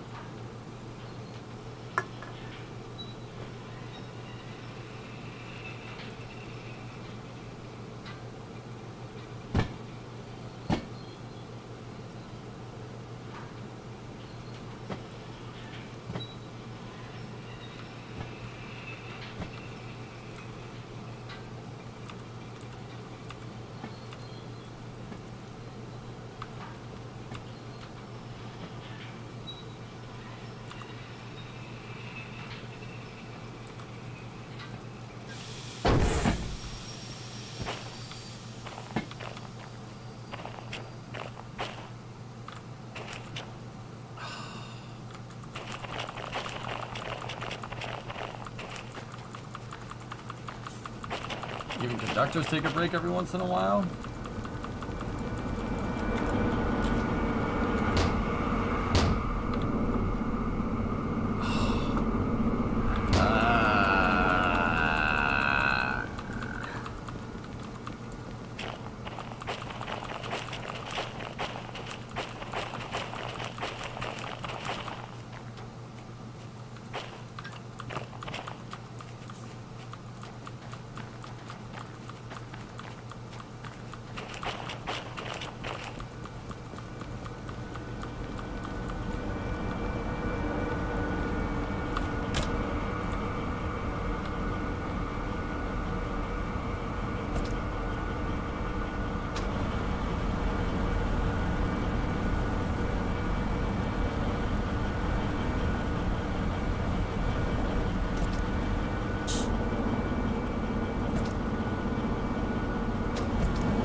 for sure, Impy.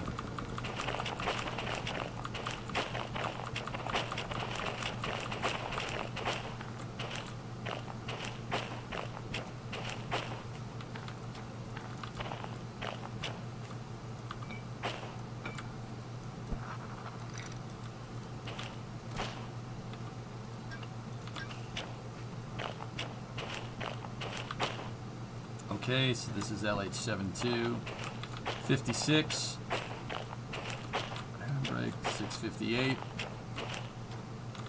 good, 70, good,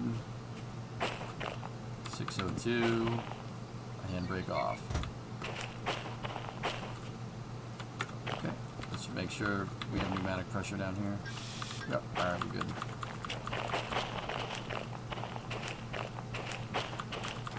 Dude, the logistics haul on this is already a ton of cars.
Help, I can't go up this hill. Every time I try, my traction motors blow up. You gotta be slow, dude. You're pulling too heavy of a train.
Now we gotta throw her in reverse.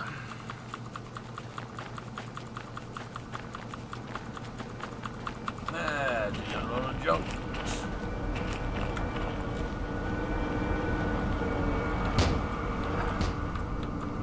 Just in time. Needles are diverging, brakes are released.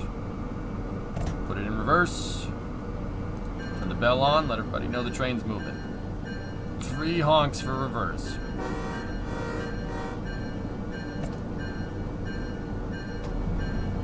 Boy, having a remote would really be handy here, huh?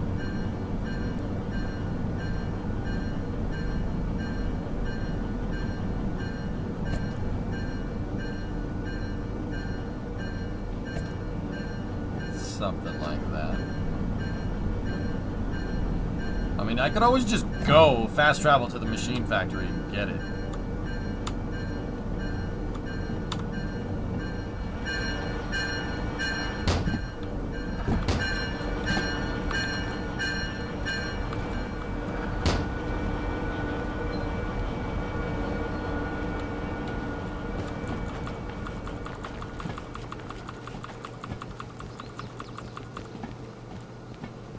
Crap, oh crap, oh crap, oh crap, running. Yep.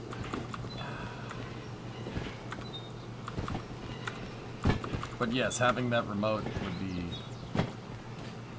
actually pretty nice.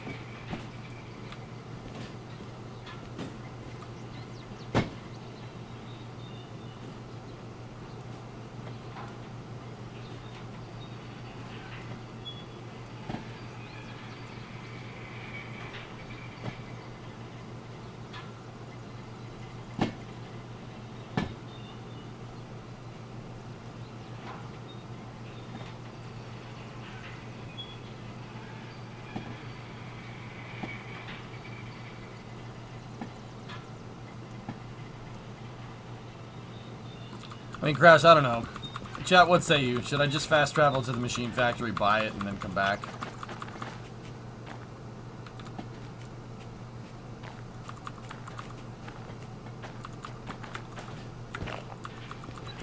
I would prefer to not fast travel stuff around. I don't like fast traveling in games.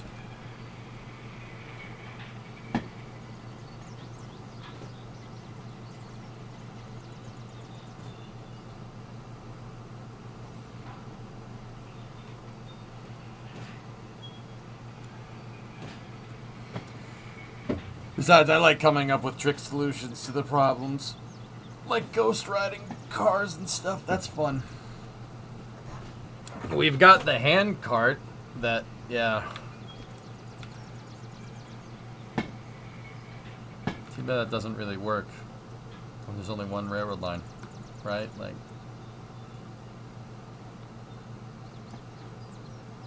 no.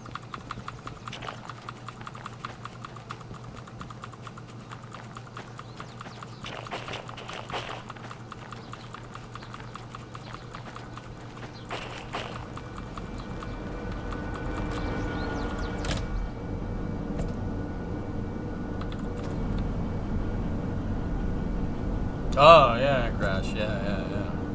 Yeah, that's, maybe.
From Steam Reviews, EJ. With 20 plus years of experience driving trains in real life, I have to say this is the only train sim that is just as frustrating as shunting cars is in real life.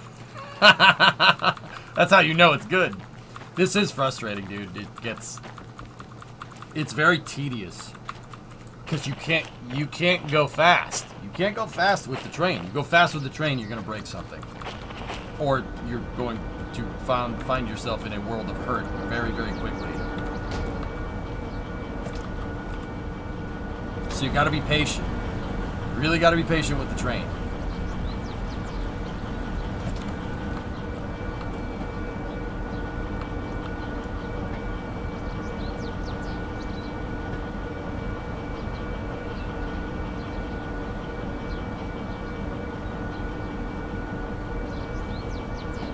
we go. Car's tension.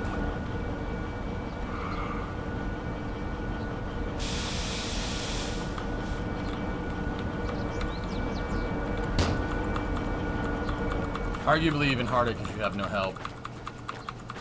Yeah, moving this big of a consist would not be a one-man job.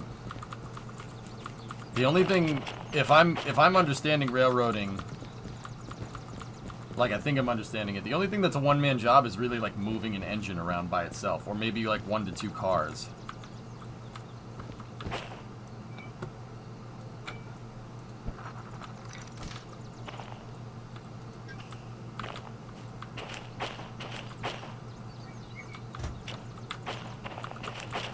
Off topic, do you think Perez will get the bag because of the shunt in FP1? I don't think they'll do it just yet, Mr. Failure, Miss Failures, excuse me. I don't think they'll do it just yet. Sorry, I was thinking about Mr. Ricardo, that's why I said Mr. Apologies. Yeah, I think if he doesn't shore up by the end of the season, he gets the boot. I think Danny's gonna take his spot. But then again, guys, like, I like Ricardo. I think he's a good driver. He just, that guy literally has the worst luck in Formula One. Like, the worst luck.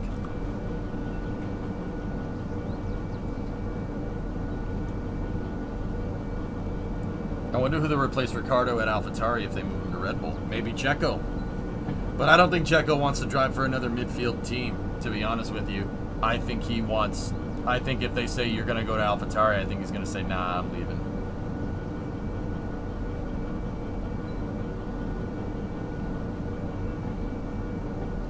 Weber, yeah.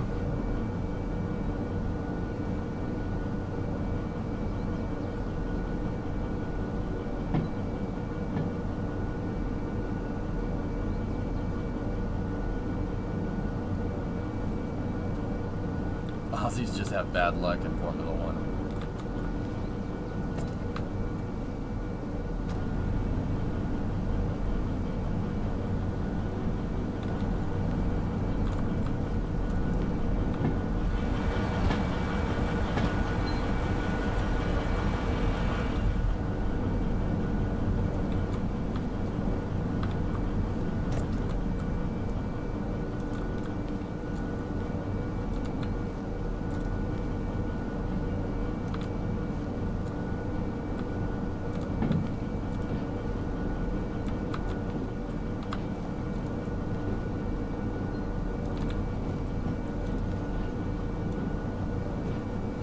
Maybe an IndyCar stint.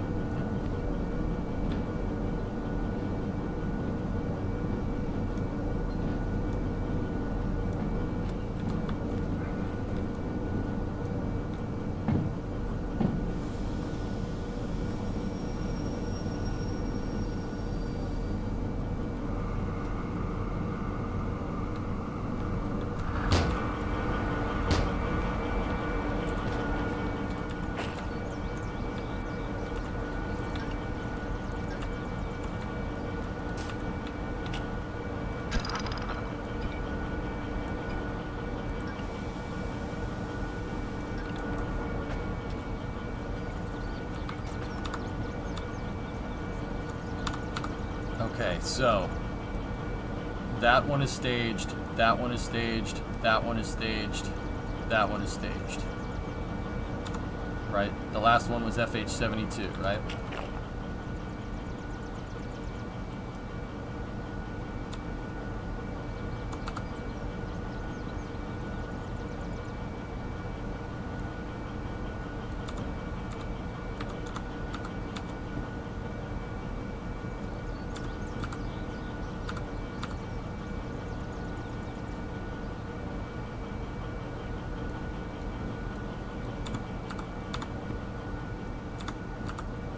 Okay, they're backwards. This one is those flat cars that are back there. All right. That one's there. 73, 72, 24, and 50. Okay, cool. Now we need that one, that one, that one, that one. And then it's reversed. 1, 2, 3, and then that's the front of the train. But because we're staging backwards, it has to be reversed.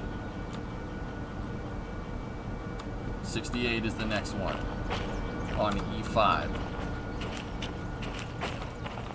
Oh, well, that's easy.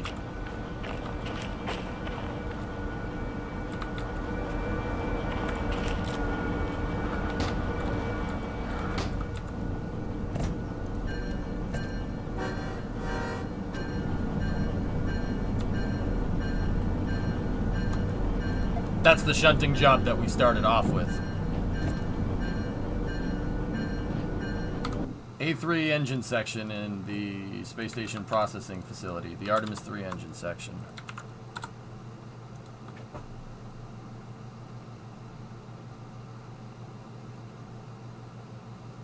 Cool.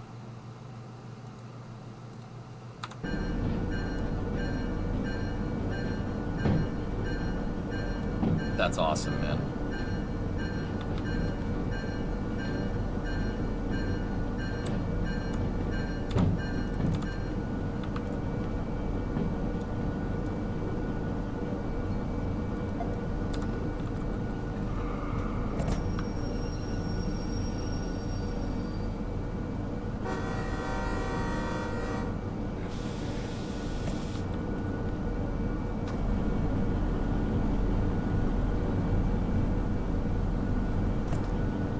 Hey Forge, what's up, dude?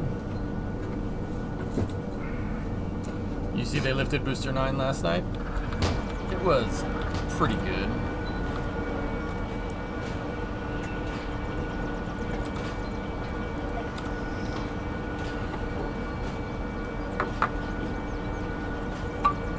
I'm putting together here a 4,000 ton freight train.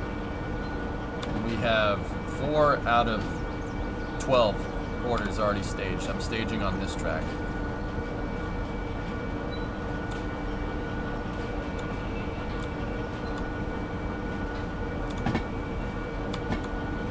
E2.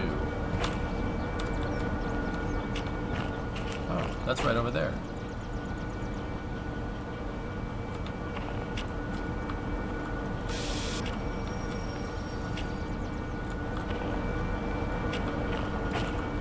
Now for the next task, launch it into orbit.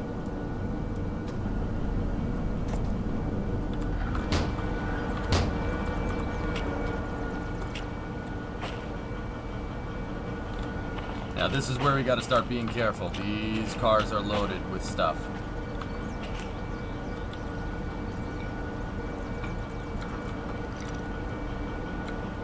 All the cars that we've moved in the consist have been empty. This one is carrying the load indicator for Boomy. What does it have? Diesel. 26,000 kilograms of diesel. How many locos are you going to use? 4 D6s, I think.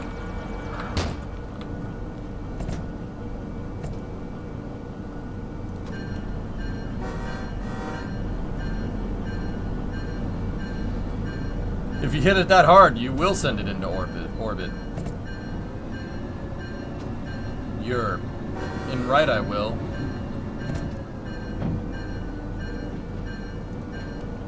Do it? I already did it last time I played, Rojo. I don't want to do it again, man.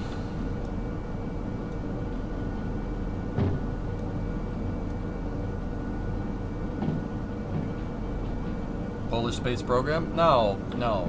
No Polish space program. Poland cannot into space. What's wrong with you? Yeah, I booped a car carrying crude oil a little too hard, and it caught on fire. That is the only accident that I've had since the first day that I played the game. Except derailing the hand cart, but that doesn't count. Hey, Honorby, rocket-propelled passenger trains. That's what we need.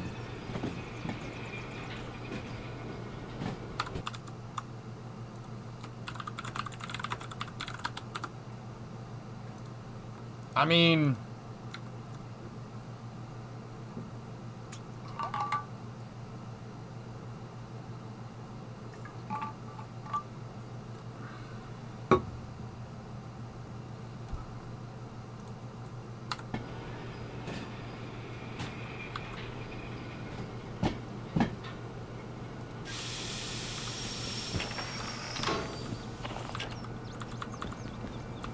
yes, but that with more.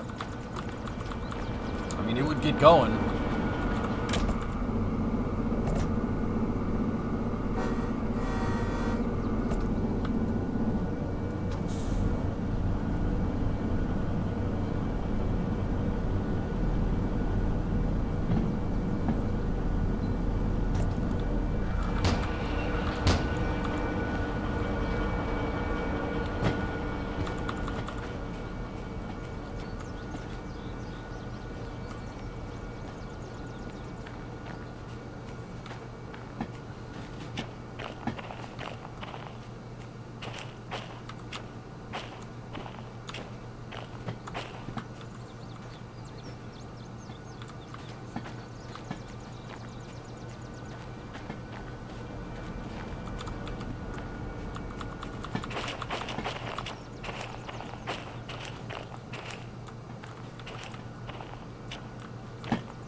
It went to space, Klavic. Your tanks are leaking stuff? No.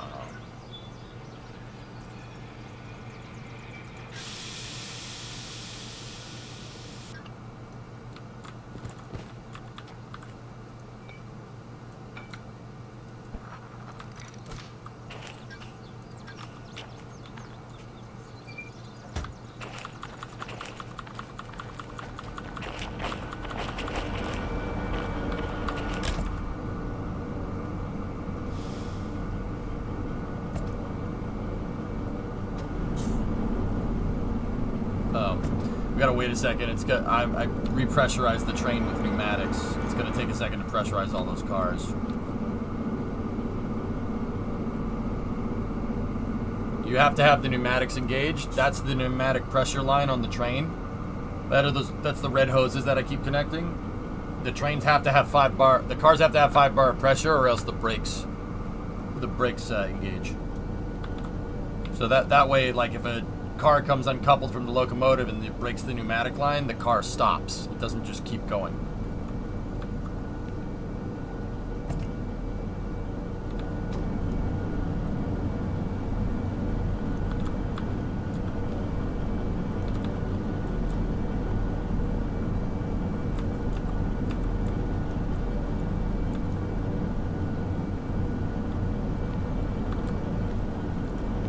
Wicked smart brake design.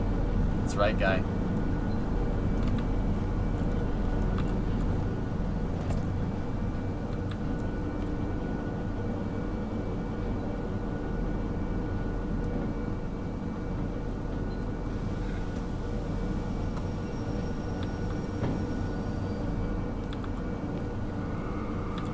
Poland can into space. There's Miroslav Kamizuski and Zenon Jankowski.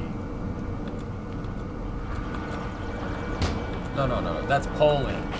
That's Poland with a D. Poland. Poland cannot into space.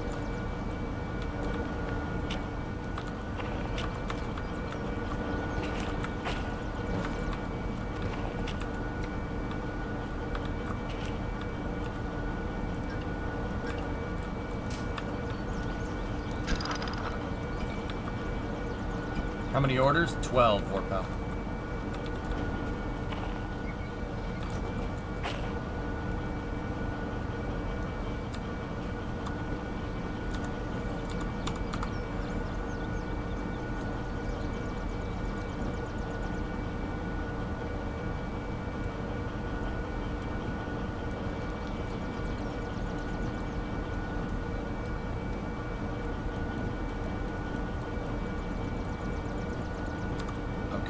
Next one is FH33. That's on E2. And then the one after that is on E11.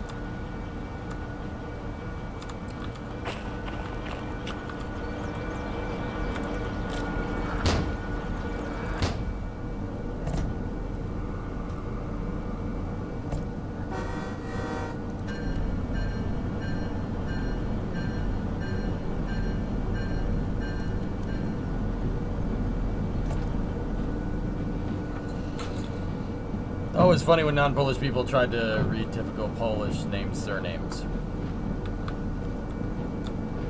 Hubert, I got an idea. You know what we should do? We should just put as many consonants into your name as possible.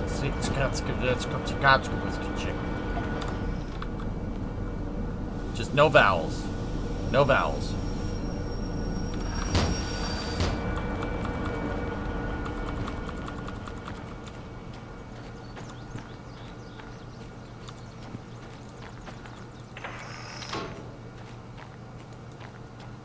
See, my name is of Italian origin. It's the opposite of that. It's all vowels. It's like you know, differences.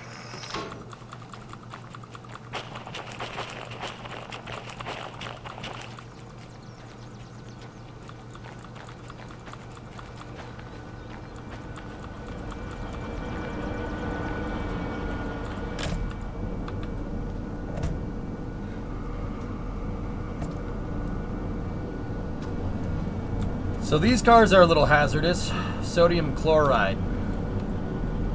Yeah, we gotta be careful with that.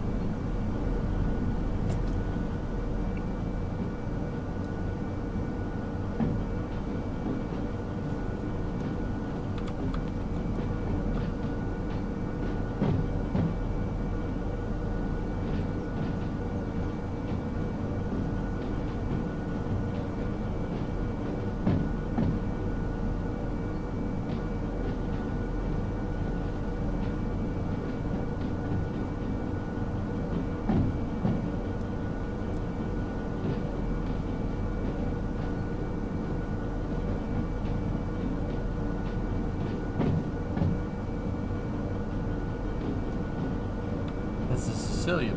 What's a vowel? Don't worry about it. You ever get to all nuclear stuff? You gotta get Mil 3, Jim. That's what I'm trying to save up for. You gotta get the military 3 stuff, and then you can haul nuclear waste. It's pretty cool.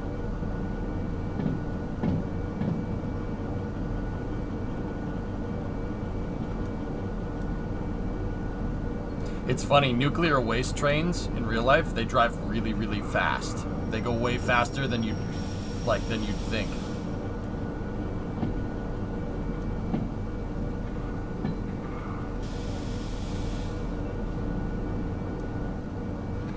The reason why they go fast is because they don't want anybody catching up to them. They don't want anybody snooping around. They don't want anybody catching up. They don't want anybody knowing where the train is. They don't want anybody doing nothing. That's why. Like, there's videos of them on YouTube of nuclear waste trains. It's like 2 to 3 cars, and they go really, really quick. They don't want anybody snooping around because it's nuclear, it's spent nuclear fuel.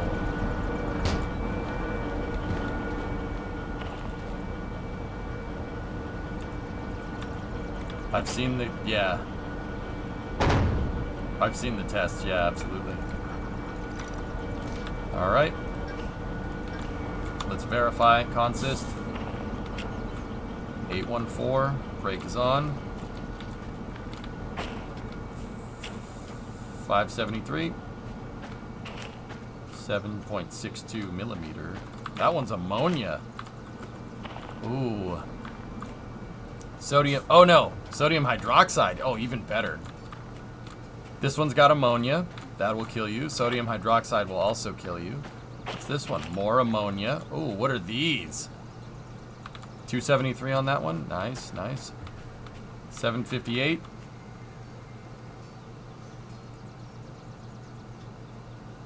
Liquid hydrogen. 314. So it's pi. 038. Consist verified.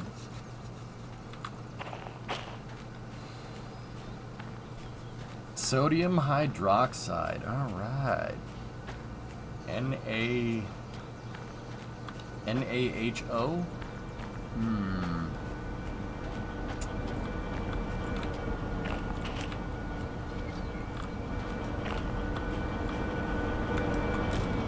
Doesn't it leak? If it's stored at high pressure inside of a really thick tank, of course, it's fine.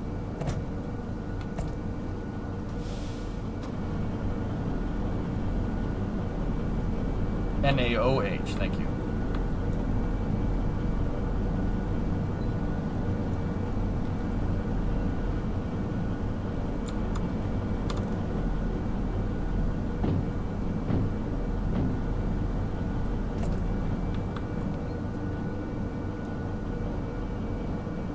Did somebody say my name?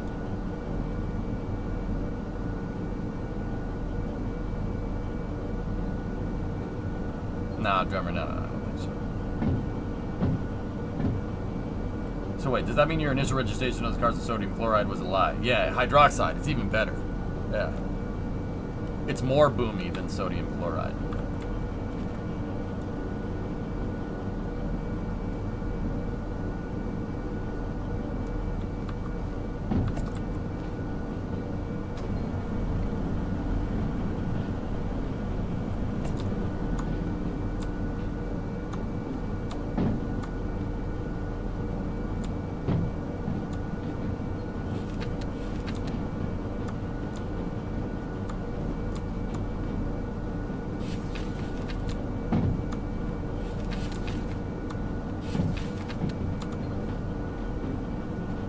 Giggity, what's up, man?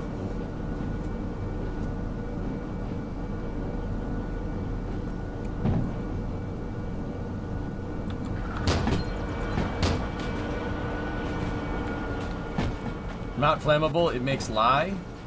Stop lying. Did anyone make a nuclear-powered train? Only in theory, Rod, but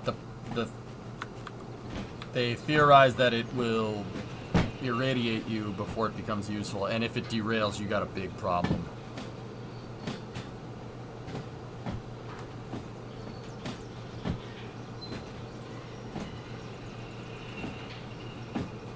Nah, I'm good, Buck.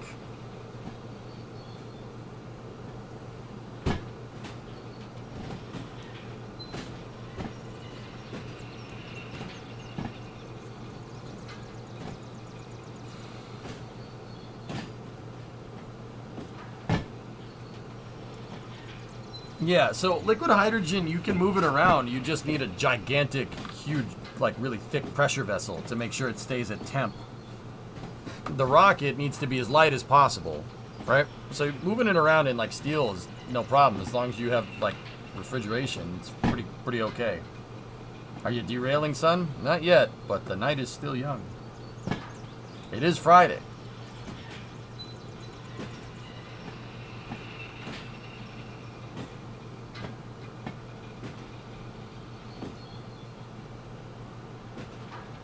Today is a Friday in California.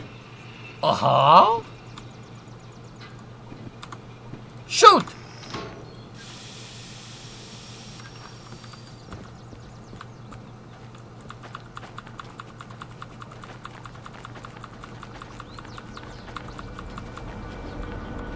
Yep.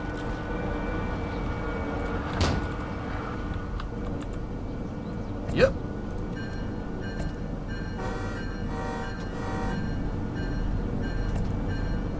Did I throw the switch? Discovery, go and throttle up. Or did I just catch a case of the stupid? Giggity Boo, give the sub to Rapid Fred. I did throw the switch. God damn, I'm good at this.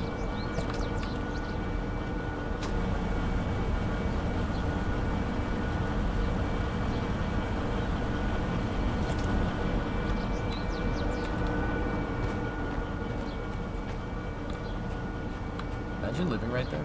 That'd be awesome. Actually, I'd rather that one.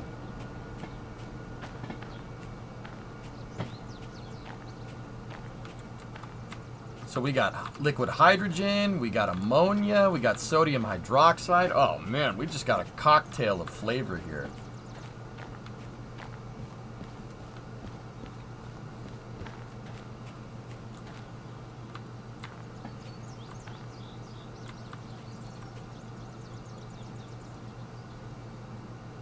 take all the DE6s, will it spawn more? It should. Red, stop beeping at me. I'm not sure if there's a finite amount of locomotives on the map. But then again, some of the locomotives that I've used in the past, like my original DE2 that we used, 003, I haven't seen it since.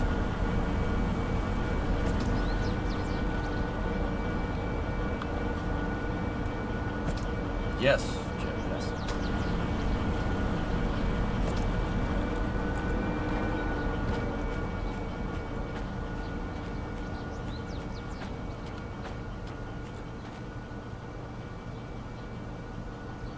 If you leave a yard for a while when locomotives are fixed, they will respawn. If a loco's fully fixed up, it may despawn.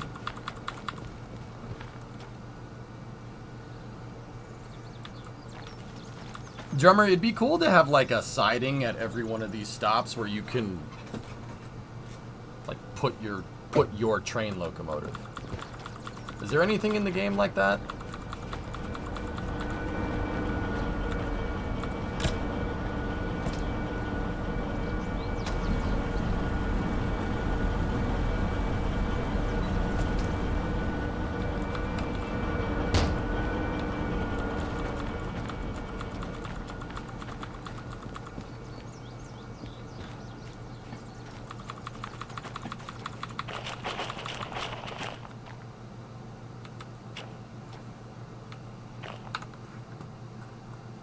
This.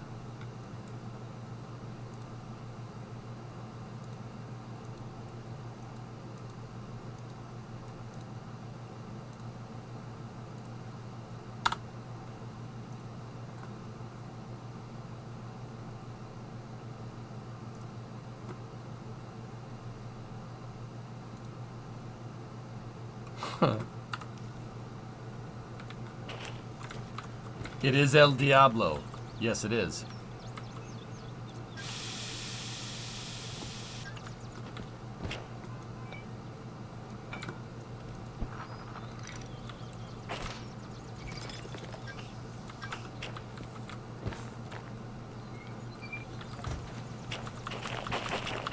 Yeah, number 10.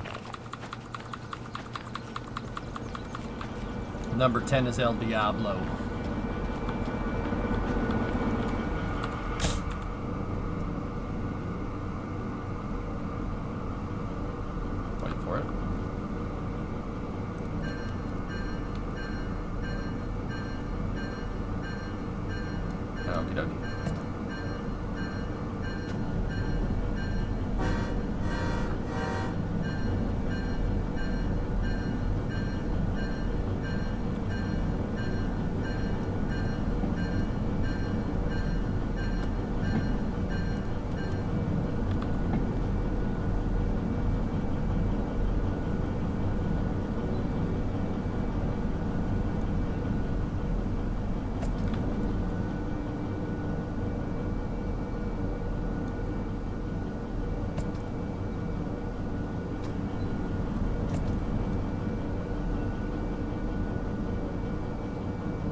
El Diablo. It's Spanish for the Diablo.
far.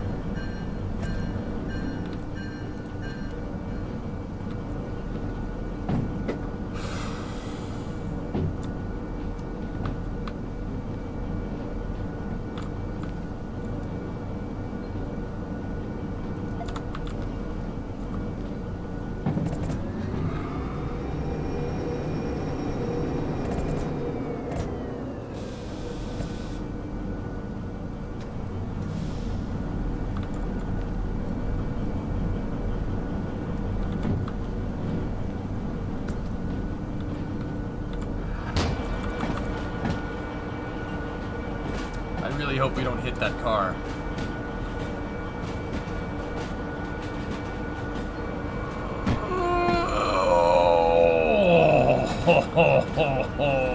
Okay, you gotta be careful of that.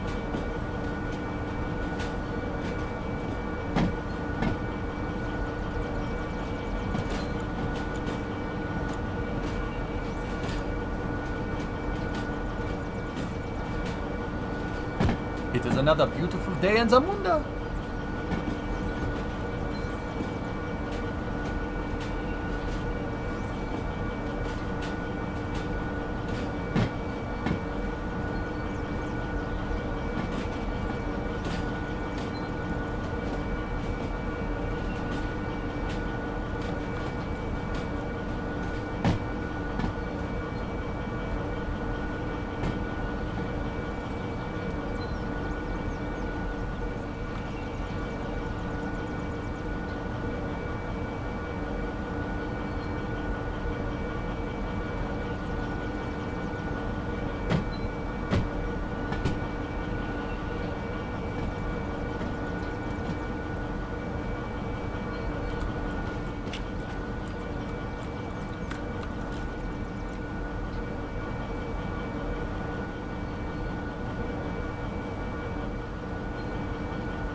Ow! Car's fine.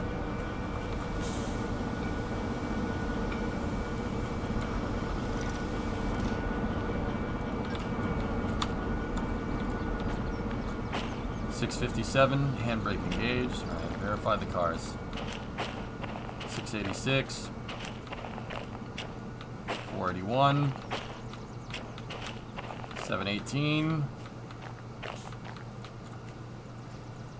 650, 931, 875, 805, 603. Consist verified. Fun and good luck. You're off to see Oppenheimer. Nice. I'm gonna see it this weekend, dude.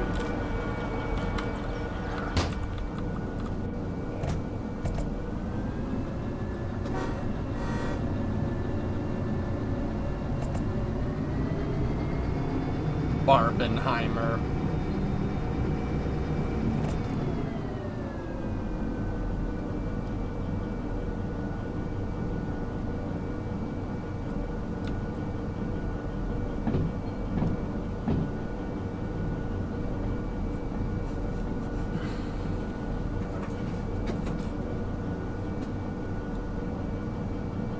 Barbenheimer. No. Oppie. Barbenheimer. Yeah, Gizmo, I hope this ends well.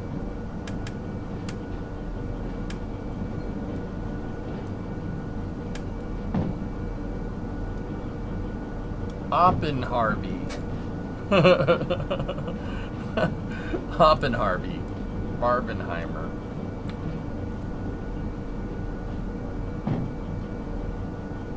What's with the Barbenheimer mean? People are... It's weird because Barbie is this crazy, flamboyant Barbie movie, and Oppenheimer is this really dark thing about the atomic bomb, and for whatever reason, drummer, people are double featuring them. Bree and I on Saturday are going to see Barbie first and then Oppenheimer second. The reason why we're seeing Barbie first is because if it sucks, then at least I know Oppenheimer is going to be good no matter what.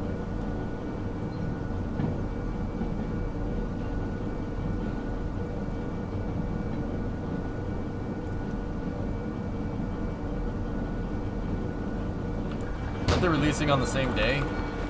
Yes.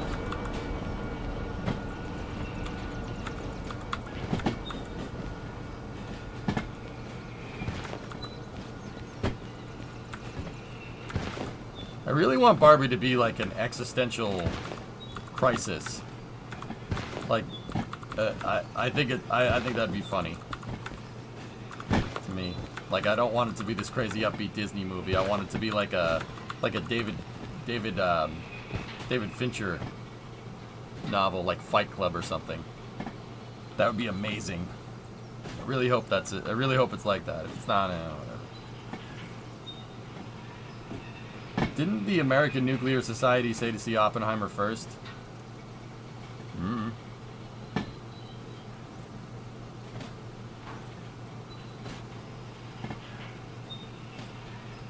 It's gonna be Fight Club but pink. How awesome would that be? If it ends up being some crazy thing like Fight Club?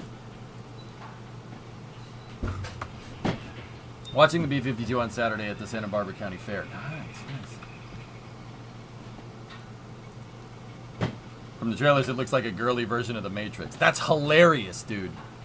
That would be awesome.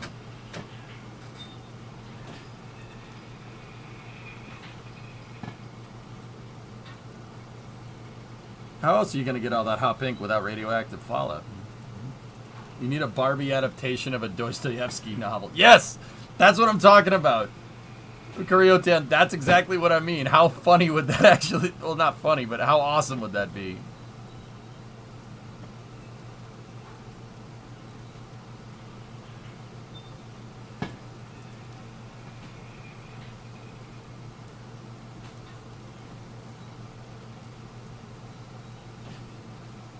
You need a girly version of Oppenheimer? What? Why would we need that?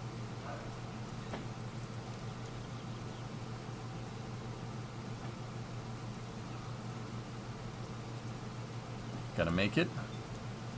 Gonna make it?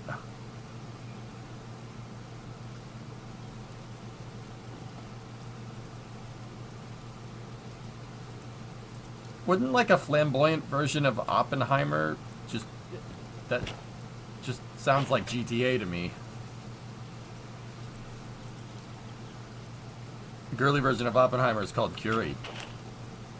Indeed.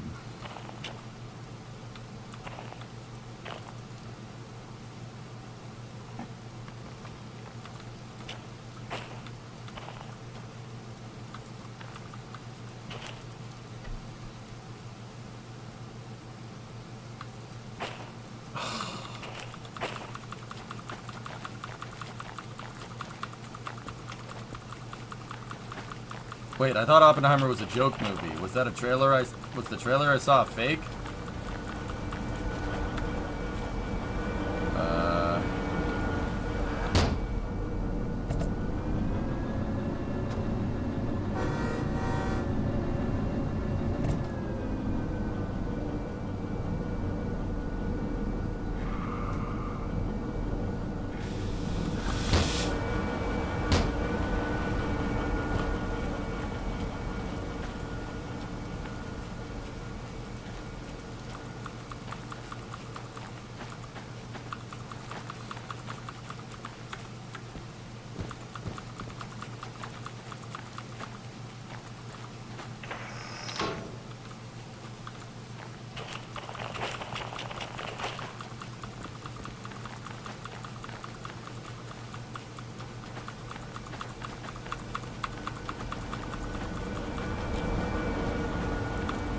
Alright.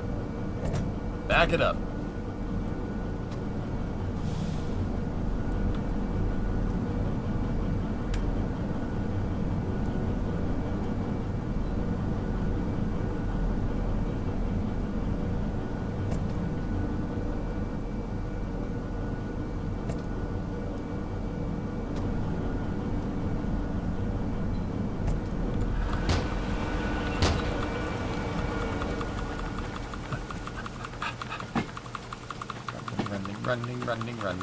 Running. Oh crap, they're really close. this is fine.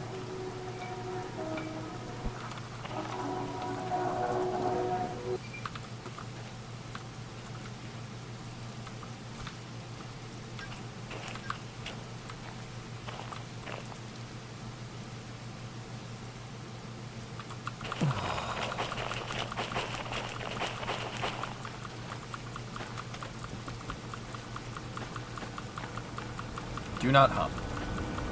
Do not.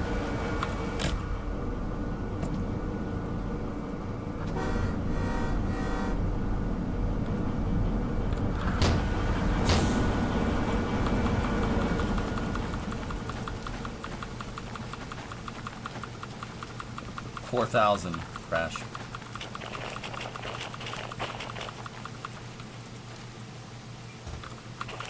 How the hell did you see that?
Next one is on D6.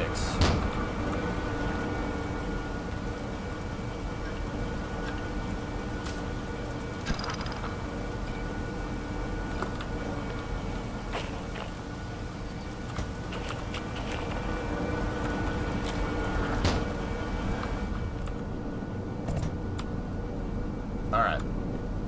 Hey Jebs, thanks for the raid.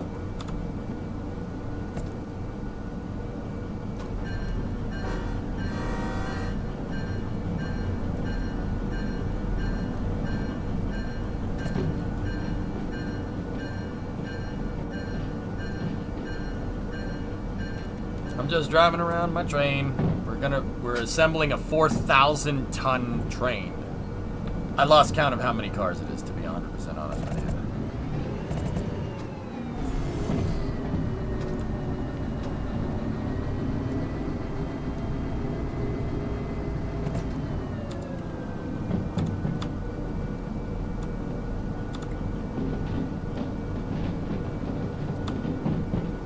Thanks for the raid, buddy. I appreciate it.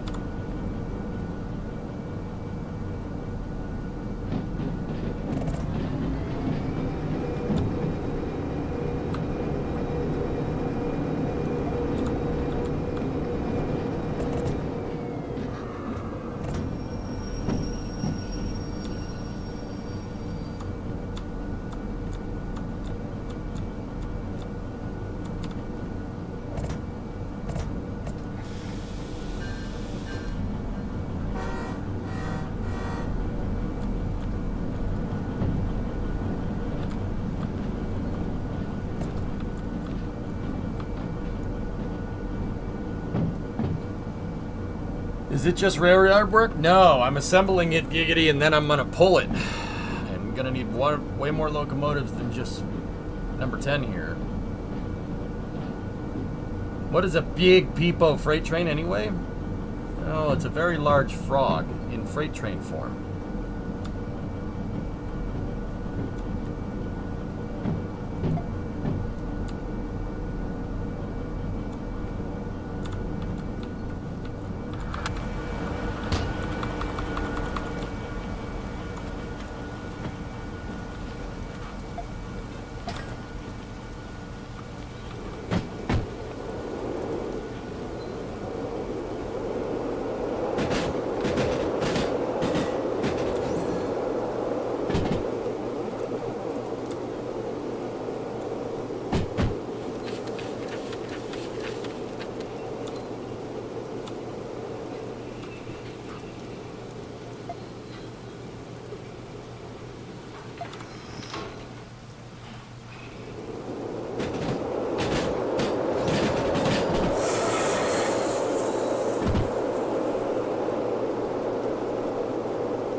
We're gonna need to move those cars out of the way. Discovery, go at throttle up. Pidgey, you like trains? I like trains.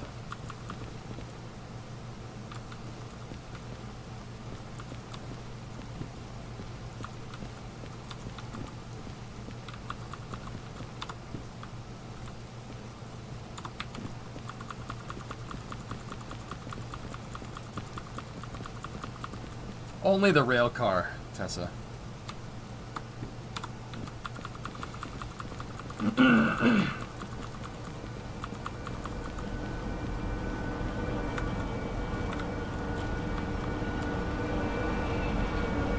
You like turtles? I like turtles.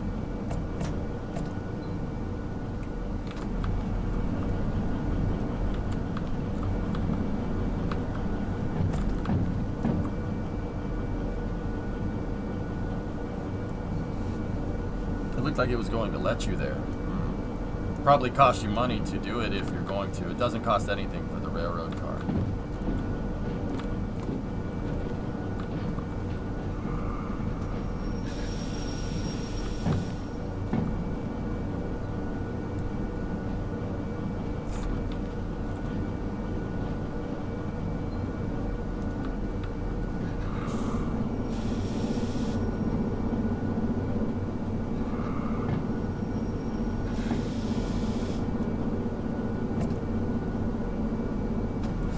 Giggity.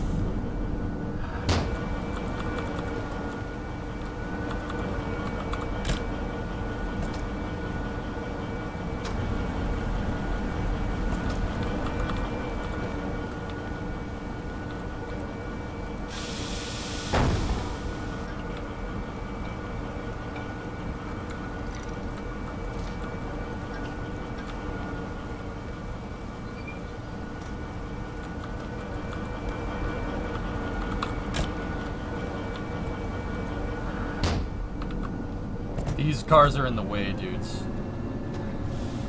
I'm just moving to another siding real quick.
Second car wasn't coupled. All four at the front. That's right, man.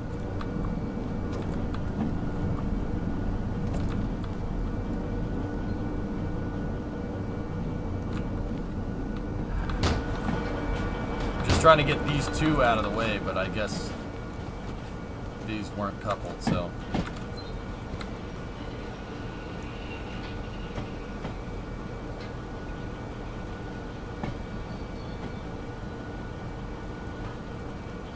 I rejected that job, drummer.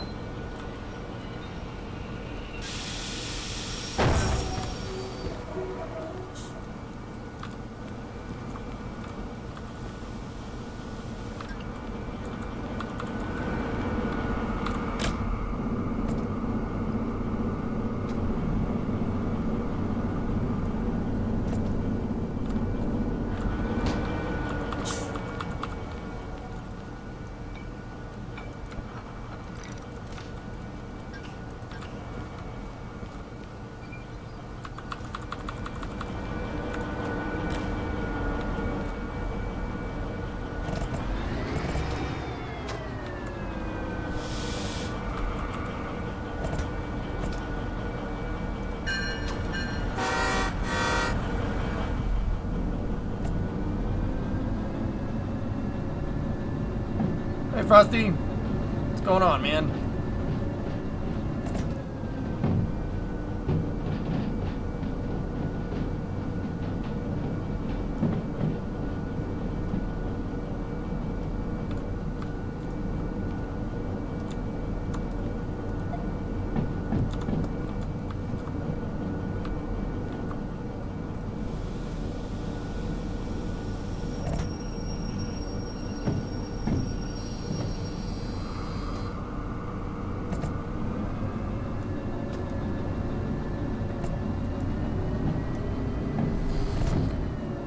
It's 4,000.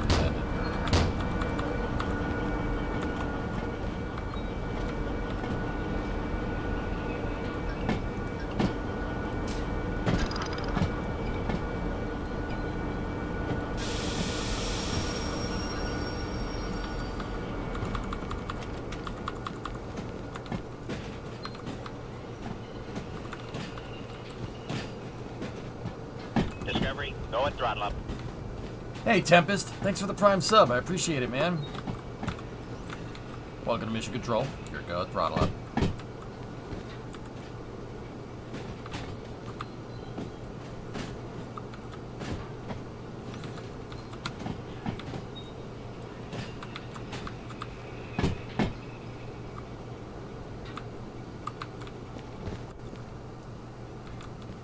Tempest, I appreciate the primer, man. Straight up.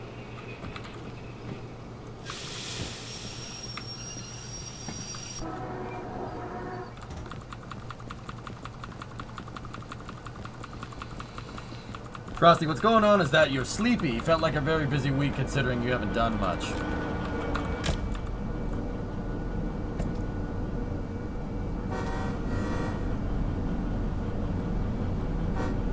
Spent the last 2 days running around carpet stores getting quotes for your new flat. That's the difference between you and me, Frosty. I don't go back to the carpet store.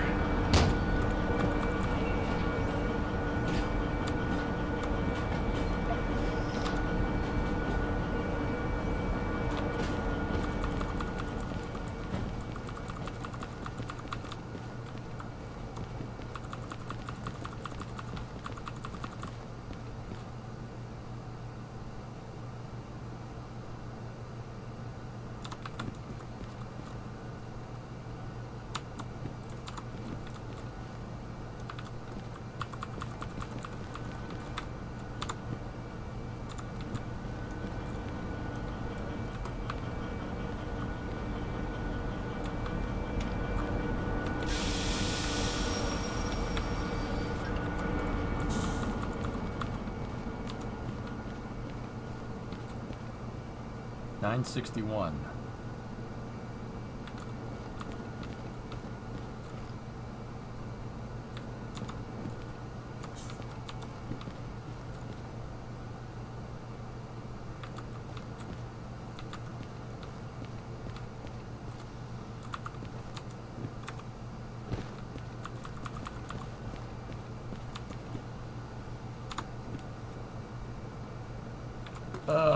This is D5. That's D6. I read the map wrong. Well, I hope nobody minded those cars just moving there. So, yep, here we go. Yep.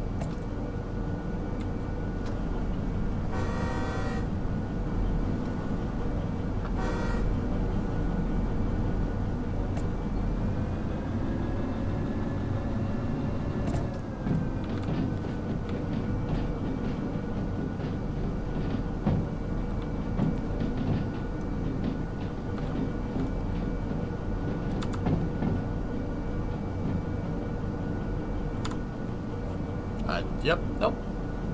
If that's indicative of how my day is gonna go, that's not good. We'll see. We'll see, dudes. We'll see.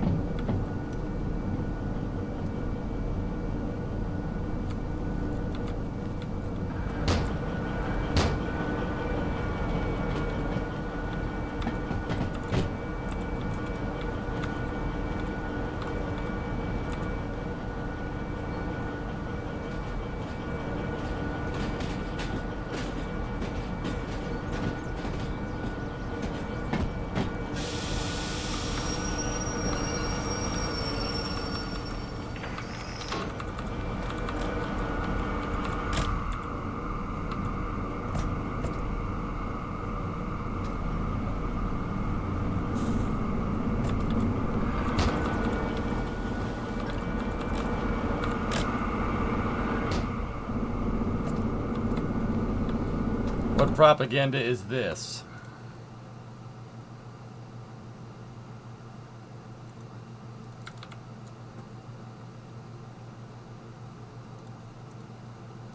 What? What do we got? What is this? They could not speak to him. Messages had to be relayed via McDivitt.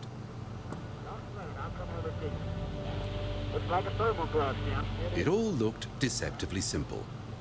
But other than be outside, White had no real task to perform. Around the world, these pictures captured huge press attention. I feel like $1 million. Right from its inception. Cool.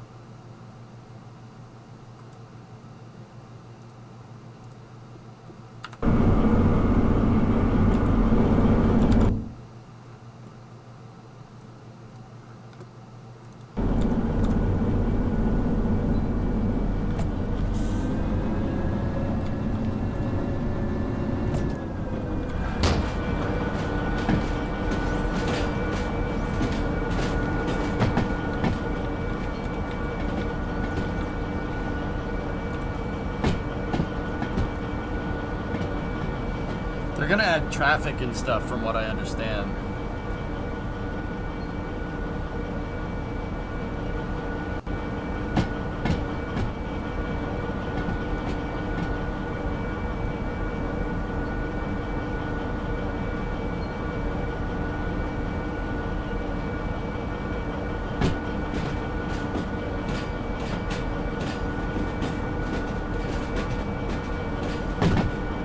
Oh boy.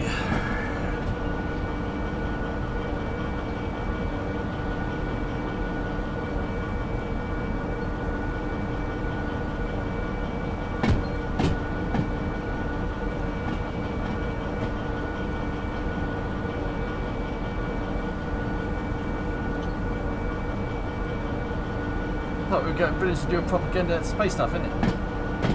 Nah, mate. Nah, bruv. Probably not here. I want to slow down a bit.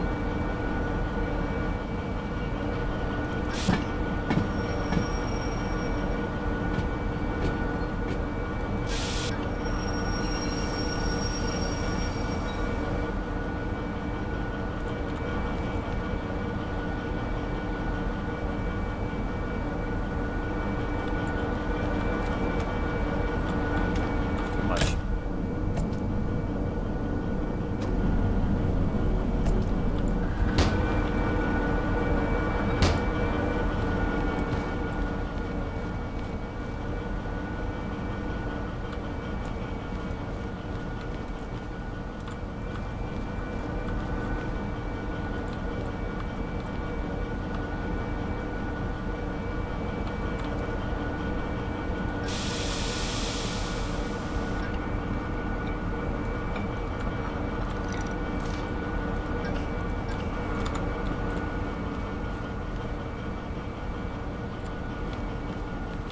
Verifying consist 788, 747,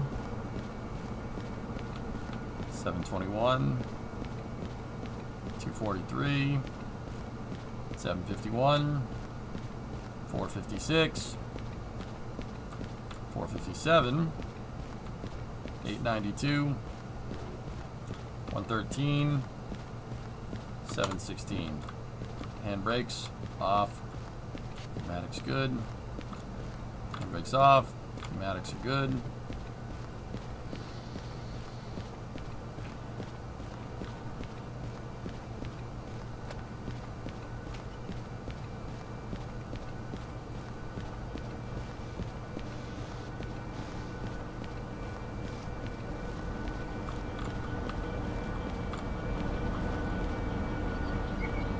Consist verified. Alright, let's get this thing back on the right track.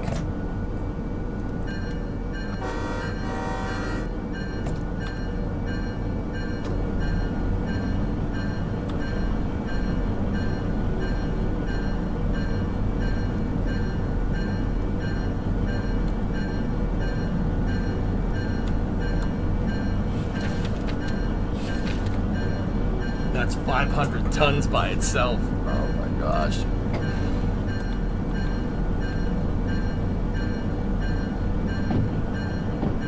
my Gersberms.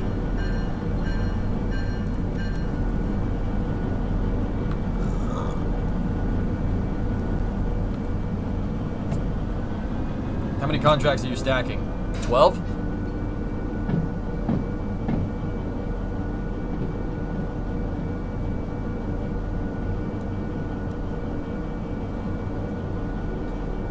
That's not our engine configuration, Giggity. We are going 4 engines at the front of the train.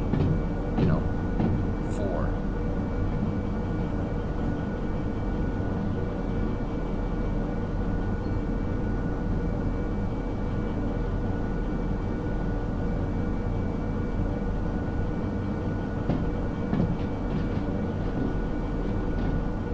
How close are we to finishing this and heading off? I have 4 more. We're towing this one. Then I have this one, this one, this one, and this one. These are all in the same yard. They're all in yard E, so we got to stack this one. This is what I've stacked thus far. And then we got to move that one there, that one there, that one there, that one there, and that one there. These ones should not take very long. We're gonna need to start, I need 2 locomotives after this.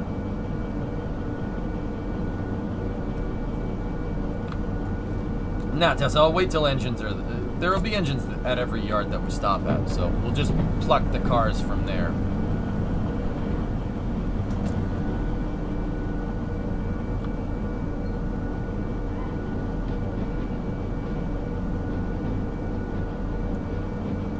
Unloading is gonna take a...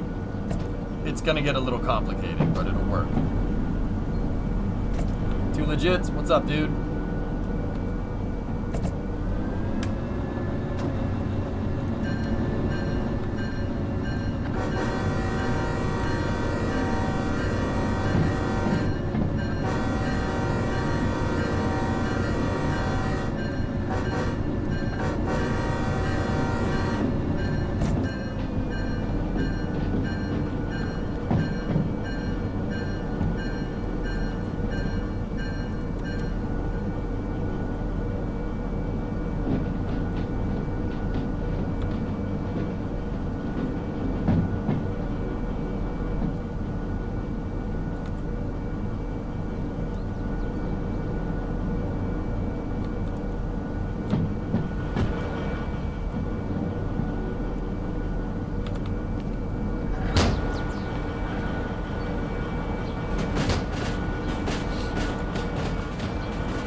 Bye-bye.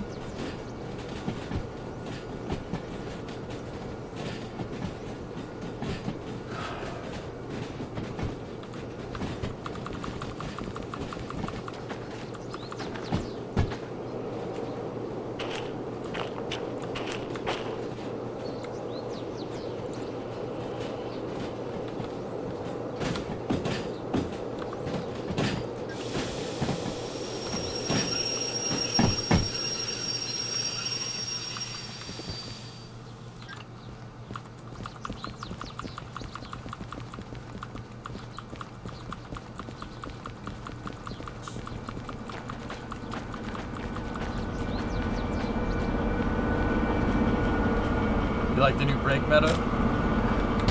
Works pretty good, dude.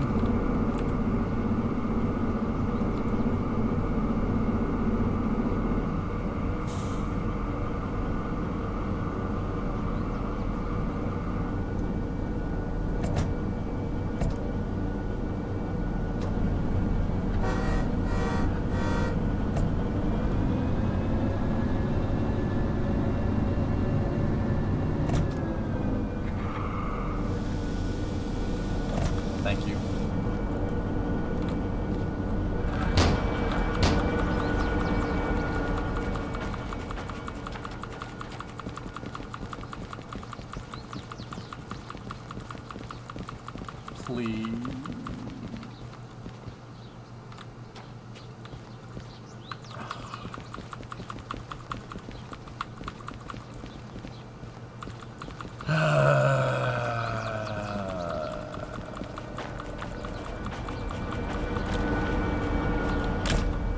like a golf cart or something, dude.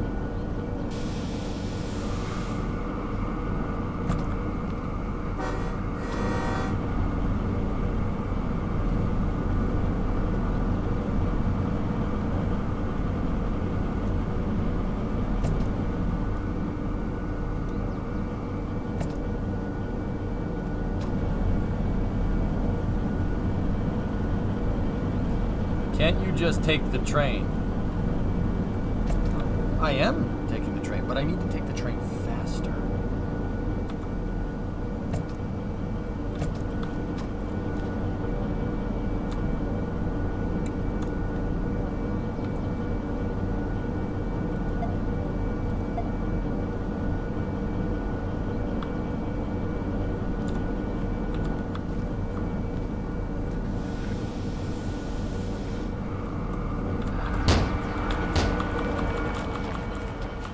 You can't put the handcart in the grass, Tessa.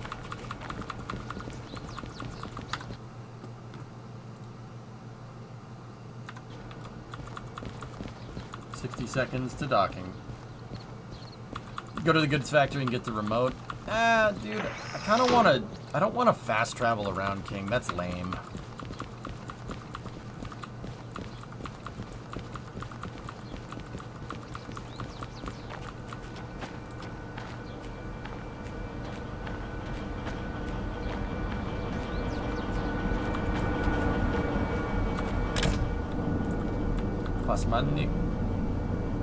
Was man nicht gekauft hat man die Beine. Was? I don't know what that means.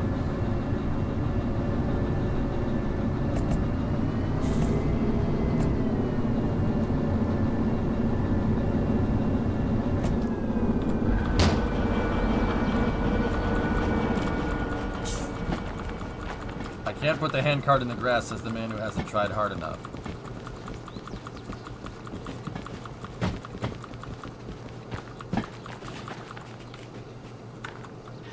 Warum?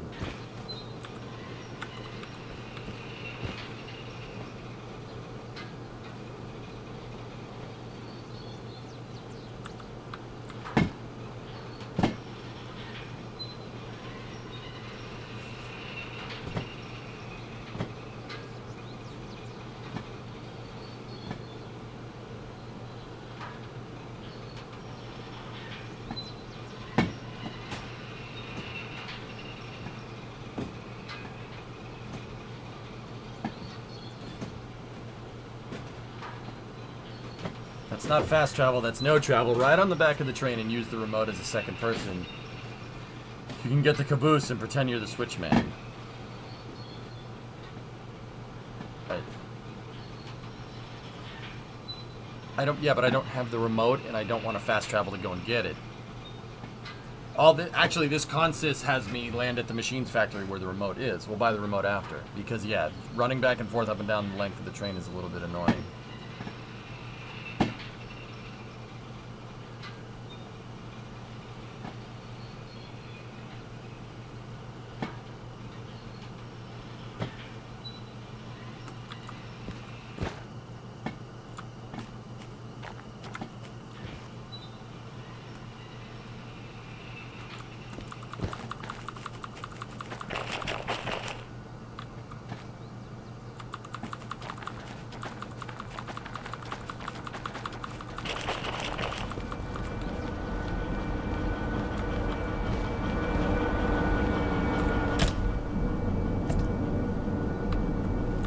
It's at the machine factory, King.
Man, this thing really slows down.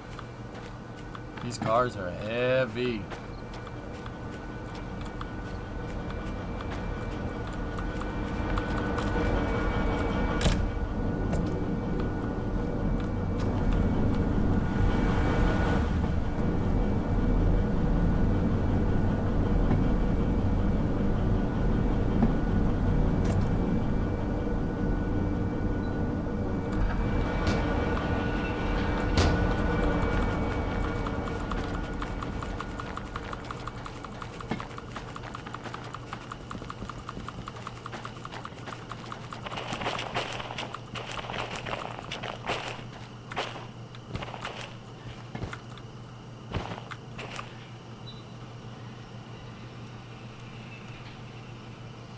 .30 simulation, handcart everything. I don't think you can move 500 tons with a handcart, homie.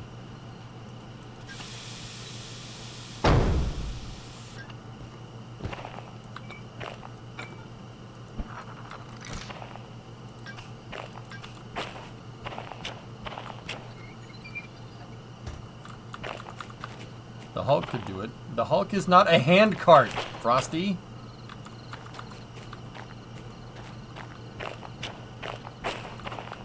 Oh, get there with the handcart. Oh, okay. You really need to see this. The Hulk on a handcart. Oh, yeah.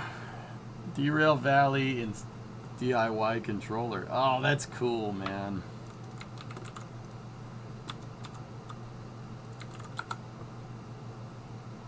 Cool.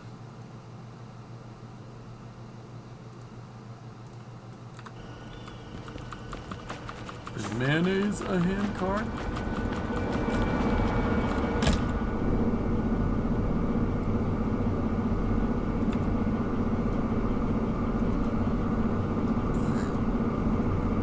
It's time to get the second locomotive.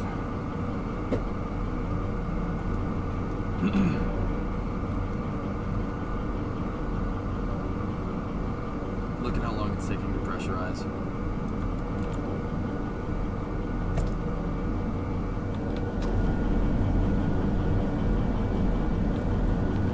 Might get wheel slip here.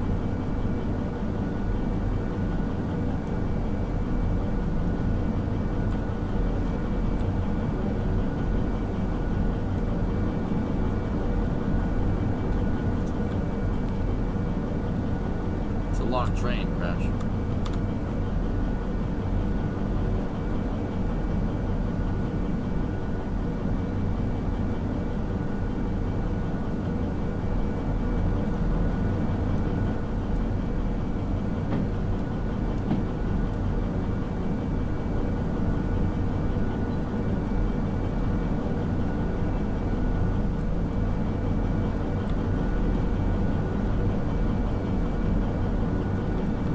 Clarkson impression time. Power!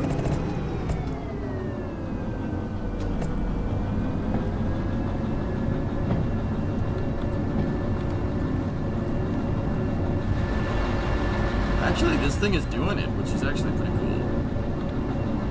We're gonna need a second one.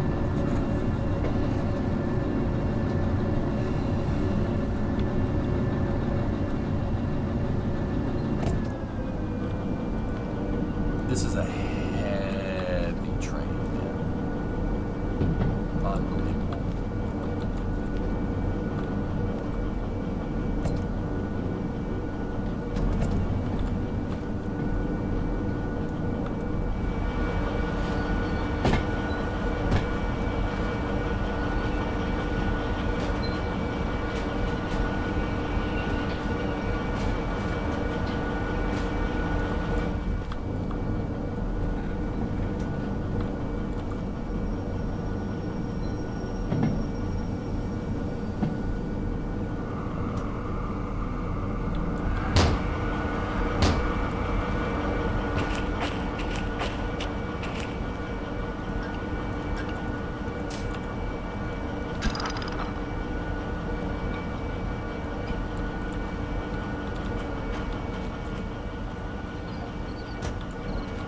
You guys want to see how long this thing is?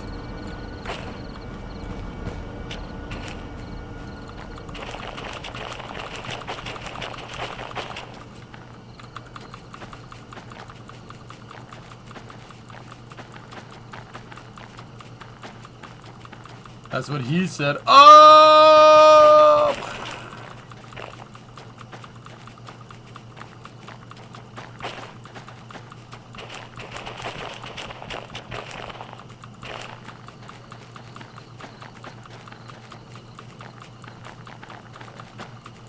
It hasn't derailed, drummer. We would have lost pneumatic pressure.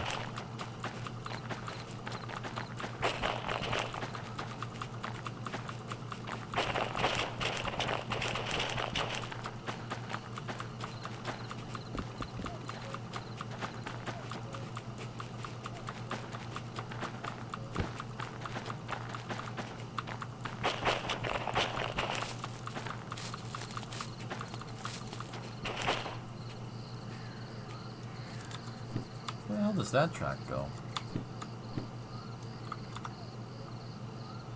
Oh. Interesting. Alright, ready? 1, 2, 3, 4, 5, 6, 7, 8, 9, 10, 11, 12, 13,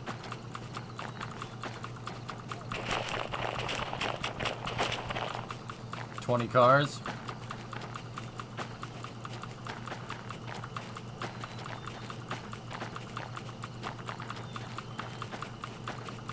$30.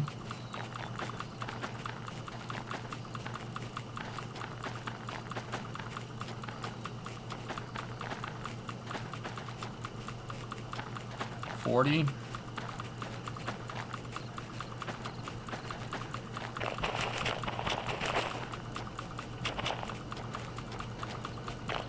$50. 54 cars.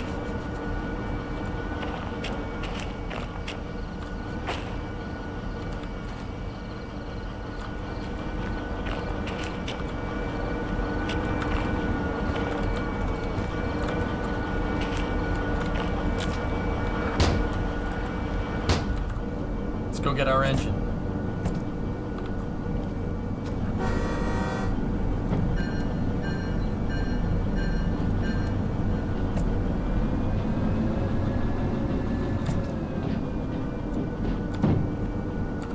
Okay, so D6 is in position. E7.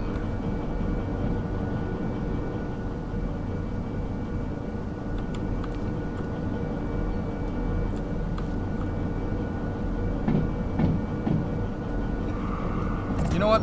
We could do E7 right now.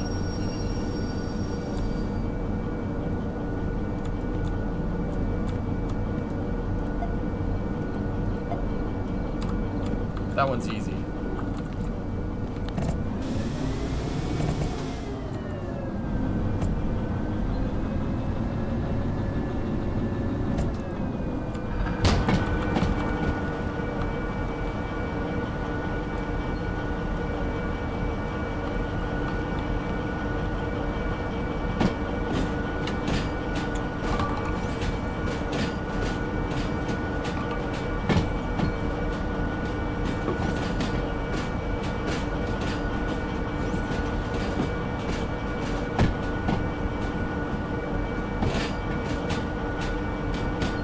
I think 54 cars is the longest one that we've done thus far.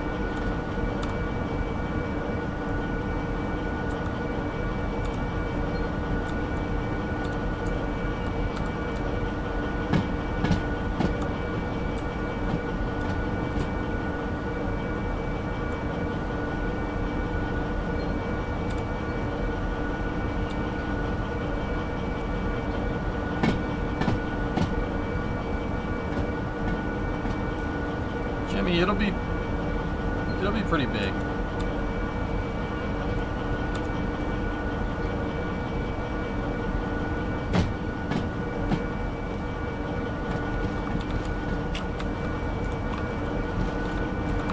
Oh no. Oh no, no, no, no.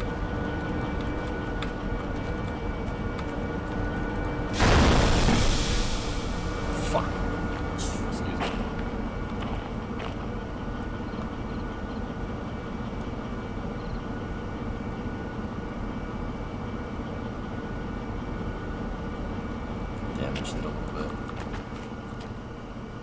salvaged all of these. Nah, just the first two. And we got run over.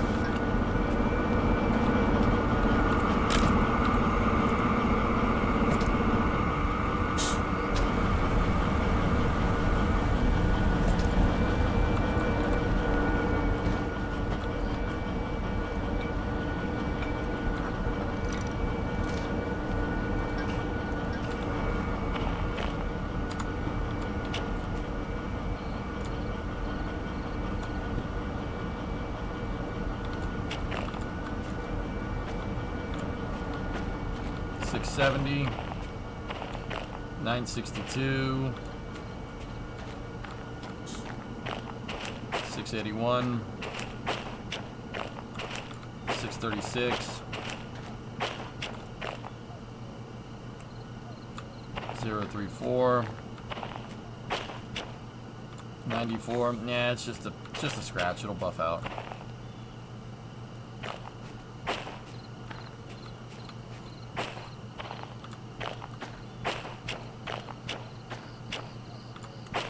$456. Handbrake off, verify pneumatic. Yep, alright, we're good.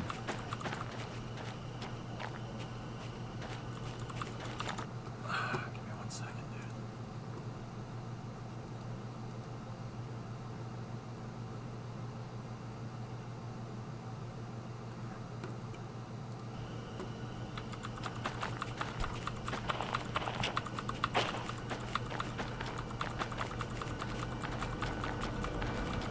Did we damage the cargo? Yeah, we did. Whoops. Oh well.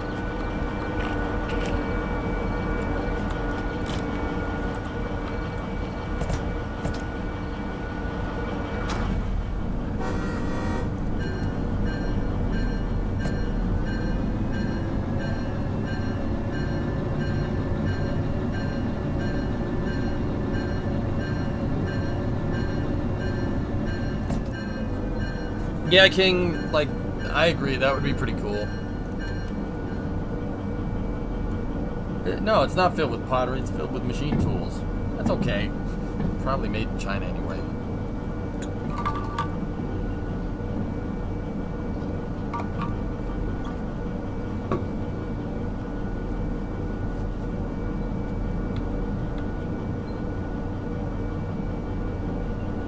Make joints at 4 miles an hour or less, even 4 miles an hour will knock your teeth out. Yeah, I was trying to slow down Rotor by opening up the pneumatic cock, but it didn't work. I missed, and I fell underneath the train.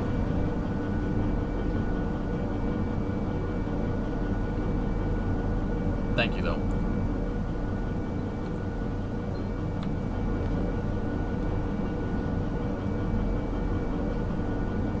Proper term is angle cock. Alright, well, that was half right.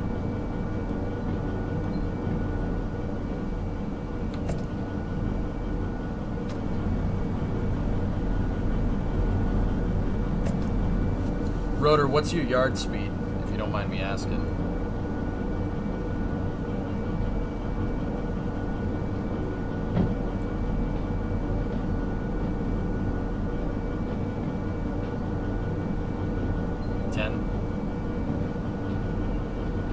Okay. 16 kph. We have kilometers per hour here, Rotor, but it is an American locomotive, but it's in metric. Whatever. It's fine.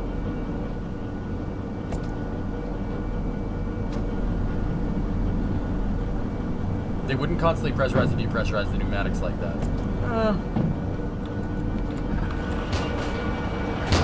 Yeah, but in real life, we'd have like 4 or 5 guys manning this train. Governed by GCOR 6.28, other than the main track.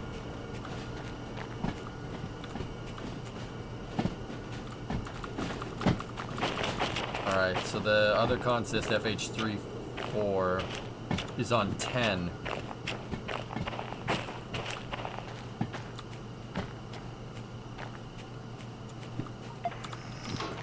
Rotor, have you seen me play this game before, dude? It's pretty good. Pretty spot on, dude. Like if I open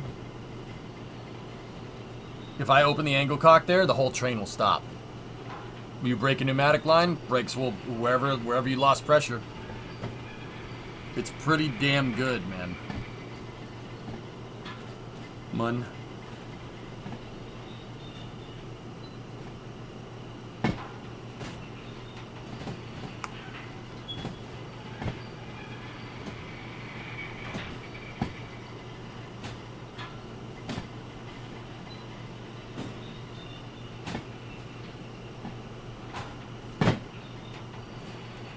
Like this.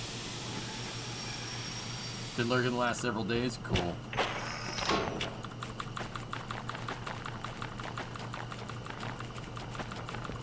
This, dude, yeah, a railroad game like this that's like 2 to 3 people multiplayer, like where you can have a crew to operate the train, that would probably be good. But, I mean, that's basically Railroads Online.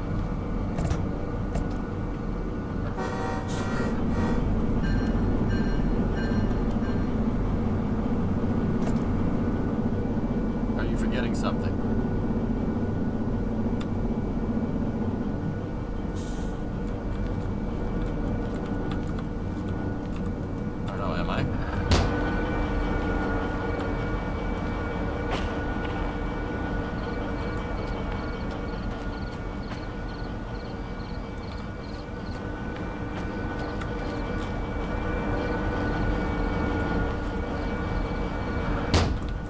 Oh, I shut it. We're good.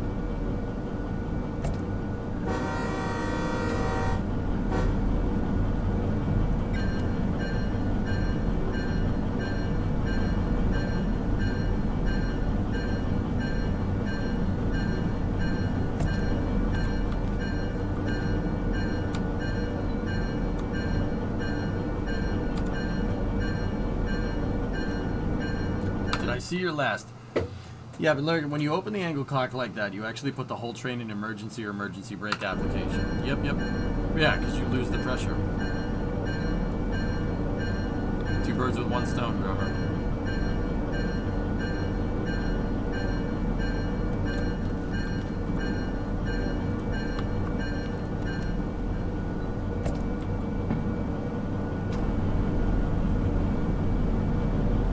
Yeah, but since I don't have a brakeman rotor, yeah. Basically pulling the parking brake to stop, so to speak. Like it's only me. We're pulling a 4,000-ton freight train here. Won't doing what you're doing put these 2 jobs out of order? What's the weight difference? 484.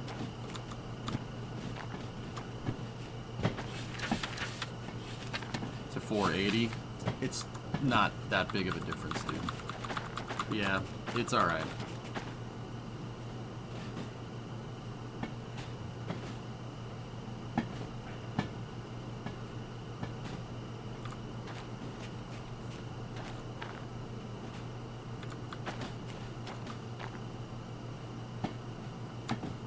Are they going to the same destination? Machine factory? Good. No, one's going to the goods factory. This is going to take forever, guys. We're going to have to break down the train pretty much at every destination. Yeah. It's going to be a freaking traveling circus.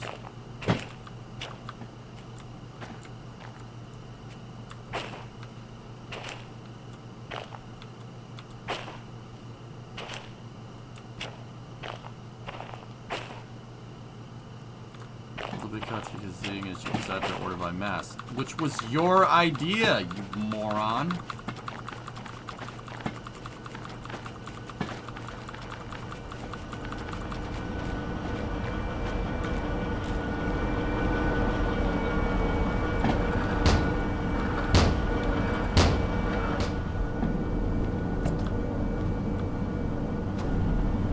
That's when you learn to switch more efficiently.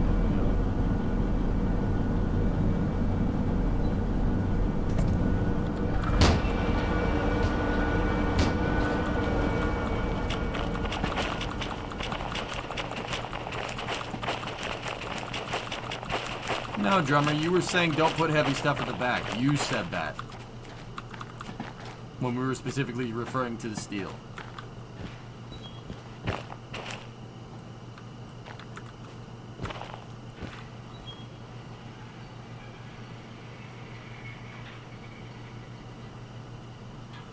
Yeah, Rotor, it's really a gigantic puzzle game, huh?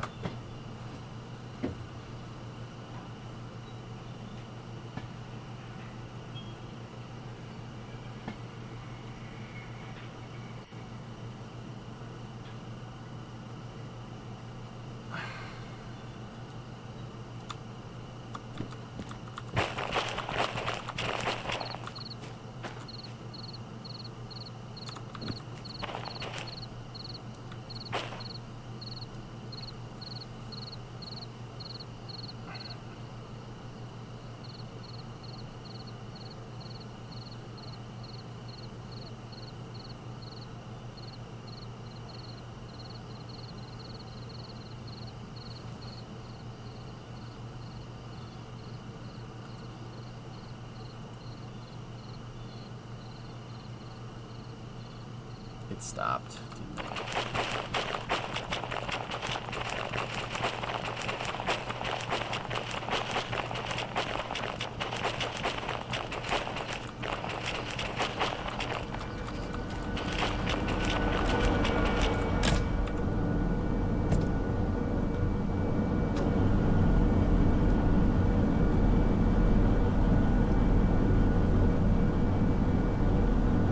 Yeah, Crash, that's what I'm kind of worried about.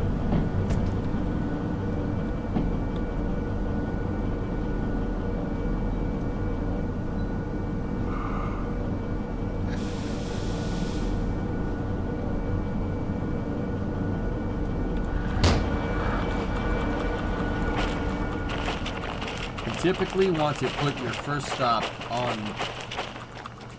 the head and your last stop. First stop on the rear of the train and your last stop against the rear of the locomotives. Yeah, okay, Rotor, that makes sense.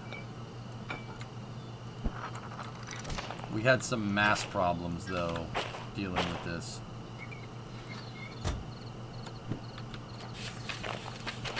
Alright, let's check it. 546. 173. 683, 462,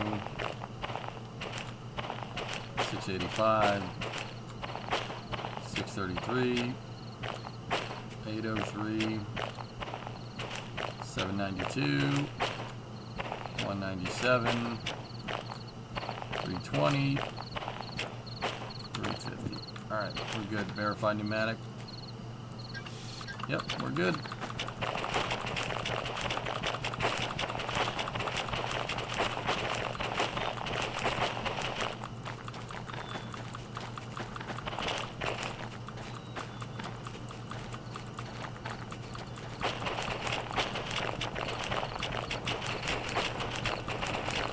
On long trains it can make a difference, but on short trains like these it won't make a difference.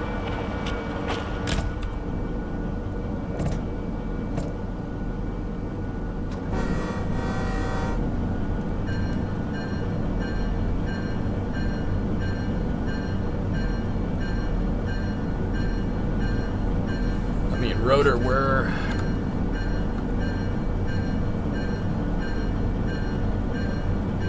$65, and this here,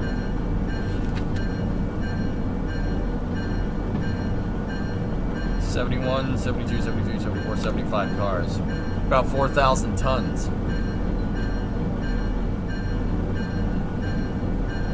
Is this like garden variety, dude? Because this is pretty big for Derail.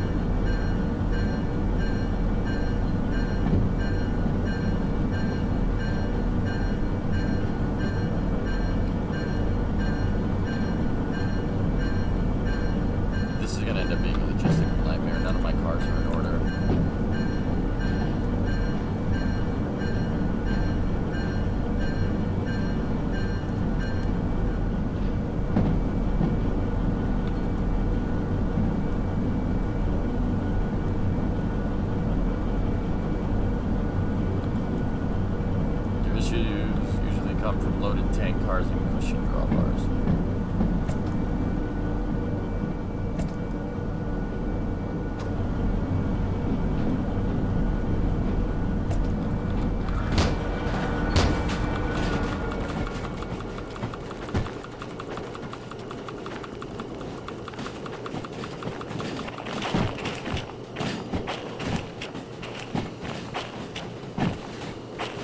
$4,000 is about a small to medium train. I usually see 8,000 up, 12,000 in real life.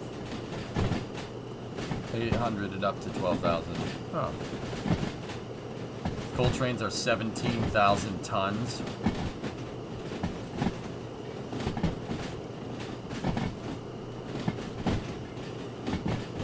Drummer, our freight game over here is no joke.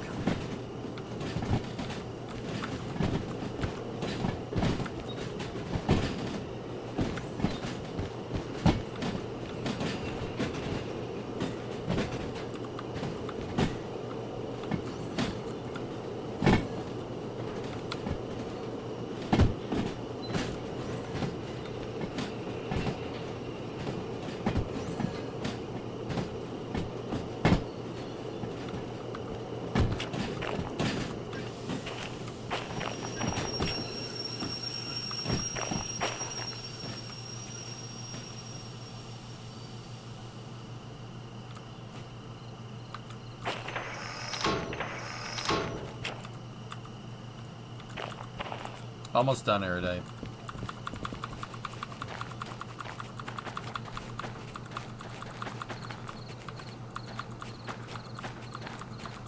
Typically 125 cars. That's absolutely absurd.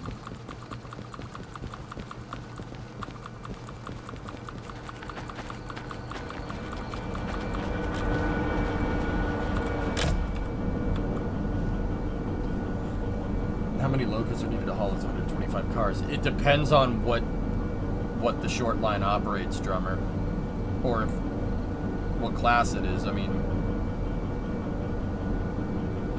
you're gonna get a different answer, but yeah, I mean, I'll defer that one to Rotor. Over my territory, we use 3 to 4. What are you using, Rotor? Are you using AC 4400s?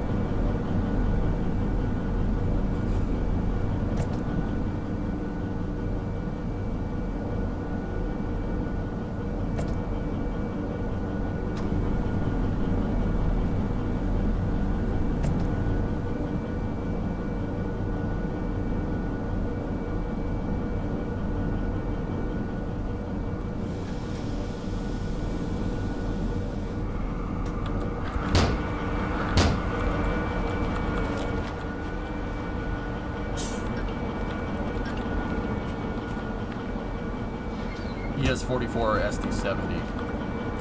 Got it. Cool.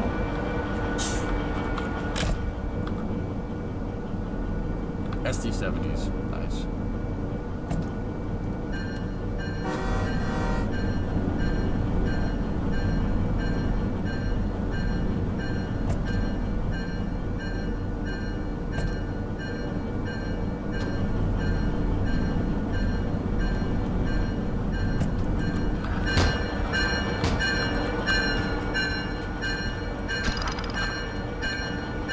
Gotta uncouple it first, idiot.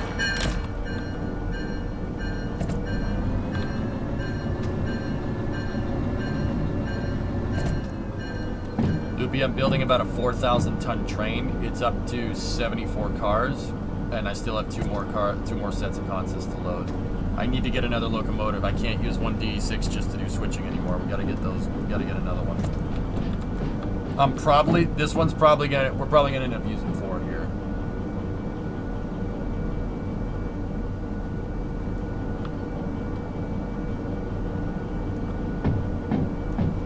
The train's going out the other end of the harbor yard, dude. It's quite big.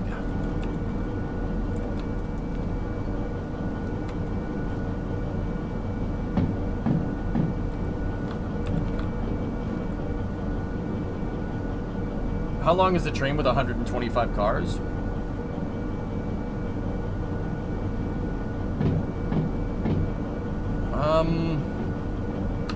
I mean, the cars, how long are the cars? They're 60 feet? Let's say they're 60 feet.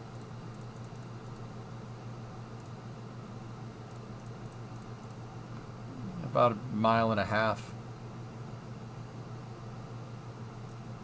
That's big. That's a big train.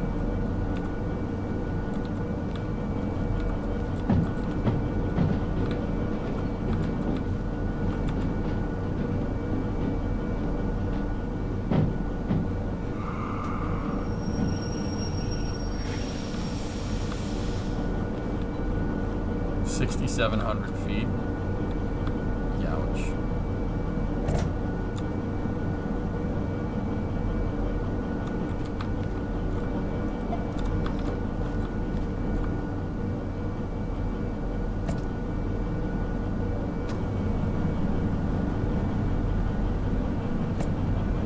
Yeah, 125 is nothing, guys. That's not a long freight train in the States. I mean, based off of what Rotor was just saying.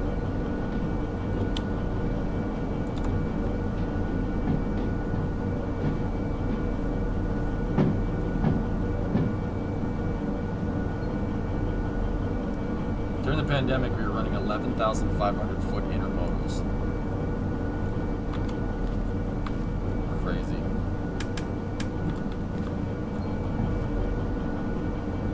First thing I'm gonna do is bring this thing in to fuel it up. Might as well, because we're here. I have 2 more things to hook up, game or 2, but they're right next to each other. The DE6 is not strong enough to push this entire train. I mean, it probably could, but it's gonna take forever. We're gonna get another locomotive. We gotta get 66.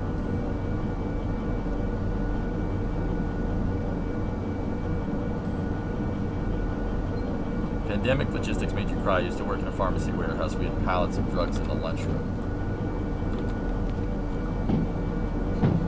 I love drugs.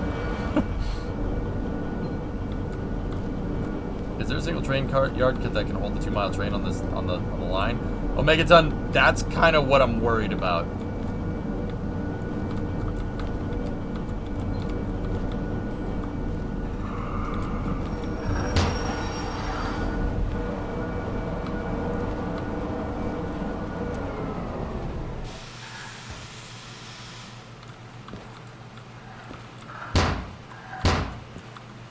Can you pull with multiple? I'm gonna use all 4 of these ones, these orange ones. Orange and blue.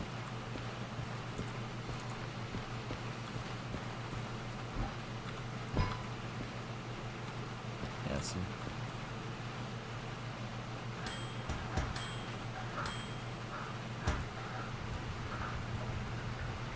Drink up.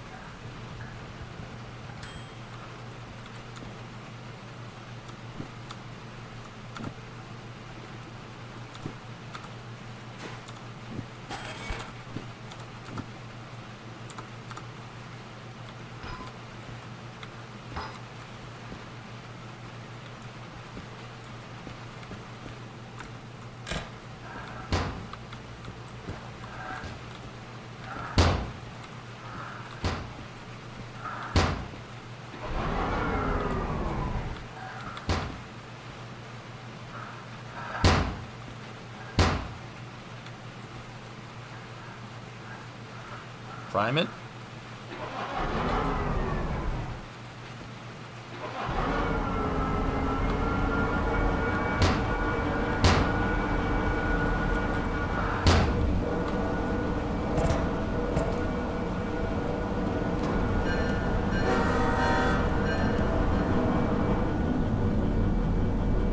Question, I have tons of trains going behind my house. A lot of the time I see 2 engines at the front.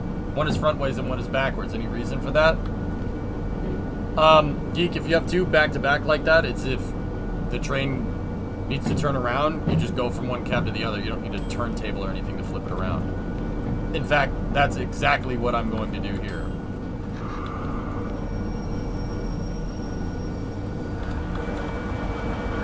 That, and honestly, diesel locomotives can go as fast backwards as they can forwards. Most modern ones can. Doesn't really matter which way it's facing. It's just if there wasn't a loop or anything, then yeah. See, steam engines can only really, they don't really go as fast backwards as they do forwards. I mean, some of them could, but that's why you don't see many roundhouses and turntables anymore, because diesels don't care. It can go in either direction.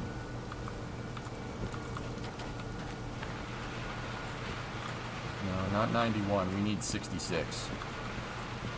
That's 80. 66. Here we go. I mean, it doesn't really matter with the diesel locomotive. That's the thing. It doesn't really make a difference.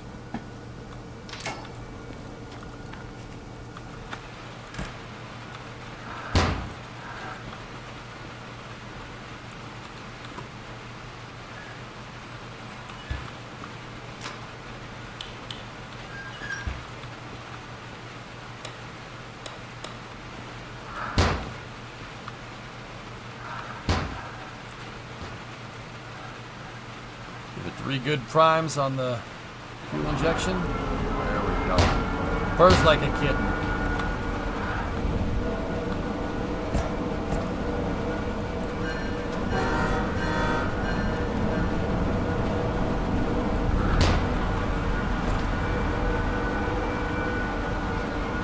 Good night, drummer.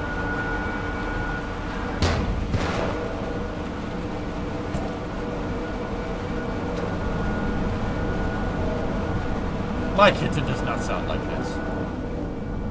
You sure?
Why did that derail?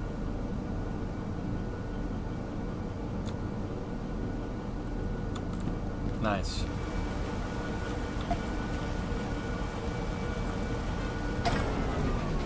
So stupid.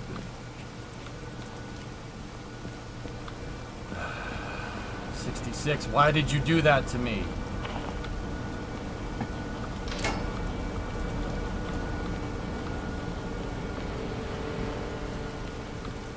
You didn't apply the parking brakes for the railway things right. Yeah, maybe we should slow the turntable speed, huh? Did it reset? Yep.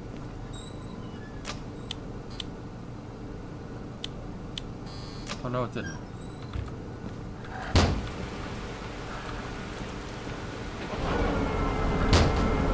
Ridiculous. How much did that freaking cost? I didn't even bother looking.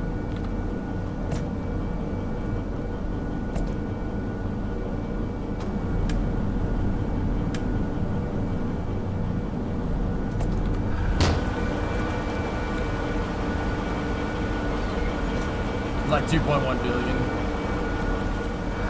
Yeah, probably.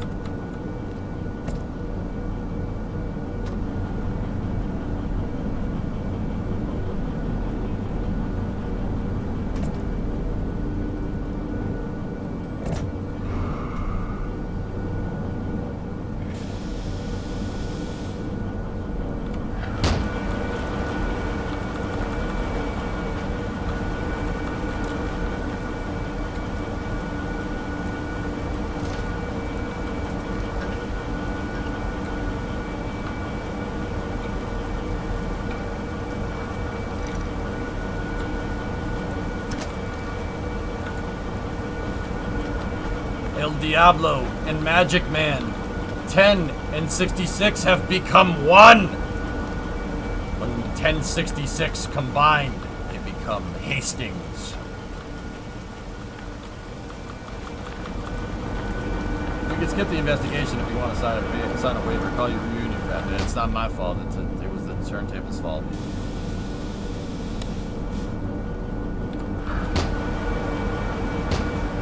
Or El Man. Mucho queso.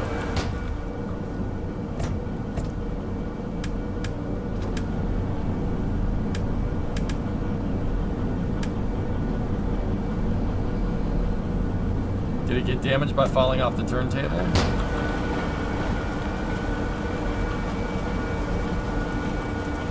Yeah, a little bit. It'll be alright.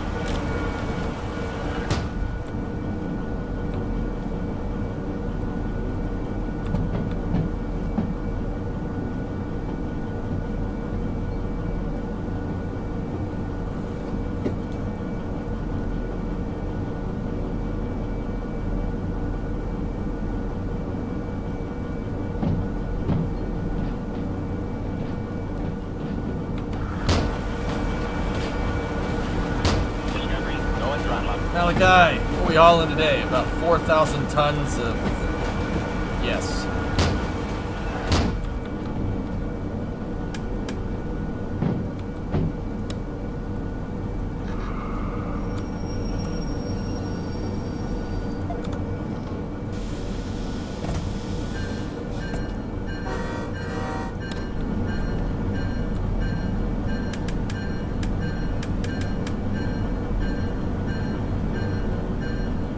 There's all kinds of stuff, Malachi. We have, I have liquid hydrogen, sodium hydroxide, ammonia, diesel fuel, gasoline, machine tools, empty flat cars, more diesel fuel, more gasoline.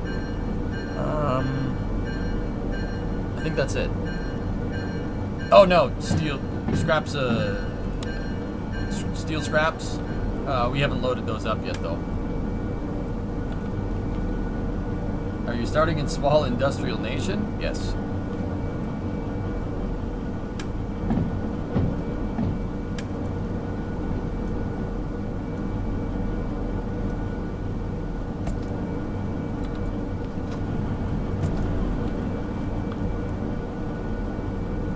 That's correct, Luke, yes.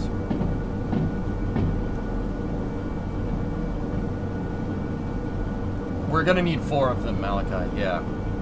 This is only 2. We'll get the other ones when the train's assembled. I'm using 2 D6s to couple the train. Yeah. Basically, what I'm doing is I'm pushing the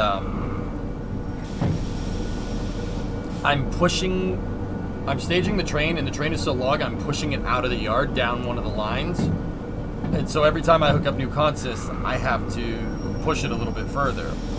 Can't push it with one anymore.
So these trains in real life, where do the crews sleep?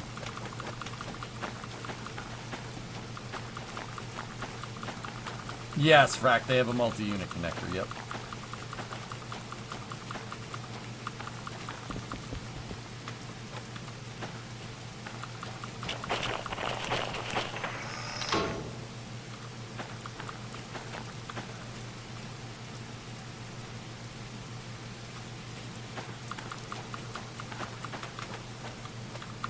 Lovely weather we're having.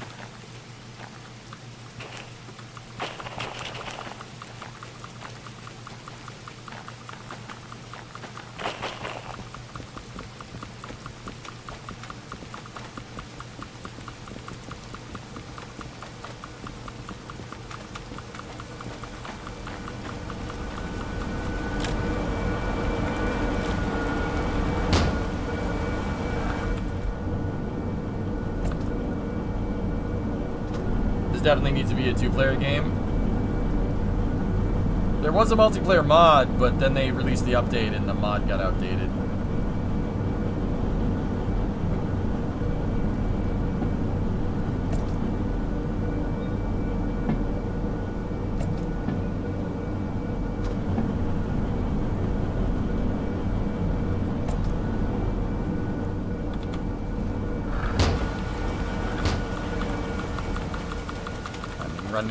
Running. Oh crap, oh crap, oh crap, oh crap, oh crap, oh crap, oh crap. Running. Gotta get to the front of the train.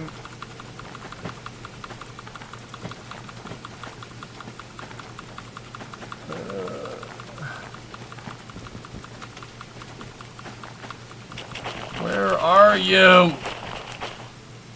There you are.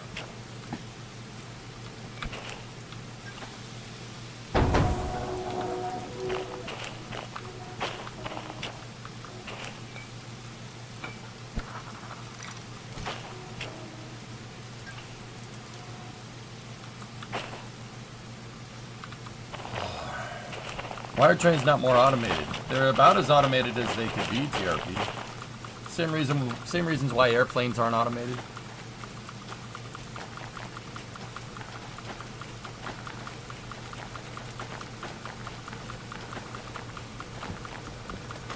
Train my vans! What's up, man?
No, fellas.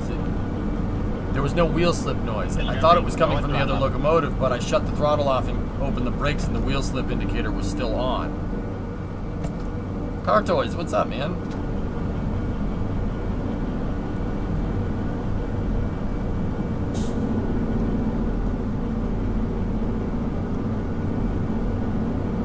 $91 months. It's just 91 months.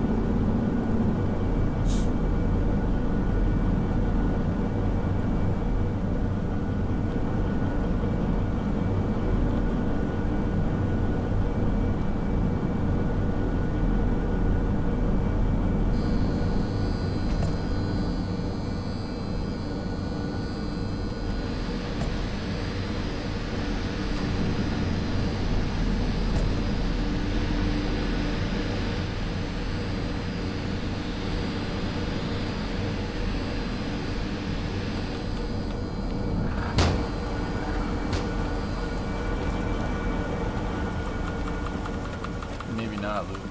I'll go check. We shouldn't be getting wheel slip like this, and that indicator is doing weird things.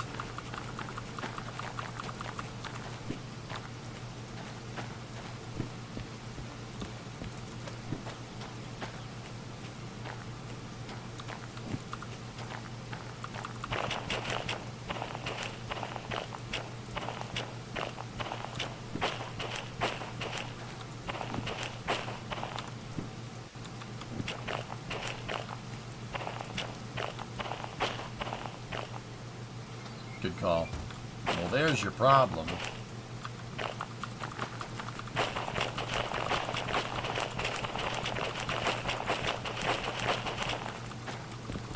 I really want to see you haul this thing, but I'm falling asleep. I'm almost done. We're almost there.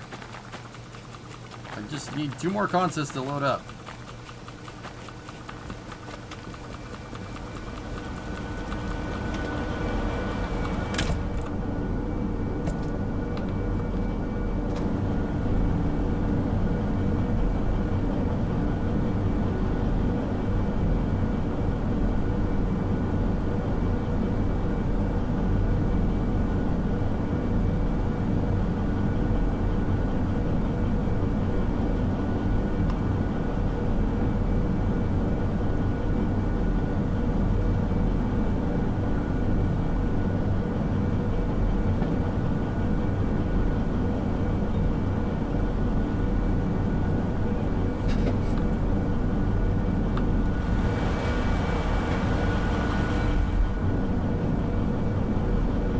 Yeah, we were pushing against the brakes.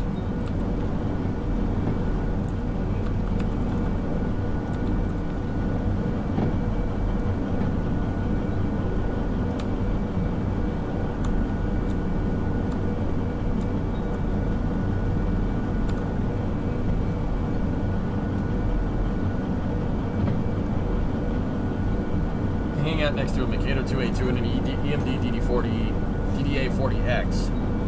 Well, being paid to party today was a good day. Party, my fans!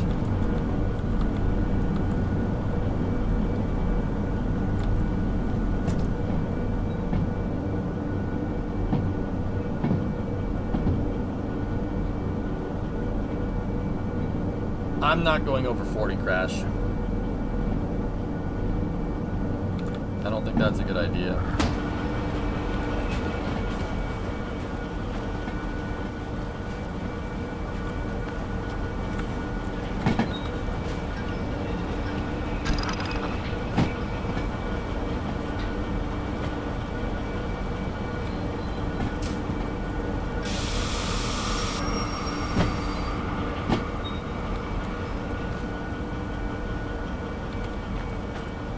It's just like a 3,000-ton freight train.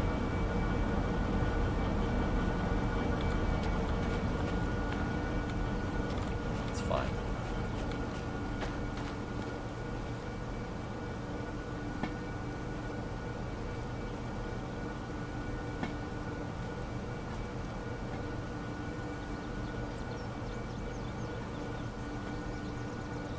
You bottled the air. That's a no-no.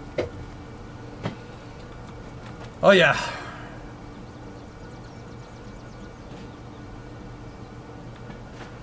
Oh, I know. I know what I'm doing here.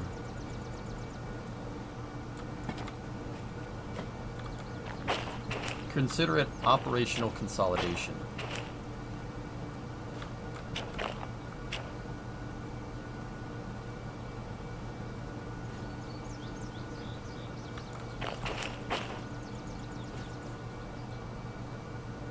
That's how you get runaway cars.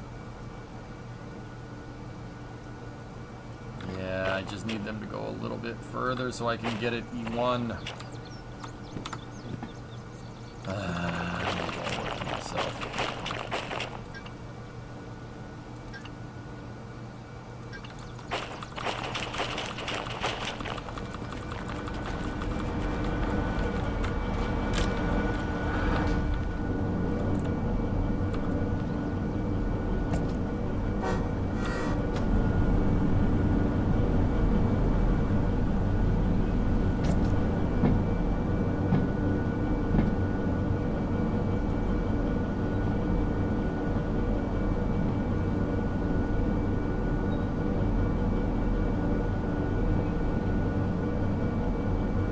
push from the siding as you pass. I let the air out. I let the air out. It's no problem.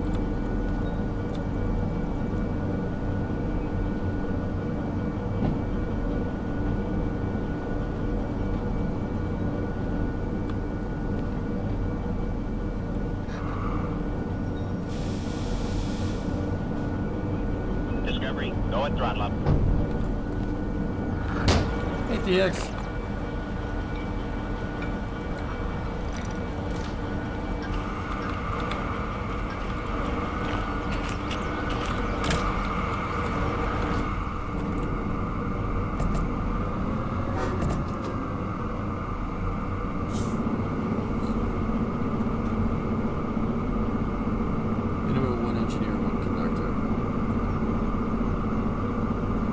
Yeah, it's just me. Well, I'm a little short-staffed. Yeah, I'm a little short-staffed today. You know how it is.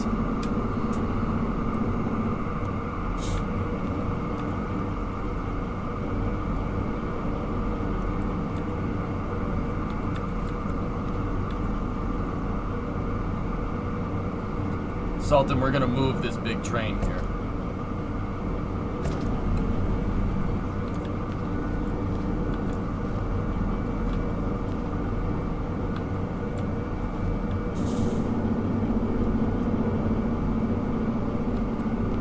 Listening to your ideas would help me in any way, Crash. Push the thing from the siding.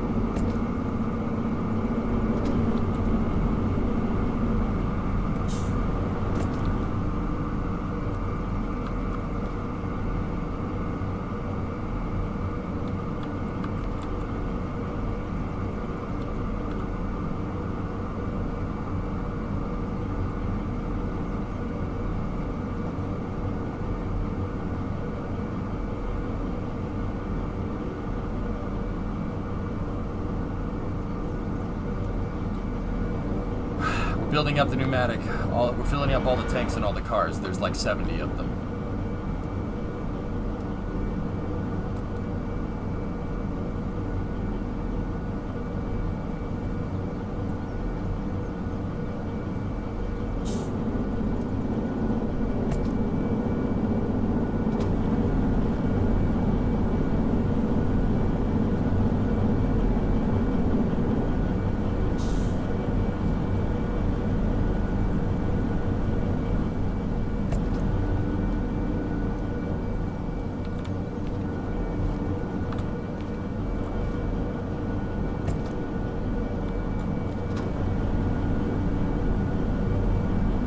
Dude, that's crazy. You can see the car shunters loading up. Like when we pushed it, it kind of seated it. The car moved a little bit sideways. That's crazy. That's really cool that the simulation is there.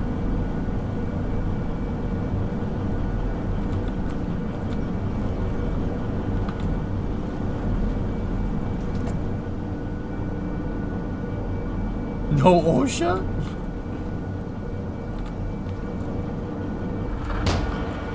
Do this right.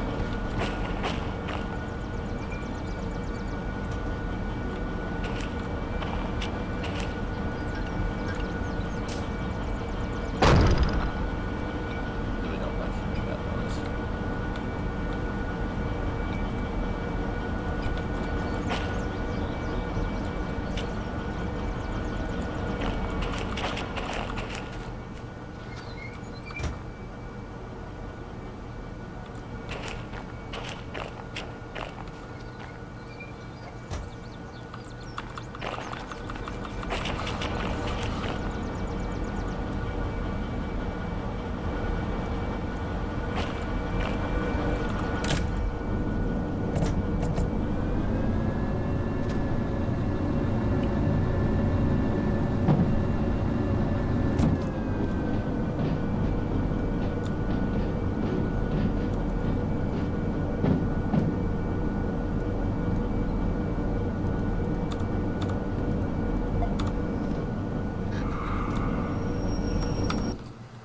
What's that, Crash?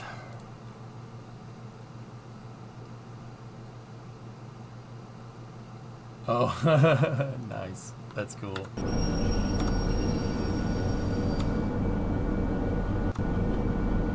Okay, so at the front of the train we need E4 and then E1.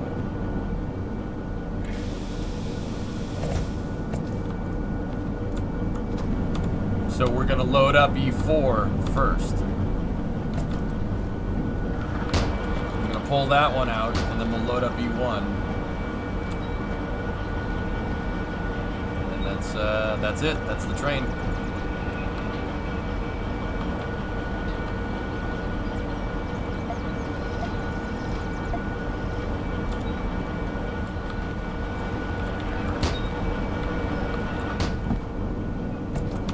If that's a real phone number on the work order.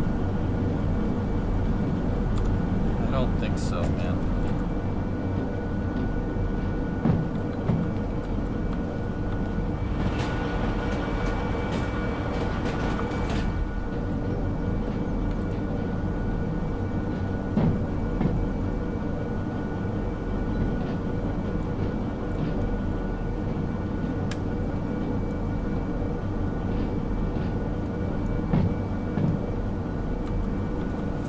Unloading this is gonna suck, dudes.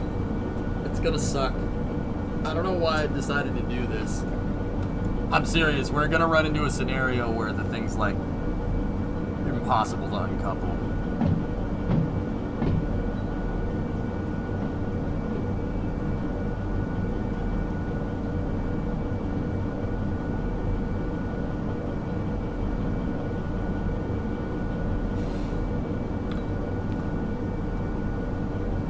Not too late to redo it. Redoing it will take another 5 hours, EVA.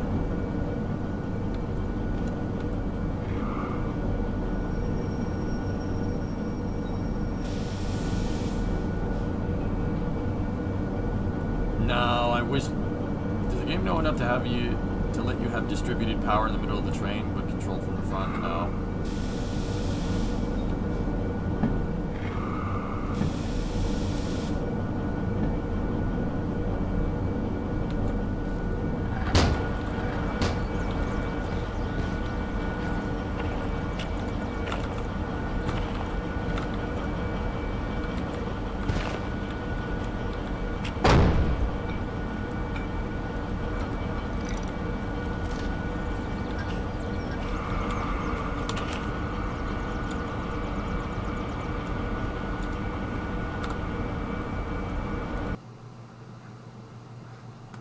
Where's the mouse?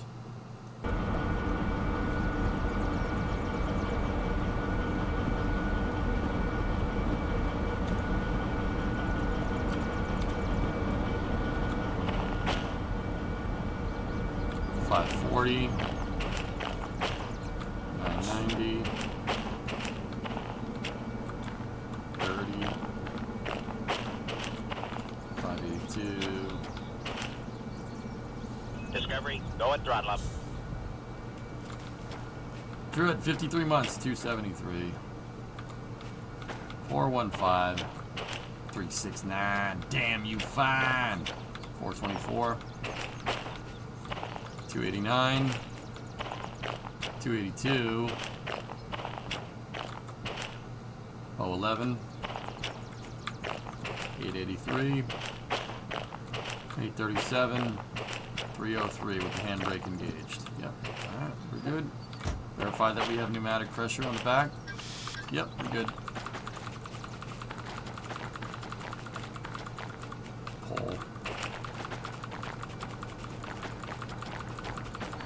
You get a fine for working more than 12 consecutive hours. No. But I'll tell you what, Bill. After about 9 hours of doing this yesterday, I was mentally fried. I'm like, I don't want to do this.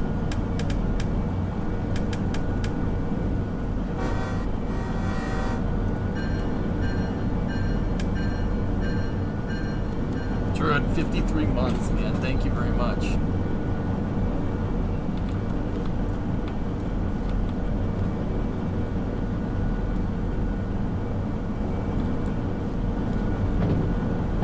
It's worth a night launch. That coverage was sick. Agreed.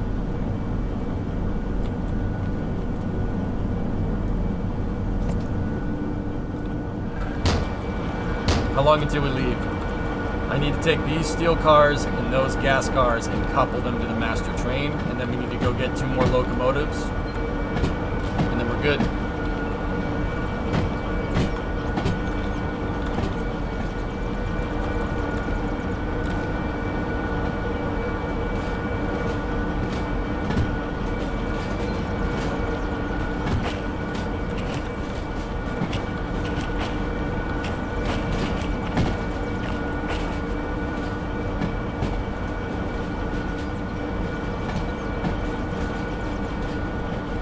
Yes, Frosty. Is this a new shunting locomotive yesterday, or was this one they used to haul? They're the same locomotives. Locomotive 10 is the DE6 that you've seen me using pretty much since I unlocked it. It was the first one I've driven. I call it El Diablo. It's the locomotive that's facing backwards right here, that's facing towards us, is 66. 66 was the second one. 1066. It's El Diablo and the Magic Man. But when you combine Locomotive 10 and Locomotive 66, they become Hastings.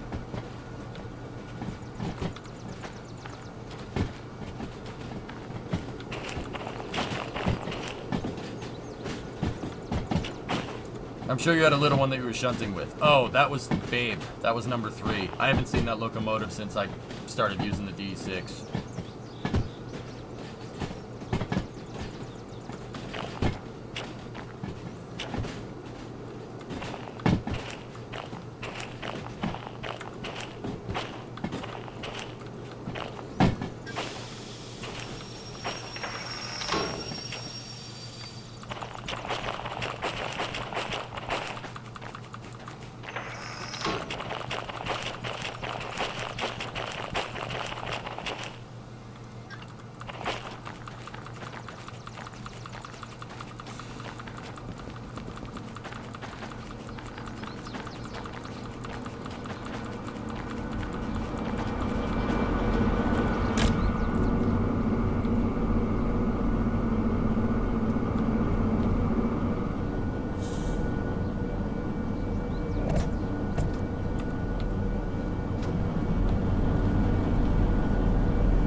How many cars are you gonna have in total? Close to 100.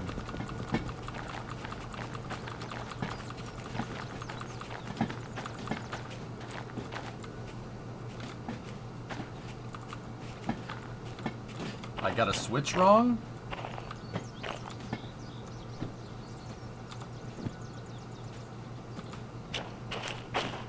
Are you sure, Driados?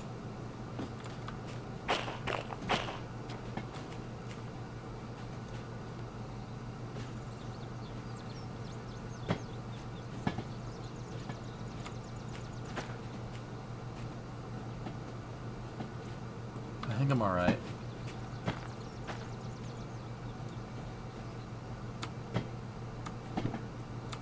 So what were we at, guys? 74 cars?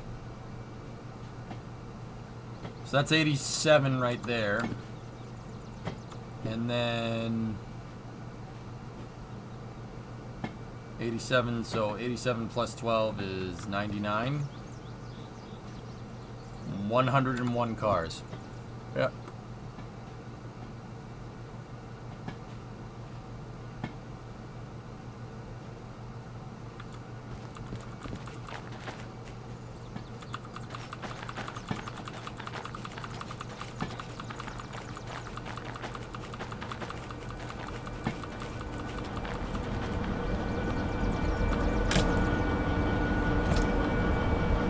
Test, no. Yeah, who's somebody who's gonna make that joke?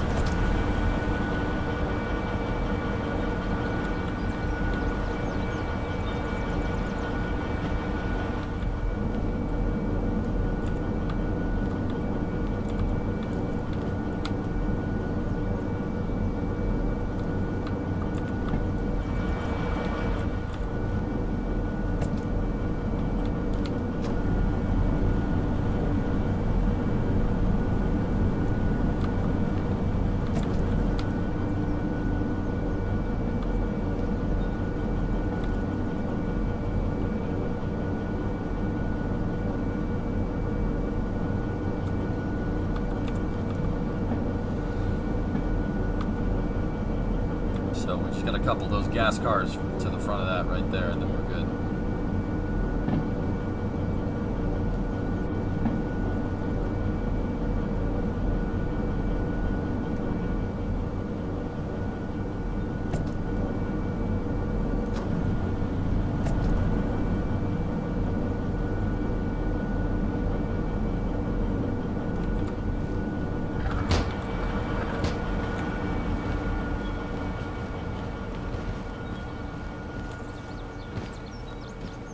Parkour!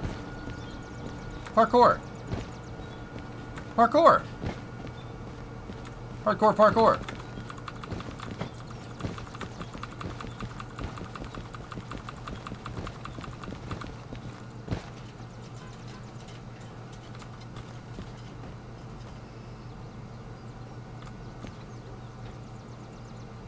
Please have enough.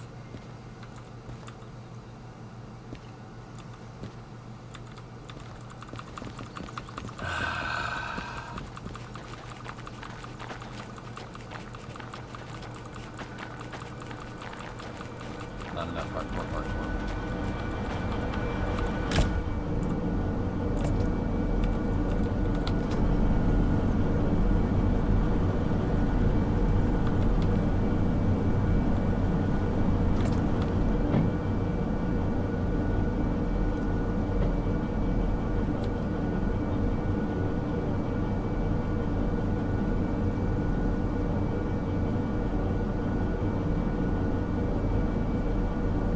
Car's loaded up there.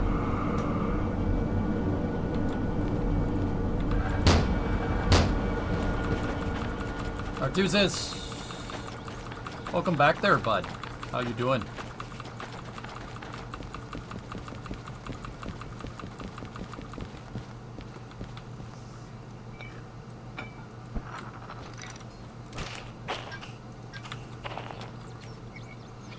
Not bad, eh, you hoser? Oh, hey, why are you gonna go and call me that there, buddy? What did I do to you? Whatever I did, oh, I'm sorry about it. Sorry about that, bud.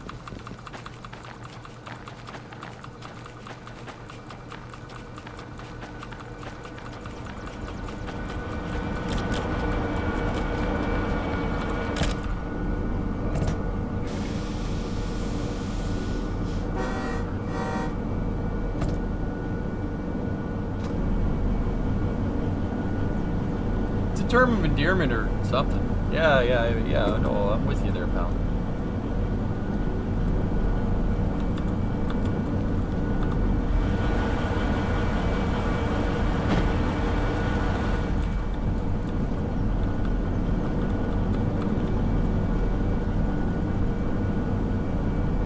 Is that singular turnbuckle the only connection between the cars? Yes.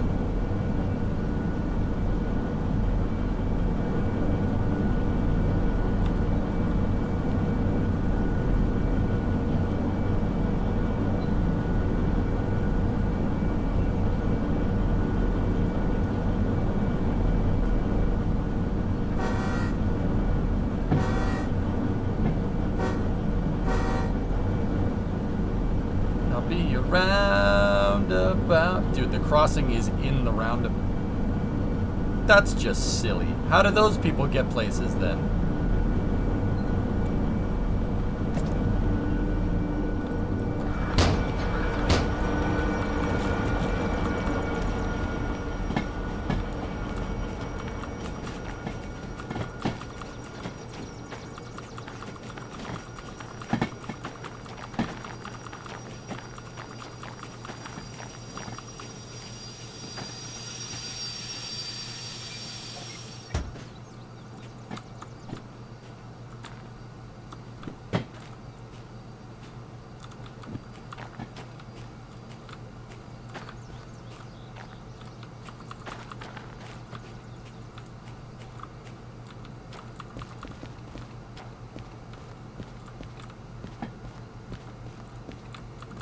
Handbrakes are on, Tessa.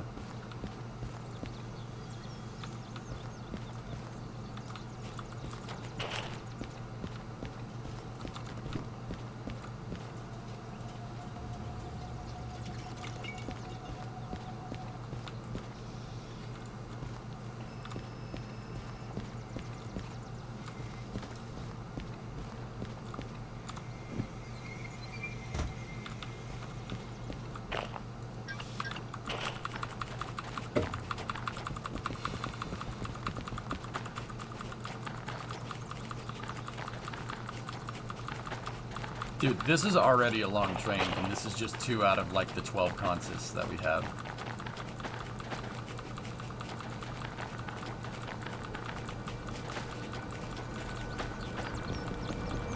Hey, you no teleporting in the rail yard. Oh, sorry.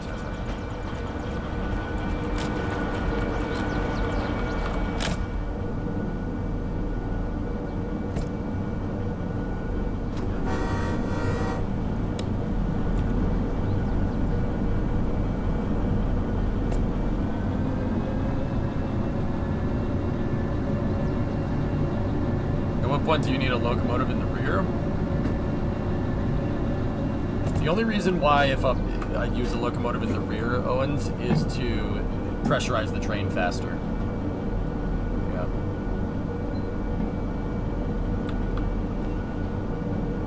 You'll be arriving at the end of the train, will still be at the yard.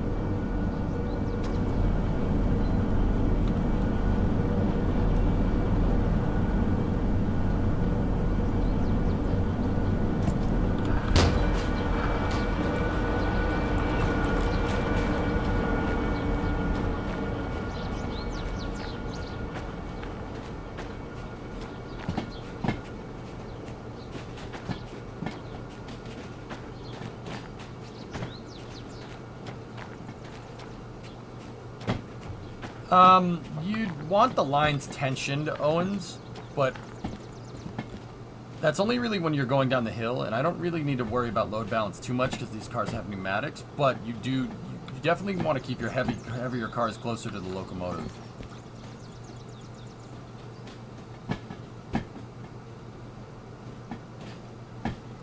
Damn, this train is long.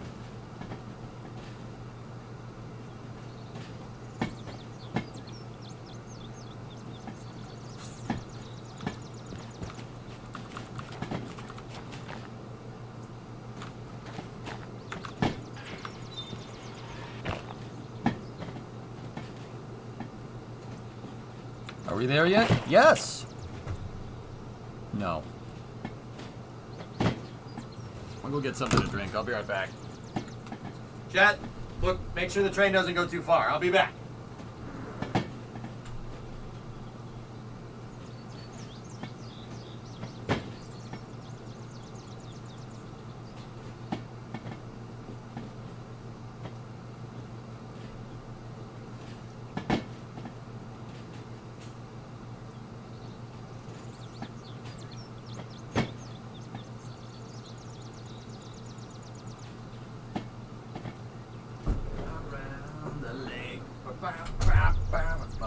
Out in the sky, and they stand there.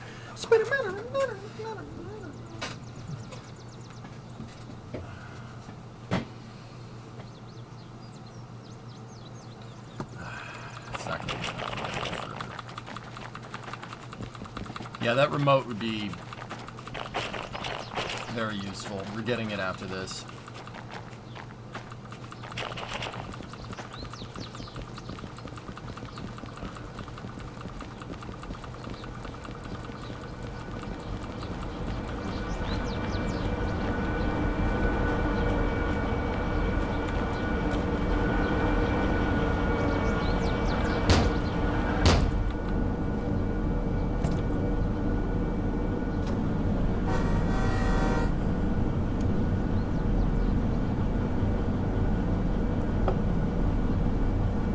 Might not be useful. This has limited range.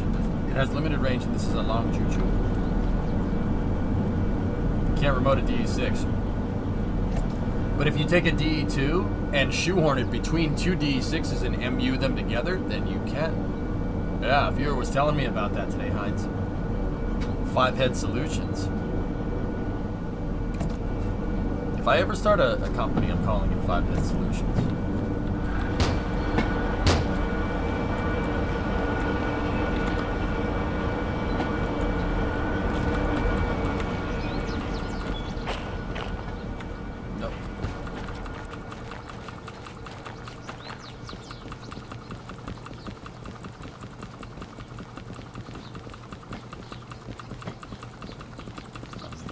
running.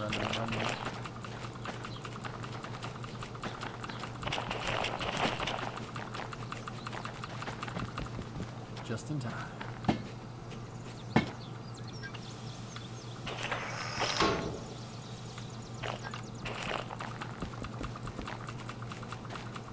Remote range is about 200 meters. Well,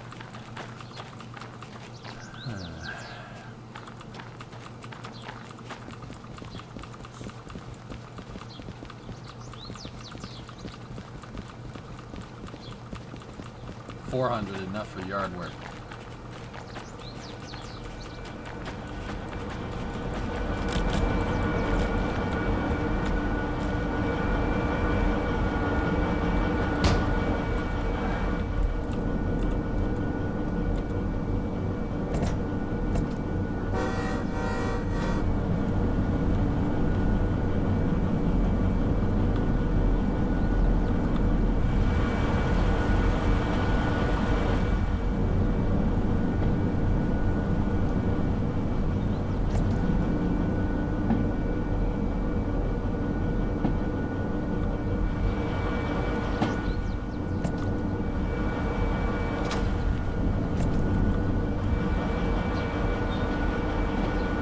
I literally loaded up like 80% of this freight yard.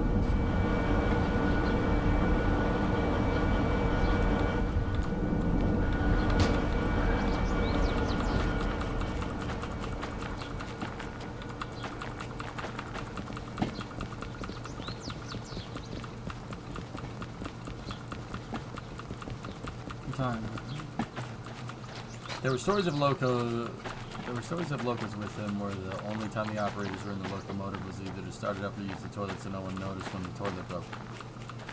Oop.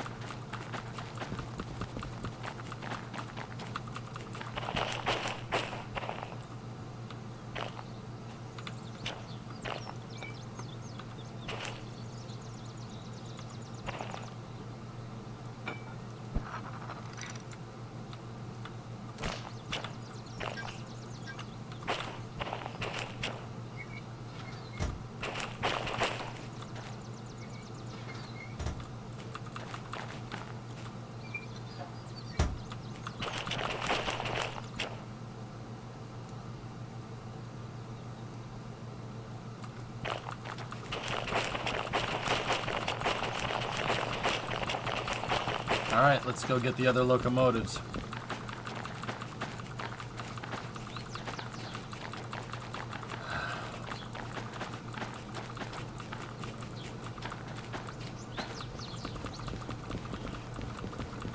I want El Diablo out front, so...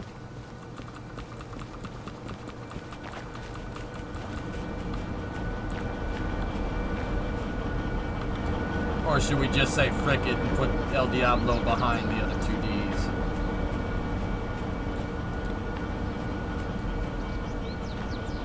What do you think?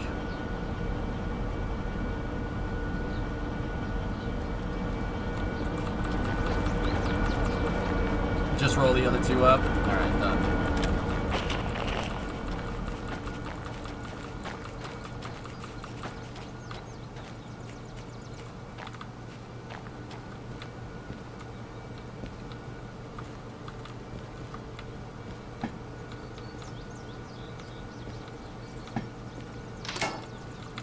Okay, so the two here are 80 and 91, I think. 91 and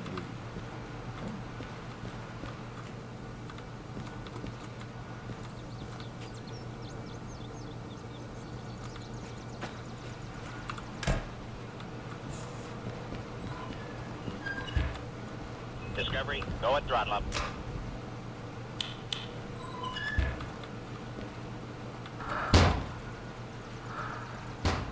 Which one's Corella? There's none of them.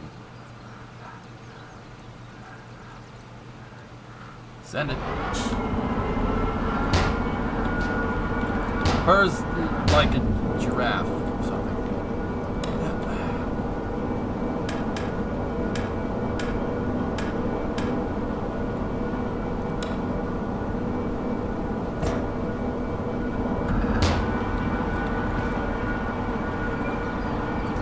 What do you think is the most scenic area of the Satisfactory map? I'm thinking building scenic railways in your save. My railway goes through a part that's like a forest map. It's up the hill. It's a nice forest, dude. It's right in the, like, a little bit north of, like, dead center of the map, between the Grand Valley. Like, so there's the Spire Coast, or the island biome, Grand Valley, or for you would be island biome, Grand Valley, and then there's a forest biome. I like the forest biome. My train runs through it, and it's mint, dude. My oil train goes through there. It looks like Pacific Northwest.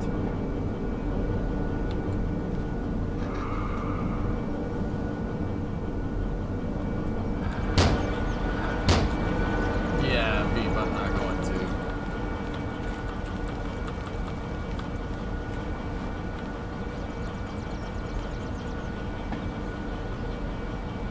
I put the independent brakes on. As long as the locomotive is running, guys, we're okay.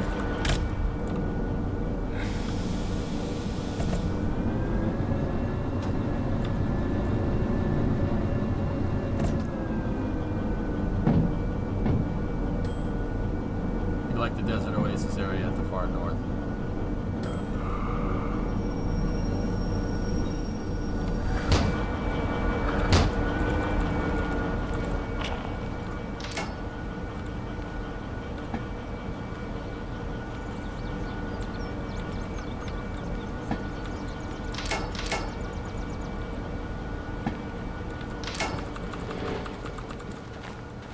Okay, 80. I've used this locomotive before.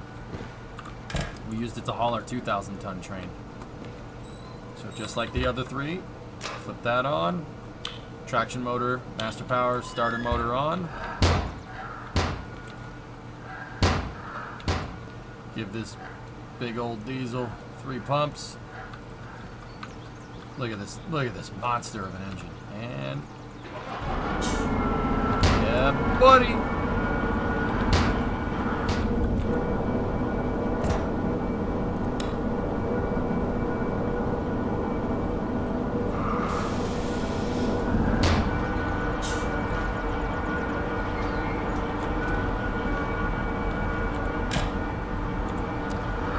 Nah, Tesla, there will be locomotives at the places that we go, and I'll use that to help break the freight train down.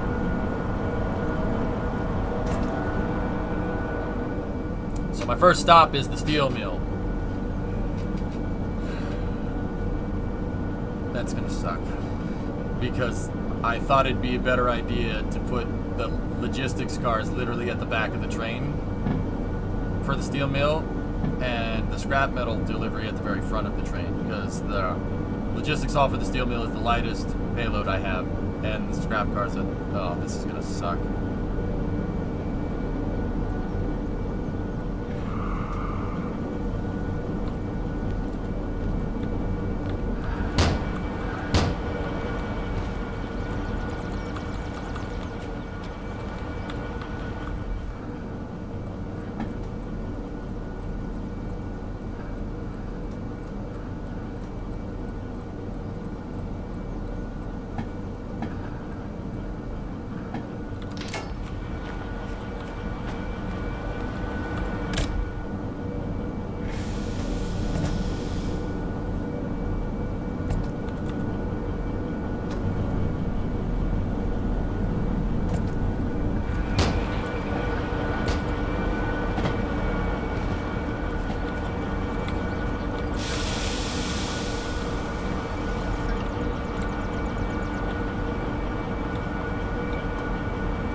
Why do they have one car face front and one facing backwards? Rods, I do it so I can see. So the locomotive, if I need these 2 diesel locomotives to go backwards, I have one facing backwards so we can go backwards. In real life, it's just, it doesn't matter. honestly, there's no front to a diesel locomotive. There really isn't. No front. It can go just as fast backwards as it can forward. Yeah. So, you know, you might see one butt to butt, you might see two that are kind of, it doesn't matter. Yeah, it's an interesting thing because you're always like, why are they doing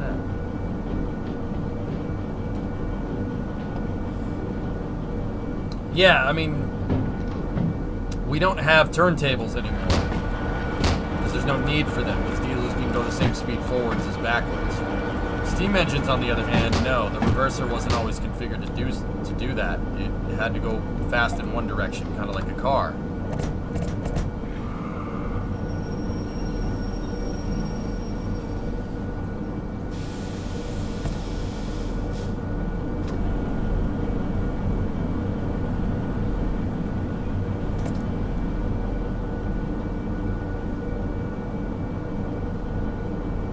Yeah, Aqualex, that's what I was gonna do. It's just there's a more efficient way we could have done that. FEC runs 2 diesels back to back with a tender in between because they converted all their trains to LNG. That's cool. Does that mean a Tesla can really go fast backwards? I don't see why it couldn't. I mean, there's probably some computer control mechanism to prevent it from doing that, but yeah. There's a special LNG tender car. Loopy, we've gone full circle. Because it's funny, like, when they converted the steam engines to heavy oil, right? They would have to have, steam engines would have to carry an additional tender. I think that's hilarious.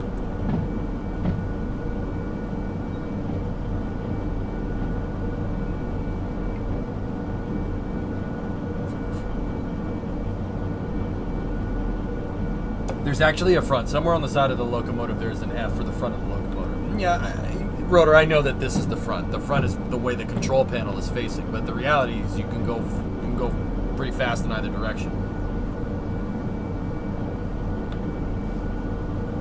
By the way, is it normal for the brakes on my Jeep to be way worse than a 2016 Honda Civic? You haven't. They're 30-year-old brakes, dude.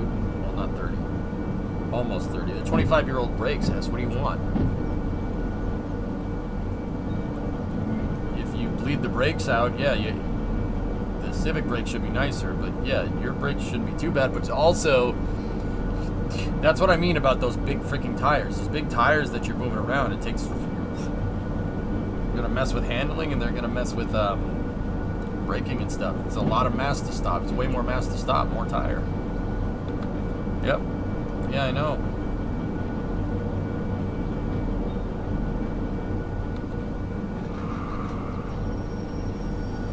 There's some that the front is, where the front is the opposite end of what you would consider interesting. I mean, as the other thing is that Civic's probably a little bit lighter than your Jeep. Yeah, Jeep's heavy. Has to be. Same reason the locomotives are heavy.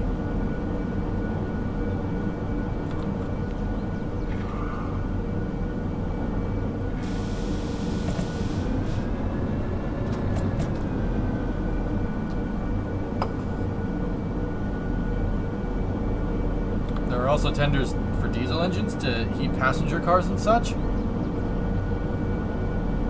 What?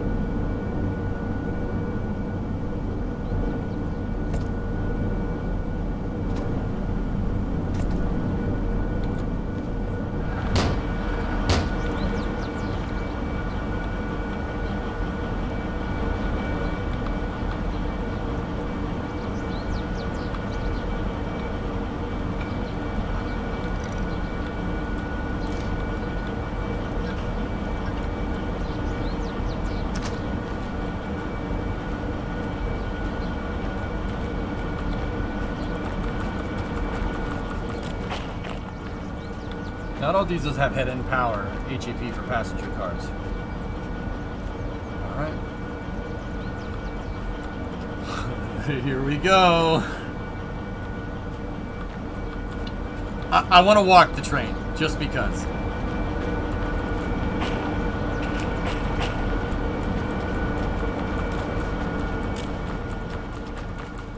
I'll teleport it.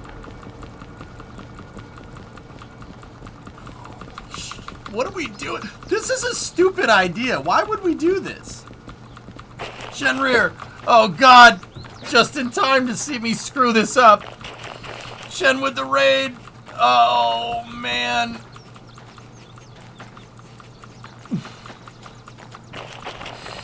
What's going on, Shenrir Raiders? Thanks for giving the shout out, Mud. What was Shen up to today?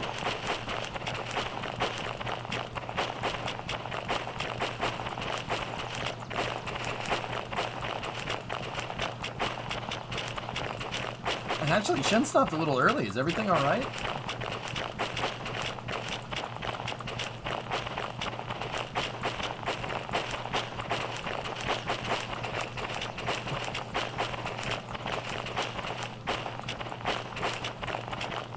We are eating popcorns only.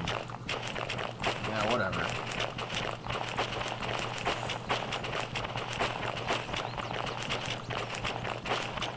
How many tons is this? 4,000?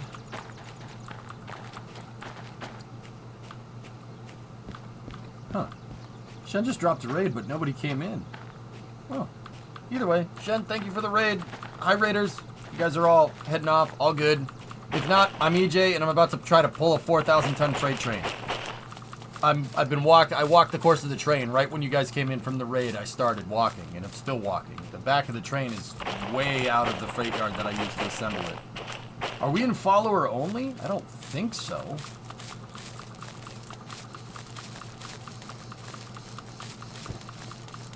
Nope, not in follower mode.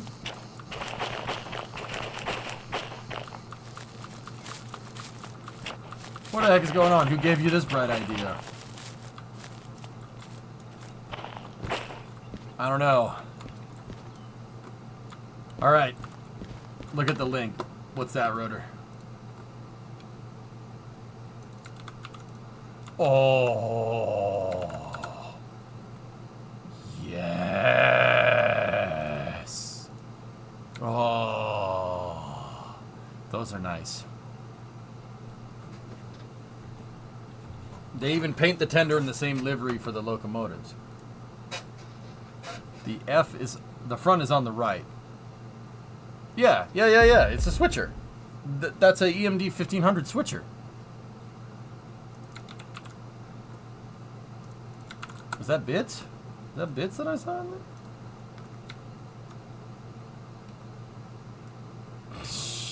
That's just peculiar. How many kilometers is this? I don't know. How long is a car in this game? Wilford.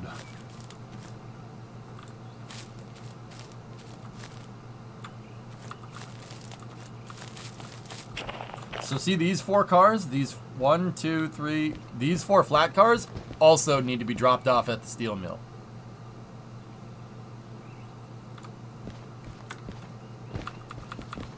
This train took me like 4 hours to put together.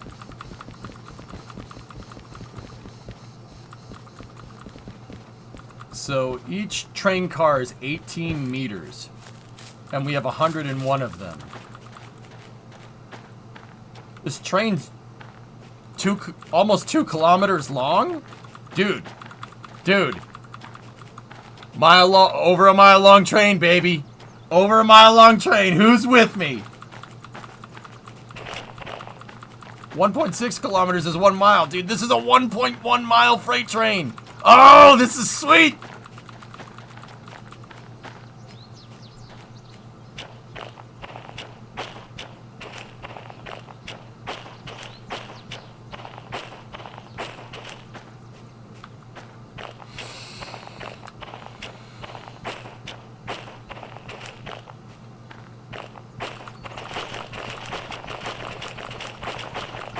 Hype train for the hype train!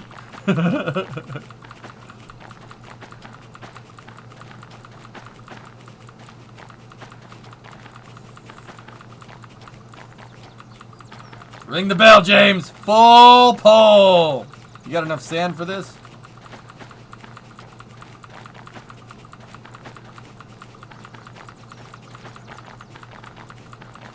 Gondolas are 13. Tankers are 14.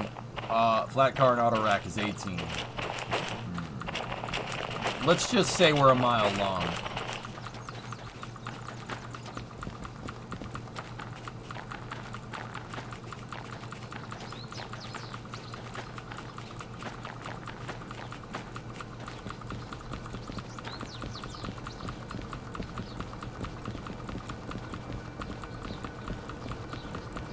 All right.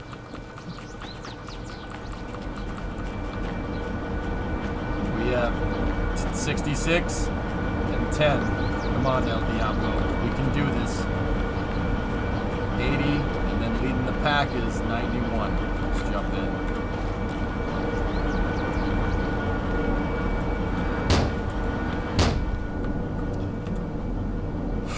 Here we go. Reverser. Forward, pneumatic pressure is good.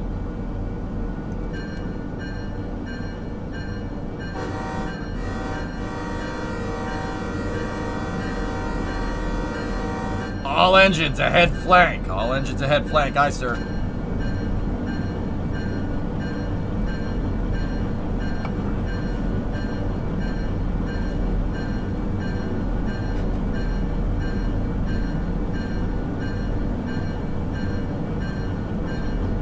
I mean, hooded, it works with car suspension. They have the shock and the shock absorber and the coil spring are inside of each other.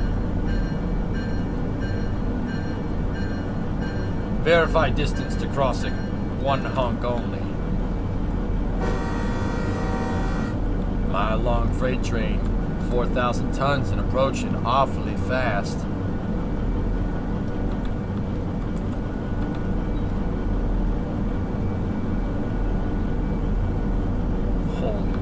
Dude.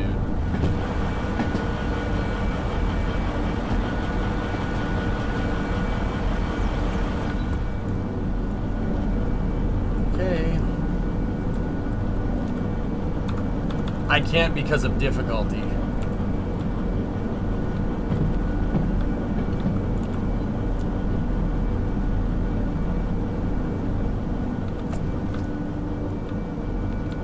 Alright guys, I really gotta focus. This could end very poorly, very quickly. This train could get away from you if you're not careful. There's another Where did that thing come from? Dude, I literally left the yard. The game thought I left the yard and spawned another DE6.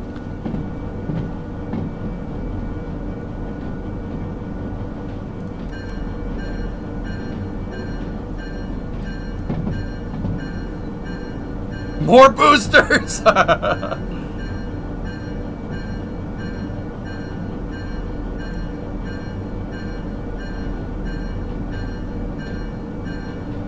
The train's way longer than render distance, yeah.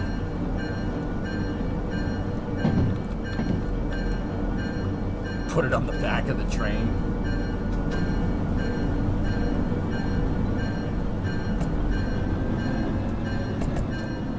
As many as you can afford, SVO, to be honest with you.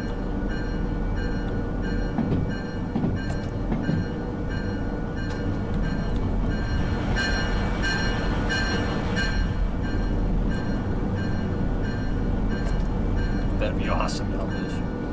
This is, I don't know, we're putting the game to the test here. Loopy, we're getting to the end of the yard limits.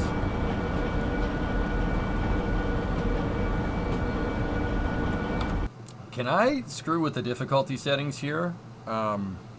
Just so we can get like third person? I just want it so I can get a picture. Telemetry? Oh, cool. Worst roller coaster ever.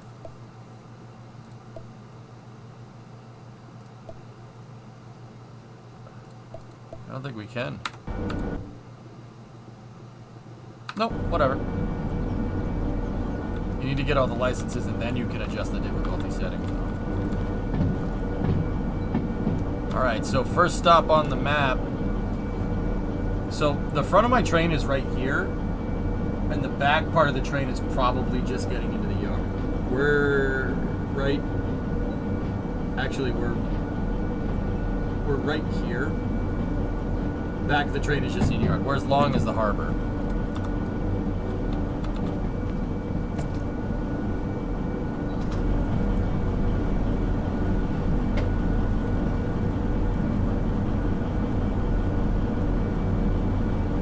Oh, very nice. It looks good, Aerodite.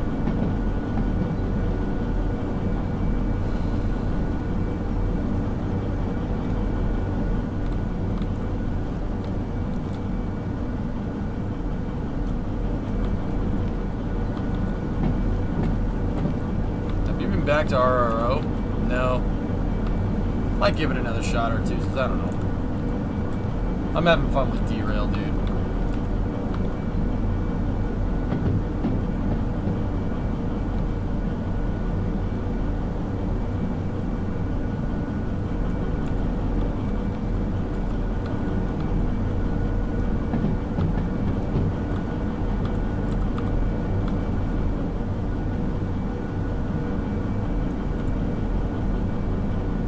The other day, that might seem strange.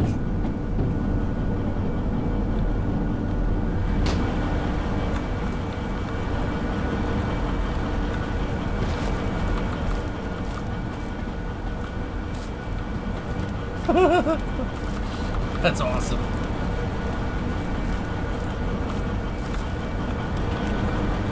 Hey, get in there.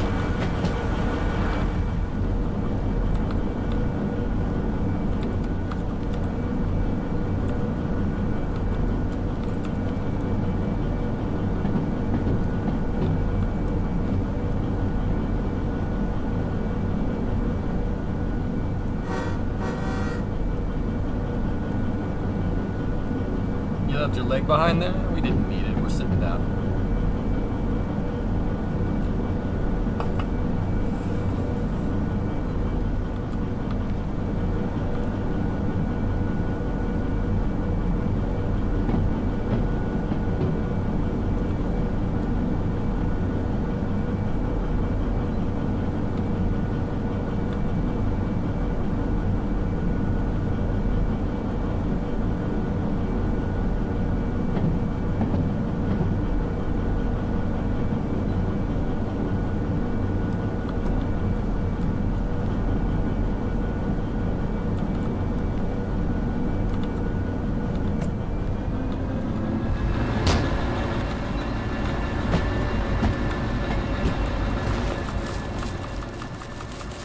Nope, too far.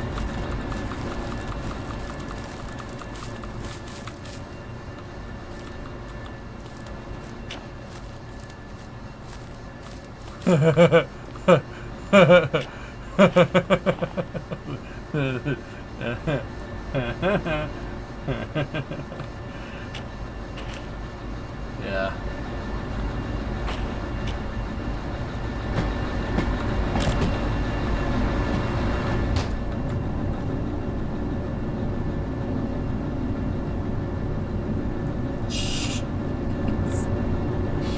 Look at that damn thing. Well, look at all these little things. So busy now. Like a little ballet.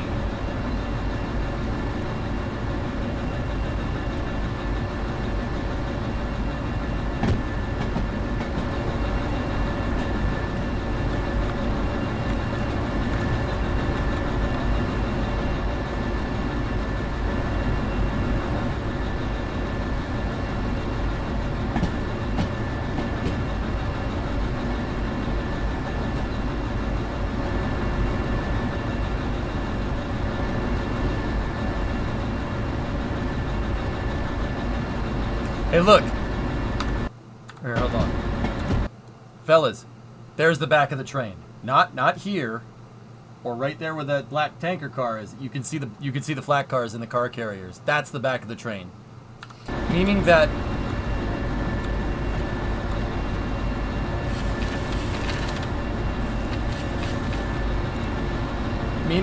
where off of W, like way over here, and the back of the train is still at the Y for C. Yeah, we went down here and then we're all the way over here and we can see to the back of the train. No, I can see the flat cars over there. See them? You can see them over there. Way in the background. By the steeple. I can see them.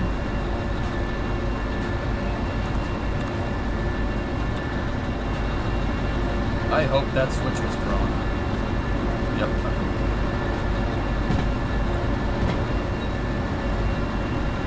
Yeah, look by the steeple right there.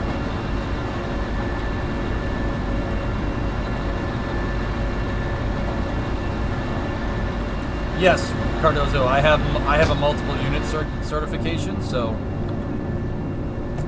we can power up all 4 at the same time.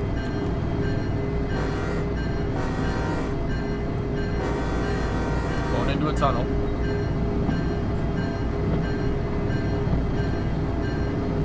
Between these 4 locomotives, I have 10,000 horsepower on tap. Seriously, each one of these locomotives makes 2,500 horse. Well, at least its real-life counterpart does. Oh.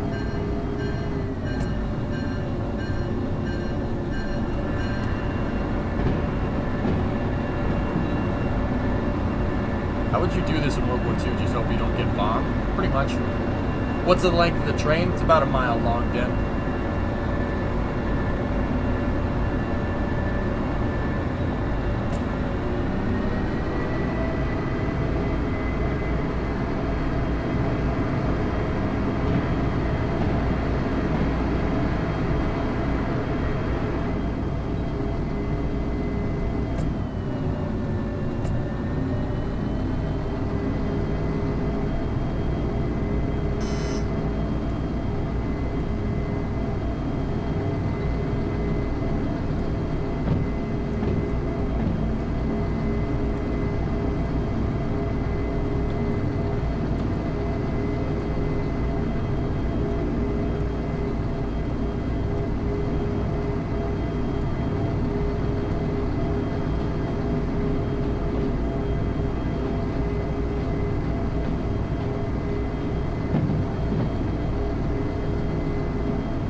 Gotta be careful.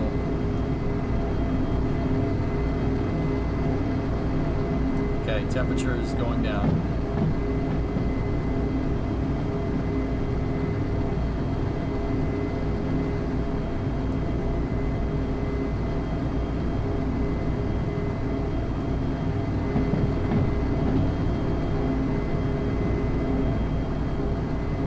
Two or 3, Frosty. It's somewhere around there. As the train gains more momentum, the temperature should go down. It's just getting the momentum. That's why it overheated. We're going down now.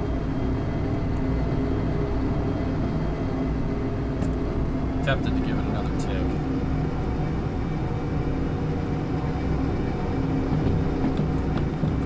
Just gotta watch these gauges. We gotta watch them very closely.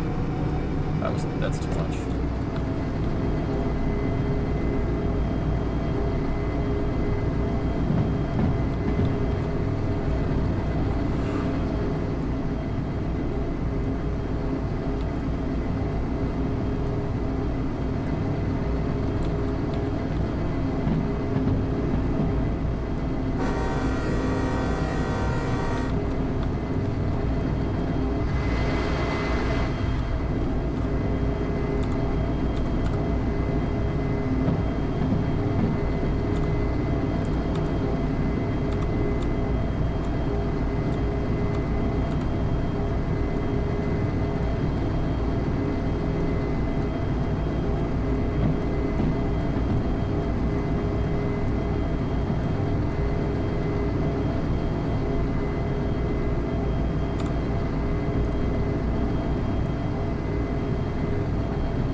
I'm not talking because I'm watching these gauges, guys.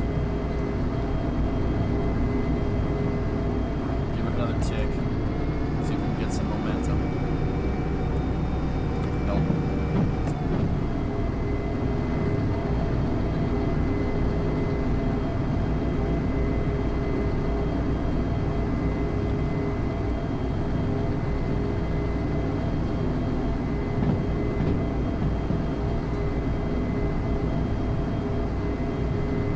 All the other locomotives are at the same throttle. I'm controlling all 4 of them.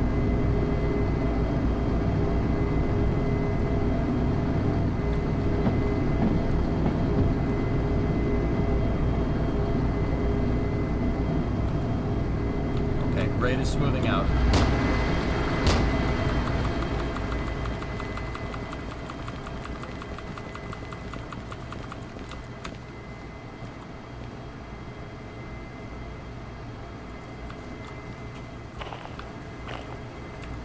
No, Artusis, you do not lay the lines in this game.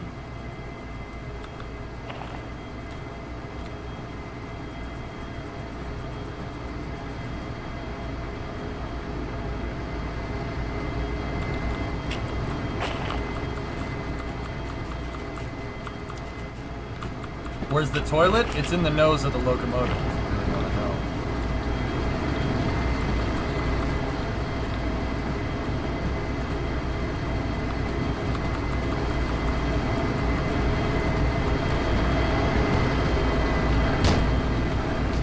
The toilet is right through that door.